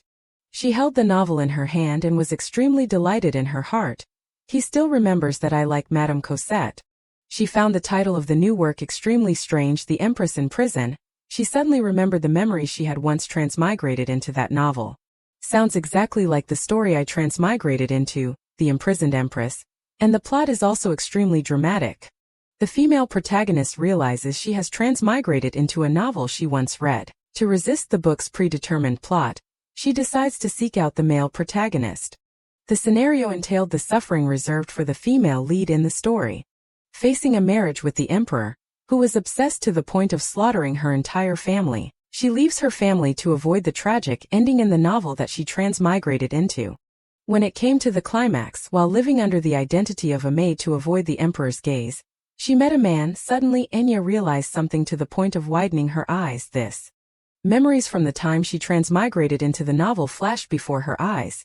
A female protagonist who transmigrated into a novel, facing the danger of having to marry the male protagonist. The emperor, by order of His Majesty, the Lockhart family's young lady will enter the palace, and the ending for her was to be turned into a pet. The story in the novel coincided with Enya's own story to the point that she was scared when reading each word. This is exactly like my story. She immediately closed the book heavily. But perhaps in her mind, she was extremely scared and confused by what she had read. While wandering to avoid the emperor's gaze, she met a man. She suddenly realized that she was exactly the same. Even the detail of meeting Dale was exactly the same. Enya tried to regain her composure to continue reading the book with indescribable excitement. Don't tell me that the rest of the story is the same too. So, there might be useful information about my future. But the next pages in the book were completely blank without any words on them. There are no next pages. Enya held the book in her hand, contemplating. Maybe it is just a coincidence, but it is too similar to ignore. I feel that if I do not meet her directly, there will be no answers. She bit her lip. Tense, Madame Cosette. She immediately made up her mind. I have to meet her. She ran to Dale and frantically asked Dale, where did you get this book? Dale worriedly asked Enya back, what is wrong? Is there something wrong with this book? Suddenly she also realized the thorny problem. Wait, how am I going to explain this to Dale? She suddenly thought of a very reasonable reason. The story ends in the middle. How am I supposed to know the ending if you say it like this? Suddenly Dale's eyes darkened. You are saying the book is unfinished. What is her name again? Enya did not understand why he changed his mood so quickly. That is right.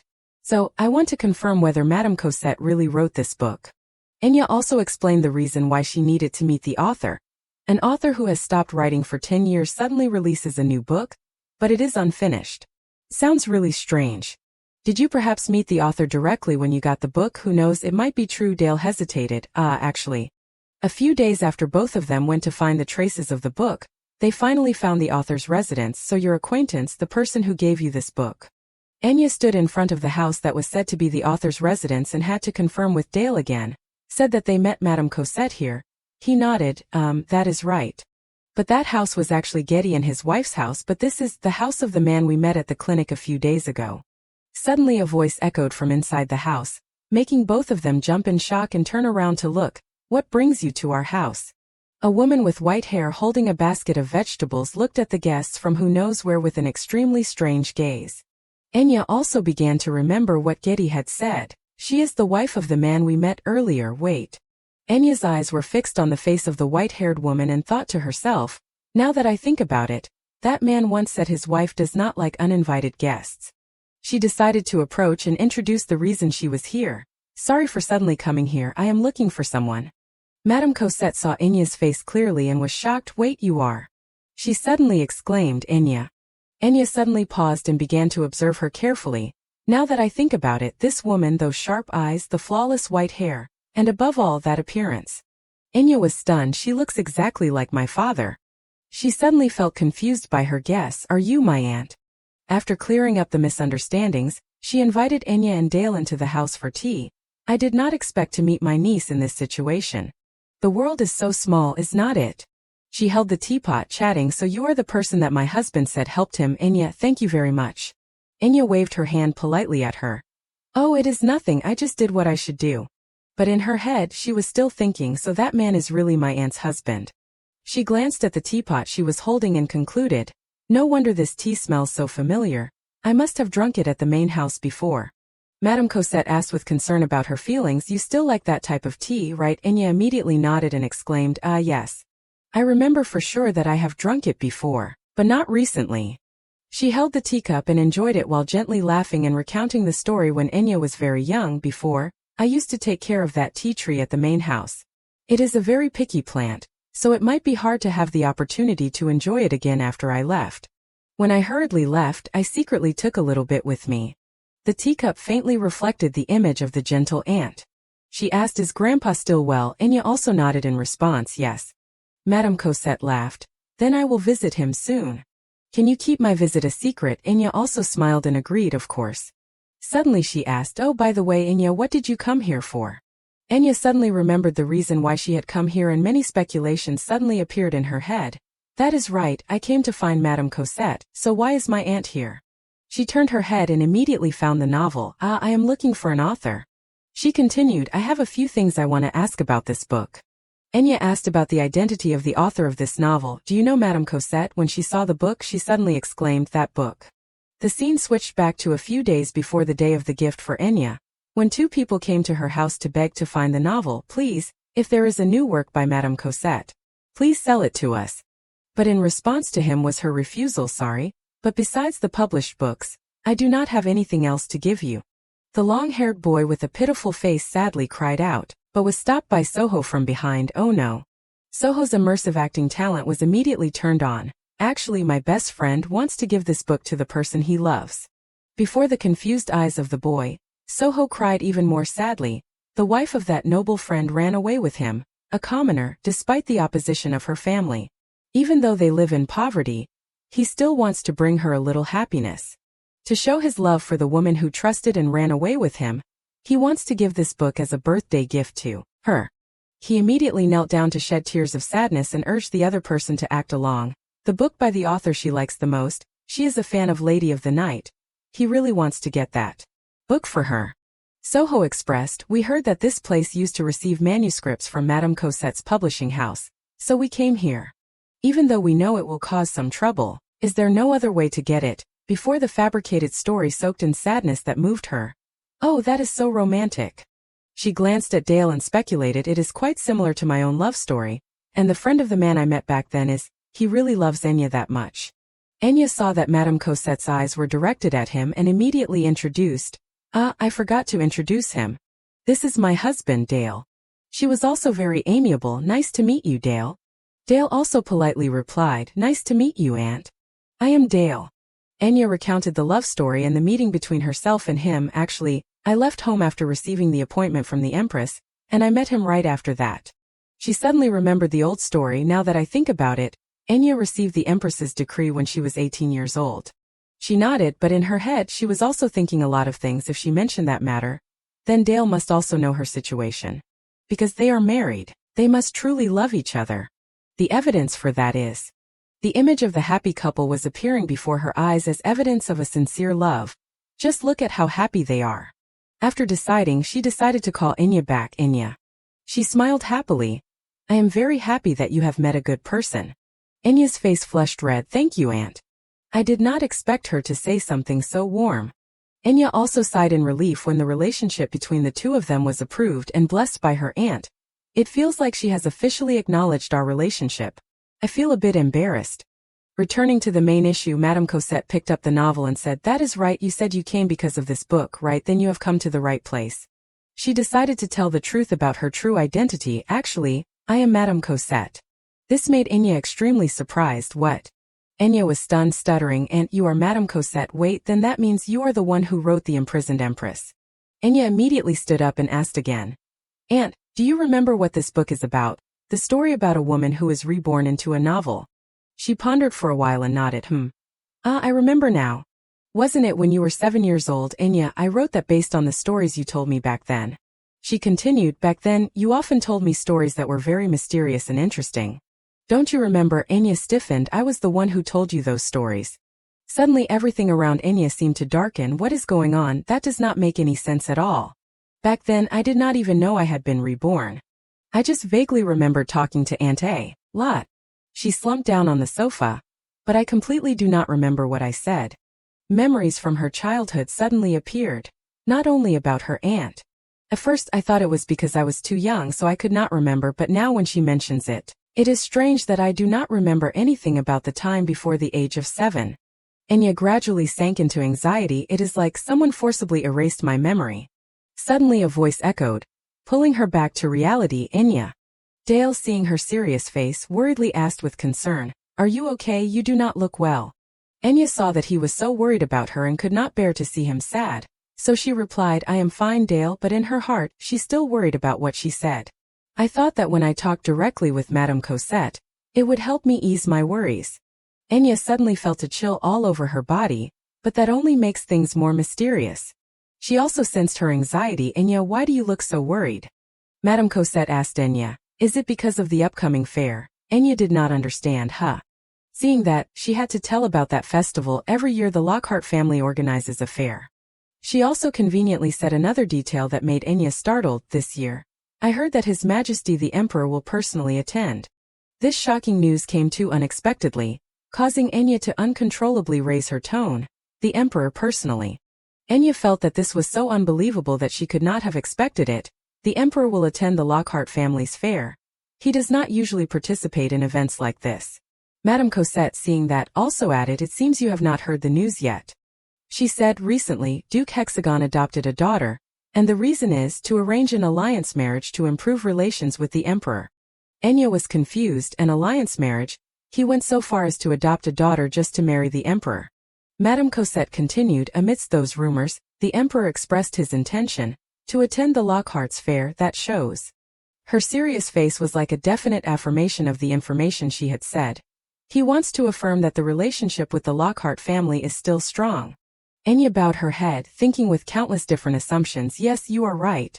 If the emperor makes such a statement and I do not attend the fair, rumors will quickly spread that the Lockhart family is having problems.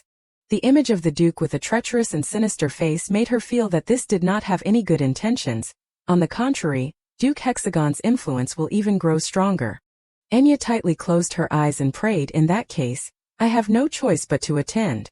Her aunt also saw her worry and called Enya. However, what she said next made Enya even more worried.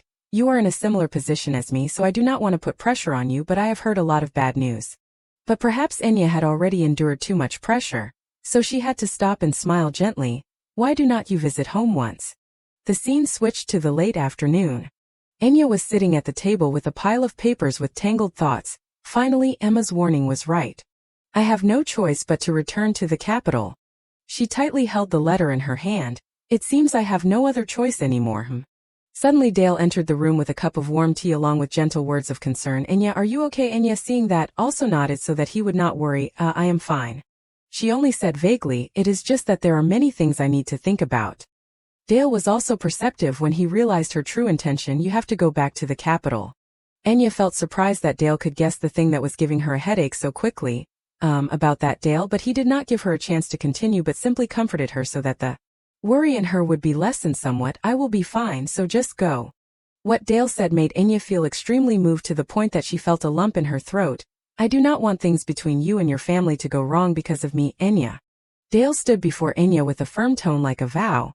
I will always be here waiting for you. Enya looked at the man she was deeply in love with and could not help but feel heartbroken. If I go home, I might never see Dale again. But if the emperor comes to visit, I can't not go moreover. But she also could not stay here and abandon Duke Hexagon.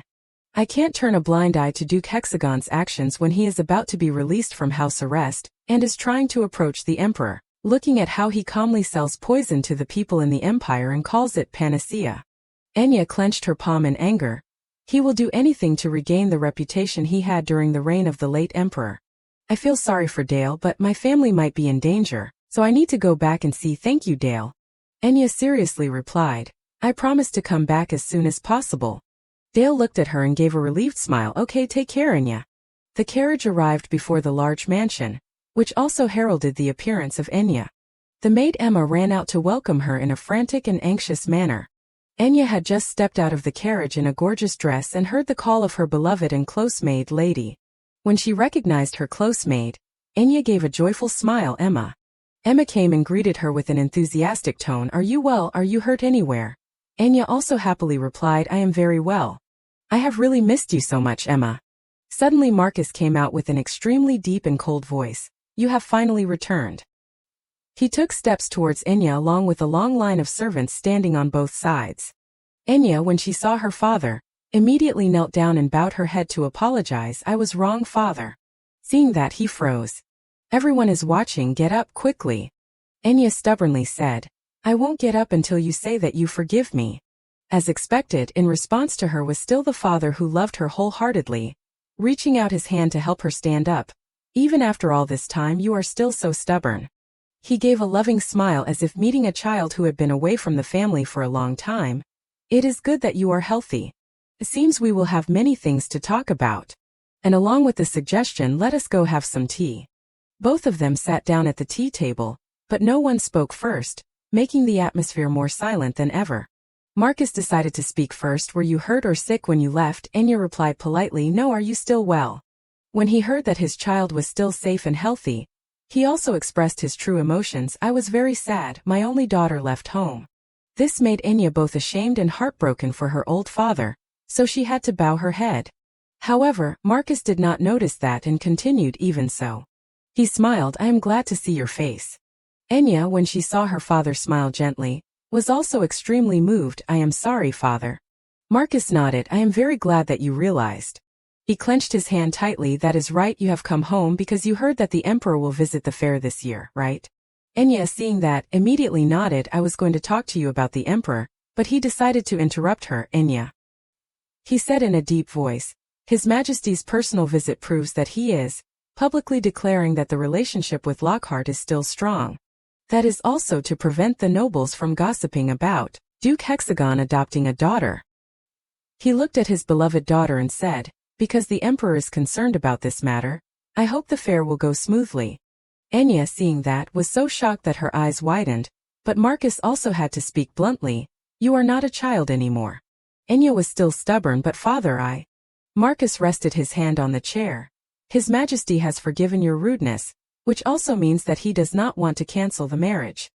He stood up, advising her, I hope you can calmly consider it again. When she heard that, her face suddenly darkened with heartbreak. But you do not know, father. The image of her future appeared right before her eyes when she decided to sacrifice herself for this political marriage. What will happen if I marry the Emperor? She, with the thought of wanting what was best for her family, also nodded and accepted. I just do not want to lose my family. Yes, I understand. When Marcus walked out of the room, Enya was still immersed in thoughts about Dale. Today I wanted to talk to father about Dale, but there was no opportunity. Dale said he would wait and believe in me.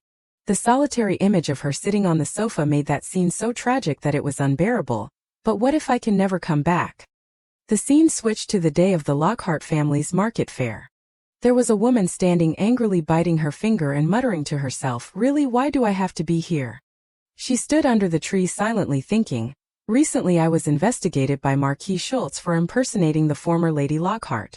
Duke Hexagon used his power to suppress the matter silently. It was very unexpected that she decided to return to the act of impersonation again, and now I have to go through this because of money. It turned out that her uncle had decided to pay her to participate in the festival as a noble in order to infiltrate into this area. This time she is not pretending to be a noble. She is just participating. What is the problem? She is being paid handsomely, so there is no turning back. My uncle sent me here again. She worried. Isn't he telling me to rot in the dungeon under the Lockhart family? Suddenly nearby, there was a conversation between the ladies that caught her attention. By the way, what does the Lockhart family's lady look like a few years ago? The Emperor proposed to her, right? Suddenly a woman broke out when recounting false rumors. Actually, people say she is extremely ugly, and when His Majesty saw her face, he was so shocked that he could not continue the marriage. Oh my poor His Majesty. The fake girl was thinking about why she had to target the daughters of this family. Even though she has never appeared in society, she always causes things to the point that people can't stop mentioning her. Even that senile old man sent me here just to hear about her. She touched the watch on her necklace. A happy image of Enya's family appeared in her head. She really lives in a different world than me. She opened the wristwatch and was noticed by everyone around her and discussed. Isn't that Baroness Portnam? It seems so, but the valuable items she brought along. Everyone could not help but look down on her. Is it just herbs? She was angry. A shout rang out in the middle of the fair as a notification. Lady Enya Lockhart is coming. Enya appeared before the crowd in a gorgeous dress, attracting all eyes with her pure beauty. Is that young girl Enya Lockhart? Enya looked at her and wondered, why does her face look so familiar? It feels like I have met her somewhere before. Enya turned her head and stared at her, making her surprised. What? She is looking at me. Enya ran closer to the booth where she was standing to greet her while she was still confused. She is coming this way. Enya opened her mouth to greet. Long time no see. Yes. Enya approached and whispered in her ear, Fake lady. As expected, she was startled. It has been a while, has not it? Enya continued, Fake lady. She was extremely astonished. Fake lady. She was both confused and worried about being discovered by the real lady. I heard that Duke Hexagon had handled this matter in silence. How did that missing lady know? She took a sprig of herb. I do not understand what you are talking about. She stuttered to explain. I just hope to bring a little joy through selling these herbs. But these words were seen through by Enya. Very well said. Enya used her sharp eyes to look straight at her and issued a warning. I do not know what brought you here, but you better not try to do anything stupid. Enya had decided not to embarrass her and forgive her, but also could not let her affect this fair. I do not want to expose you in front of everyone. This time, whispers gradually appeared. There must have been a conflict between Lady Lockhart and Lady Portnam. The people around were nosy. Although they could not hear clearly, they vaguely guessed. Perhaps she realized how pathetic those herbs looked. Hearing those whispers, she wondered, herbs. At this time she noticed the herbs that were being sold. Memory leaf. The information of the memory leaf appeared, also explaining its function.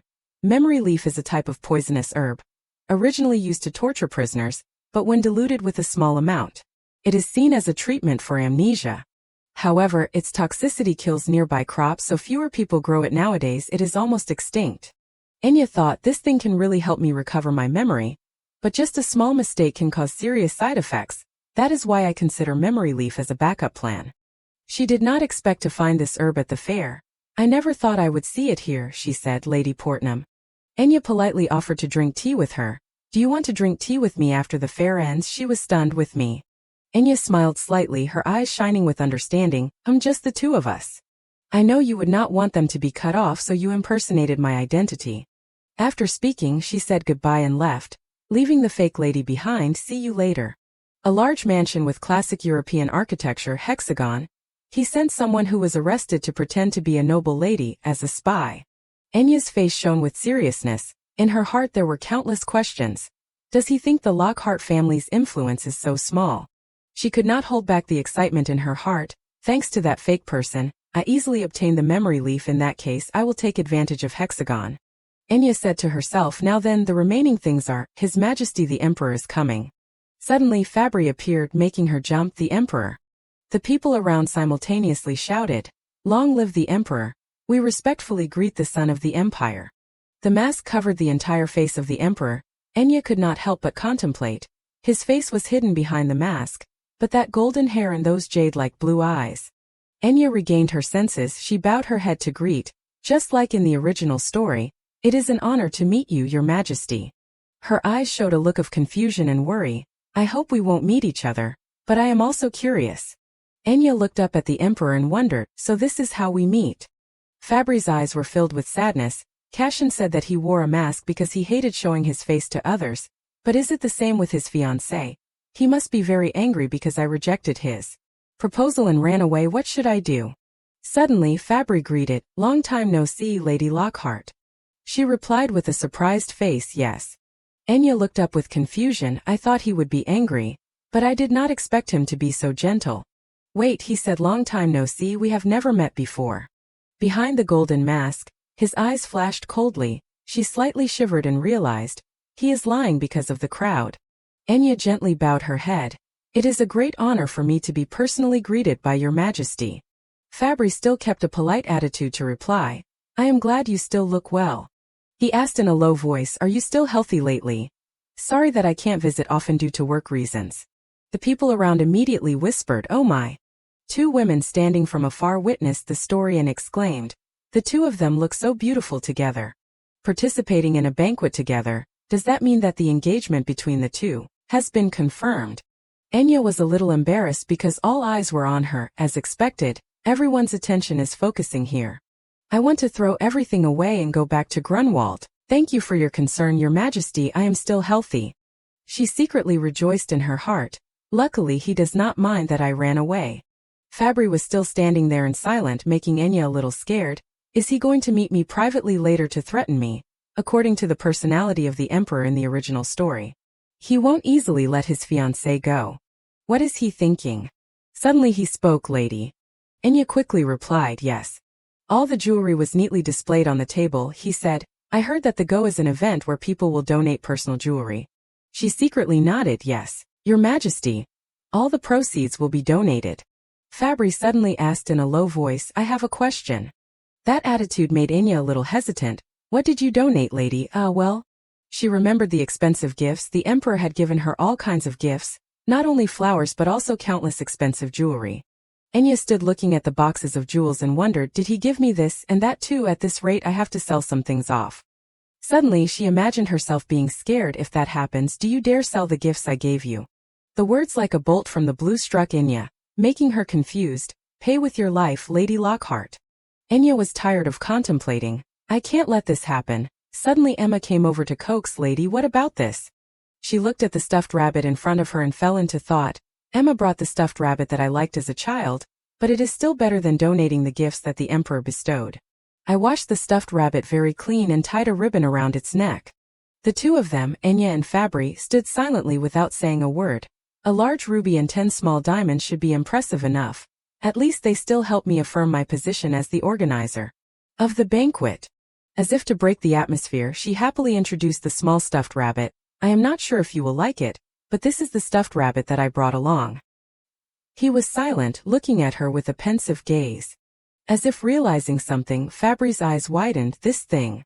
He did not leave the stuffed rabbit for half a moment. I will donate. Enya was startled by his action. Sold. She blankly looked at the stuffed rabbit that Fabri took away. Enya stood under a large tree, wondering, and so the fair ended early. The emperor returned to the palace without saying anything else. But why? She frowned, thinking about Fabri's actions. Why did His Majesty buy that stuffed rabbit at such a high price? Emma hurriedly asked with concern, Lady, what is wrong? Her two hands hugged her knees, her face clearly showing confusion. I find it very strange, Emma. Why was a normal stuffed rabbit bought at such a record high price? Enya still continued her unfinished words. And the item that His Majesty brought to donate was unimaginably valuable. It was the first sacred sword of the empire. A sword with many sharp lines neatly placed in a wooden box. This thing, oh my God. She put her hand on her forehead with helplessness. The fair broke 2 records in just one day. But I still can't believe that the stuffed animal was sold for twice the price of the sacred sword. Emma's face showed doubt. She said, Lady, I think that the emperor was behind this.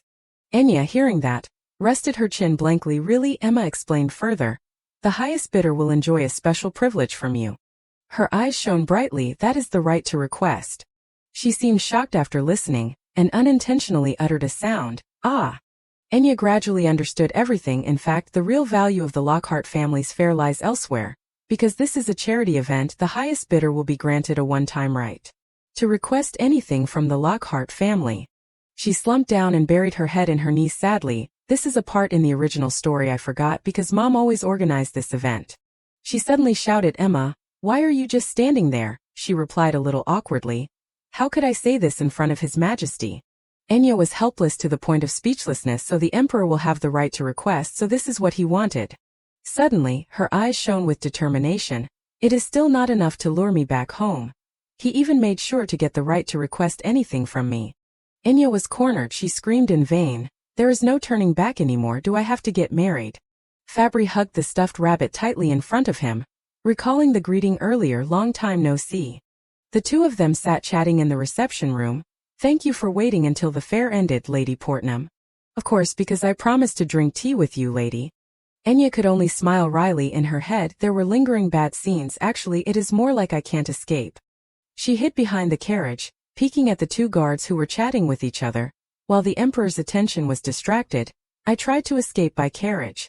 But the Lockhart's guard team is extremely strict. The lady must have notified them beforehand. Enya sat at the table, her eyes full of anticipation for the answer from the other person. Seeing what you brought to the market today, it seems that you are very interested in herbs. What do you think about this greenhouse? The faint reply rose like a joke. People say that if we can protect the seeds inside our family's greenhouse, we can create therapeutic medicine because we have many diverse herbs. Enya chatted happily. But Lady Portnam has herbs that even this greenhouse does not have. I am very interested in the ingredients of the medicine, so I wanted to talk to you and... Suddenly, her words became serious. I think you might be curious about how I know about the fake lady. When she heard Enya ask, the fake lady lowered her head guiltily. You went to a shop in the capital, did not you? Opposite her, Enya raised her hand to fix her hair. She kept an open attitude with her. We met there already. The fake lady raised her hand to cover her mouth, feigning surprise. Impossible. Enya threatened, I am really surprised. The fake lady that time will return to our family's fair. She seriously questioned her. I do not know if you are being bold or underestimating the Lockhart family. The fake lady panicked. The woman at that time was Lady Lockhart. Then I did that to the real Lady of Lockhart. She rested her hands on the table with a panicked expression. I am sorry, can you forgive me just this once? I will leave in silence. If I bother you, I will even leave the empire. On the contrary, Enya calmly lifted the teacup to sip. Running away will only make things easier for you, Lady Portnam. Do not you understand this situation yet? She continued her unfinished words, causing the fake lady to stop and contemplate. I knew that Lady Portnam had played the fake lady on the orders of Duke Hexagon. She even knew it was Duke Hexagon's order. Enya half closed her eyes, offering a condition. If you tell me why Duke Hexagon sent you to the fair, and hand over the memory herb you have, I will spare you. The expression of the fake lady was a bit confused. What do you think really, Lady Portnam? You have no other choice. Enya gradually cornered her. If you refuse, you will be thrown out of here in a different sense. The two of them sat opposite each other. She slowly opened her mouth. I will tell you everything. According to the fake lady's story, the Portnam family are old nobles who followed Duke Hexagon, but after Duke Hexagon lost power, we would do very trivial things. Saying this, she gradually lowered her voice. Then about 4 years ago, when our family had become so poor that we faced collapse, Duke Hexagon began to order us to handle matters related to the Lockhart family. At first it seemed like a simple and innocent investigation, but recently, he ordered to pretend to be the daughter of the Lockhart family and cause devastation. The fake lady gradually became tense. I think it is a bit too much, but thanks to Duke Hexagon's sponsorship, we avoided the collapse of the family, so I have no other choice. Enya listened and thought, quietly observing from behind. He must have hoped to take advantage of the chaos of the Lockhart family, spread bad rumors and expect our reputation to decline. The fake lady told her story and continued to apologize. Somehow, his requests have become more harsh after I told Duke Hexagon that I had run away. I am sorry. Lady, I could not refuse that request. As if predicting this, Enya thought to herself as I thought. She pretended to be innocent. I really do not know anything. I just did as Duke Hexagon told me. The fake lady continued to justify her wrongdoing. The payment is one thing, but I am very scared about what will happen if I do not obey Duke Hexagon's orders. Moreover, if something happens to me, there will be no one to manage the land where my parents rest. Suddenly, she held the pendant before her neck. Her parents, they passed away in an accident a few years ago. The fake lady opened the pendant. Inside appeared a small photo. The current Viscount Portnam is my uncle. Since my uncle became Viscount Portnam, the family's assets have been unstable. Enya looked at her with a pitiful appearance. So Duke Hexagon and Viscount Portnam are openly using the lady as a usable pawn. The bottom of her eyes shone with compassion. Because she is a disposable pawn, there is a high possibility that they have paired another spy to prepare for the failure. Her meeting me directly will also reach Duke Hexagon's ears. A creepy thought rang in Enya's head. Once the lady is no longer useful, she will definitely be killed for a secret reason. She slightly parted her lips as if wanting to say something, but stopped. Enya nodded to guarantee. I understand. I won't immediately report Lady Portnam to my father. The fake lady seemed not to believe her ears, really. She continued, I can help you escape so that Duke Hexagon can't approach you anymore. The fake lady was a little stunned. Yes, she analyzed the situation for her. Now our private conversation has reached Duke Hexagon's ears. Enya coldly said, do you think the person who has deceived countless poor people into suffering by selling a medicine with serious side effects such as paralysis and poison as a cure, will let a person who has failed in their mission go? She began to consider, if she comes back like this, her life may be in danger. She immediately shivered. Oh, and offered to give an opinion. Can I suggest something? The fake lady put one hand on the paper, replying with a relaxed expression. Oh, of course, take the memory herb, and if you let me escape, I will do anything. Enya pushed the paper towards her and ordered, enter the royal palace as a maid and report all news about the emperor to me. But after hearing, she became even more confused, and report anything she hears about Duke Hexagon's adopted daughter, the palace, the royal family, the adopted daughter. She brought the pen towards her and continued, I heard that recently Duke Hexagon has adopted a new daughter, and it seems that he is plotting something. I need someone to search for information. And you appeared at the perfect time. While the fake lady was still confused, Enya constantly hit her psychology, instead of returning and spending her whole life being chased by the Lockhart family or Duke Hexagon. Would not it be better to work under my protection in the royal palace where it is safer? She then closed her eyes, smiling in a friendly way. But that smile was only symbolic. Enya urged, what are you doing? Why have not you signed yet? A moment later, inside the palace, she held the signed paper in her hand, looking at the fake lady's signature and reading the name, Nicola Portnam. Enya smiled, throwing the paper back on the table. Then monitoring the emperor won't be a problem during this time anymore. In her heart she thought, sometimes I receive information about the emperor from Cashin, but after all, he is still the emperor's close aide. The atmosphere became tense, her thoughts became more serious. Having a more objective source of information will also be good for me. Interrupting that thought, Emma asked, but lady, are you okay? She seemed a little worried and continued, no matter how good you are at medicine, according to me, the memory-enhancing herb is still very dangerous. Enya frankly decided not to use it. I do not want to use it either, but there is no other way.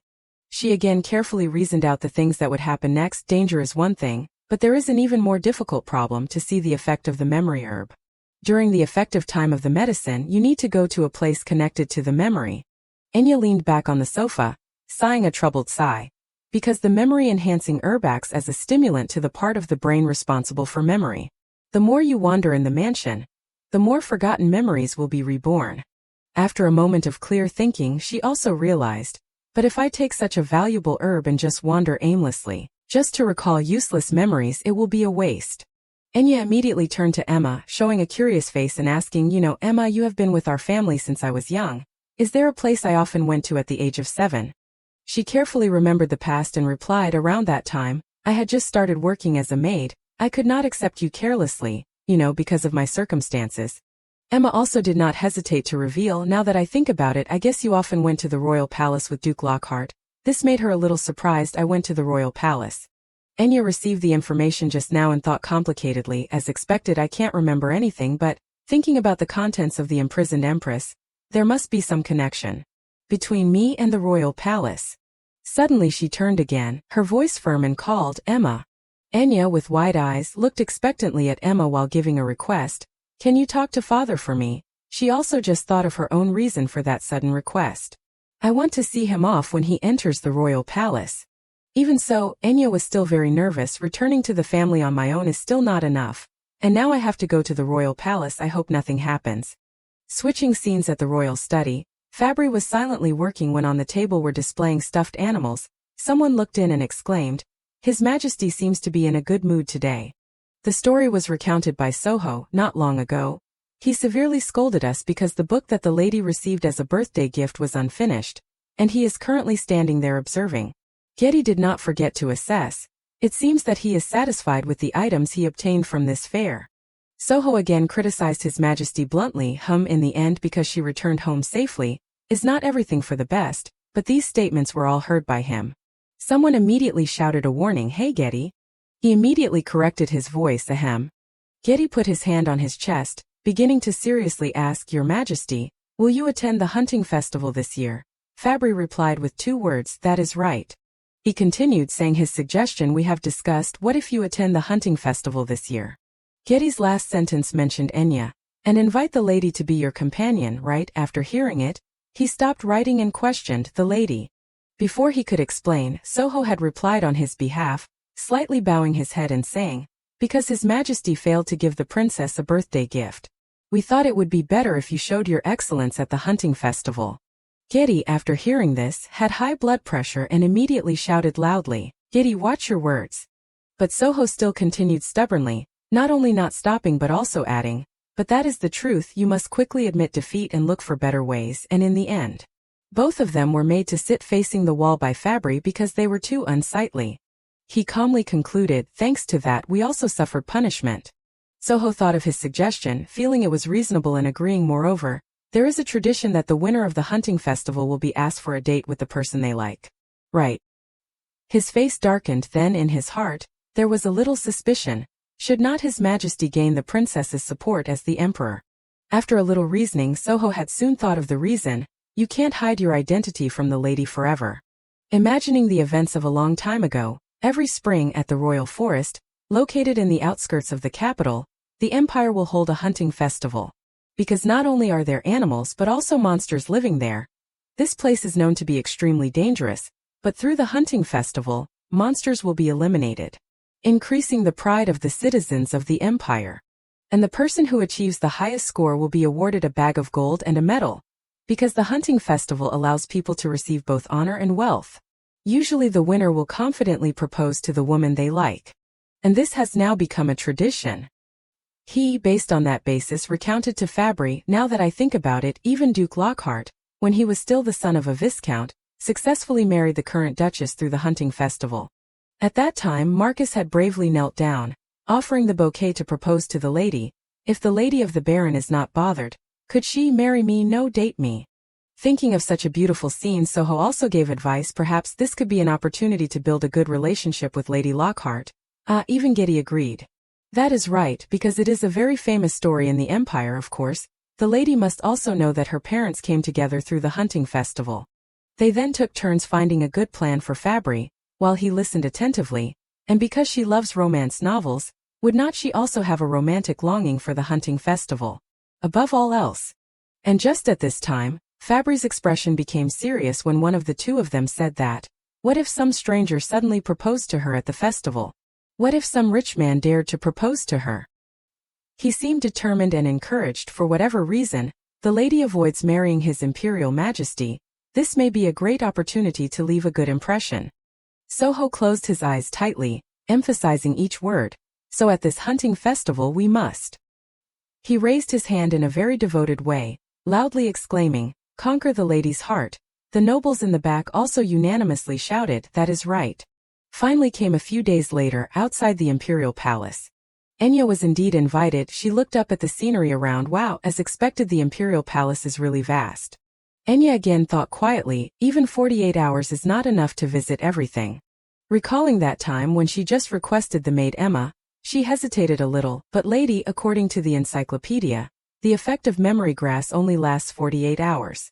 Are you sure you are okay? If you dilute it more, the effect will last longer, but Emma kept worrying and added, because it stimulates the brain nerves, exceeding that amount is said to be very dangerous. Enya only reluctantly replied, I know, but because I used to often go in and out of the imperial palace with father. Perhaps I can find at least one clue. Returning to the present, when she continued to walk behind Marcus. While walking, Enya was immersed in thought. I can't search the entire imperial palace, so I should choose the key places that I might have been to. Suddenly he stopped and bowed his face. Enya, let me ask you something. This made her jump. Yes. Marcus turned to look at her, his face seriously asking, did you really come with me from early morning just to see me off? His suspicion increased day by day. Marcus continuously questioned many incomprehensible actions of Enya, from suddenly asking for a letter of introduction to turn Lady Portnam into a maid in the palace. Looking at what you have done recently, something is not right. Tell the truth, Enya. He pointed directly at his daughter, threateningly asking, what exactly are you plotting? This made her only able to stammer fearfully, plotting. Enya forced a smile and said, I just, because I made father worry too much when I left home, so I just wanted to see you off one time. After hearing her explanation, Marcus immediately froze in his heart, wondering, is that lie too obvious? In the blink of an eye, his expression changed 360 degrees. I understand you have grown up now. Marcus turned away, not forgetting to say goodbye to Enya anyway. Thank you for seeing me off, Enya. Go home carefully, I will meet you there.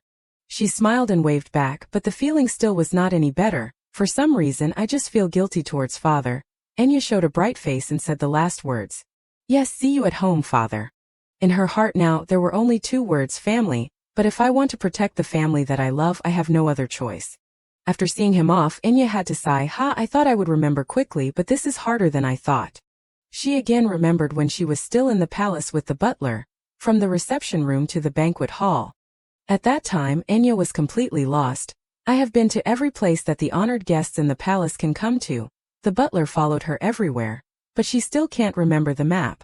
Oh, my memory. And from a young age, Enya was so clumsy that she knocked over a precious pot of flowers, causing the butler to have a heart attack. Now I understand why father always worried that I would cause trouble. Just thinking about it, her goosebumps started to rise. I have not found any significant clues at all.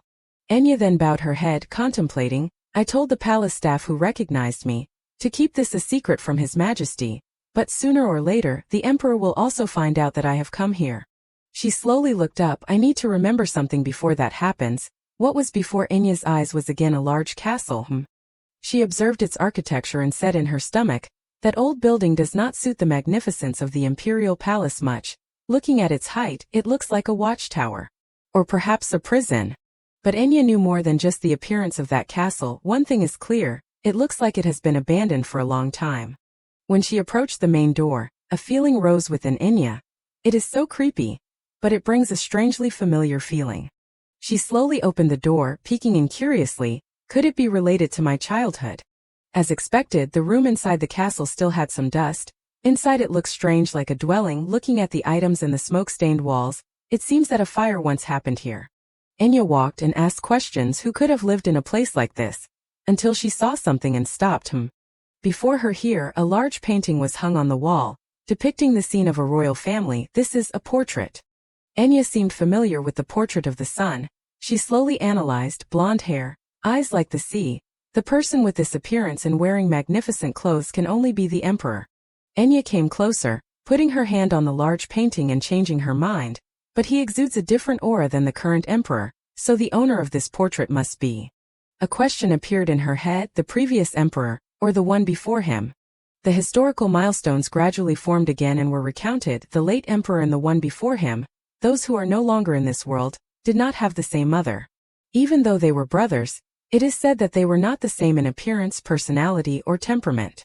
When the gentle late emperor suddenly passed away not long after ascending the throne, the violent elder brother ascended the throne, and the people suffered under his tyrannical rule. Unable to stand by, the current emperor led a rebellion and overthrew him. With the death of the tyrant, peace and prosperity finally came. Enya continuously pondered, linking the events together.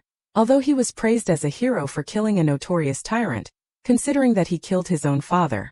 Along with the emperor's cruelty in the original story, in my eyes, the current emperor is no different from a madman. Suddenly there were footsteps and a voice, interrupting the silence in the entire castle. Someone. The man who had just stepped down was startled when he recognized her. Not surprisingly, it was Fabry, Lady Lockhart. Enya also stammered to call back, "Your Majesty." In her heart now, another question continued to exist: why is the emperor here? Immediately a thought flashed: don't tell me that. This is the place where he hides his secrets. He slowly approached. "I did not hear that you would enter the imperial palace today." Enya replied a little awkwardly, "Excuse me, I just came here to see my father off, and then take a little walk." She quickly wanted to leave the castle. "I will take my leave before leaving now." But strangely, Fabry suddenly said, "You can stay."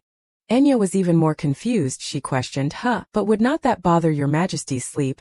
He still held firm to his mind, repeating again, "I just allowed you to stay." Enya fell into a difficult situation, forced to agree reluctantly, "Yes, then I will stay for a while," but from early on she felt regret. "I should not have stepped in." Fabry then took the initiative to start a conversation. "By the way, does not the lady dislike creepy places? This is not a place that people visit just out of curiosity." But the more she listened to the emperor's words, the more worried she felt. "How does he know that I do not like scary things?" Enya then looked for a reason and replied, "I just took the wrong path." While he was still pondering, she had already evaluated herself. "Even I realized that that excuse sounds so fake." Fabry again asked the question, "Do you know what this place is?" Enya frankly replied, "No, I do not know." He spent time talking about the history of its formation. "This is a tower that was built by the previous emperor to imprison someone." At this very moment her negative thoughts rose. Could it be that he is threatening to imprison me if I displease him? Fabry explained in the following sentence, "Because the previous emperor is gone, I now use this place as my own private resting space." He looked surprised, exclaiming, "The place you chose to visit after all this time is actually this place. What a strange coincidence." Fabry simply concluded, "Now you won't recognize it because this place has changed too much." Enya in her heart became extremely suspicious. What does not that sound like? She thought that his words were meaningful. He is saying that I have been here before. He looked to the other side, musing, "If you do not remember, it does not matter. Anyway, it is not a pleasant memory. Actually, this is also good. There are some things I want to ask of you. Since we have met like this, I will say it now." Enya widened her eyes in surprise, asking back, "Ask me," not waiting for an answer. She had already written out several negative answers for herself. "Don't tell me it is about marriage again. Is he going to use the special privilege from the fair to mention the marriage?" Immediately, Enya thought and acted. She suddenly shouted loudly, "I am sorry," while Fabry at the same time also spoke, but it was simply an invitation to the festival. "Please be my companion to the hunting festival." Enya was stunned. What? Hearing her shout the two words "I am sorry" so loudly, he was a little worried. Was that a rejection? Enya put herself in a difficult position. Stammering a few words, "No, it is just..." Fabry at this time began to introduce a few words. "At the fair, I won the special privilege to request anything from the Lockhart family." And obviously what was to come would come. With the last sentence he uttered, "I will use that special privilege now." Although this invitation was a heavy burden for Enya, Fabry was extremely calm, kneeling down and reaching out his hand to invite her to hold. "Lady Lockhart, will you be my companion?"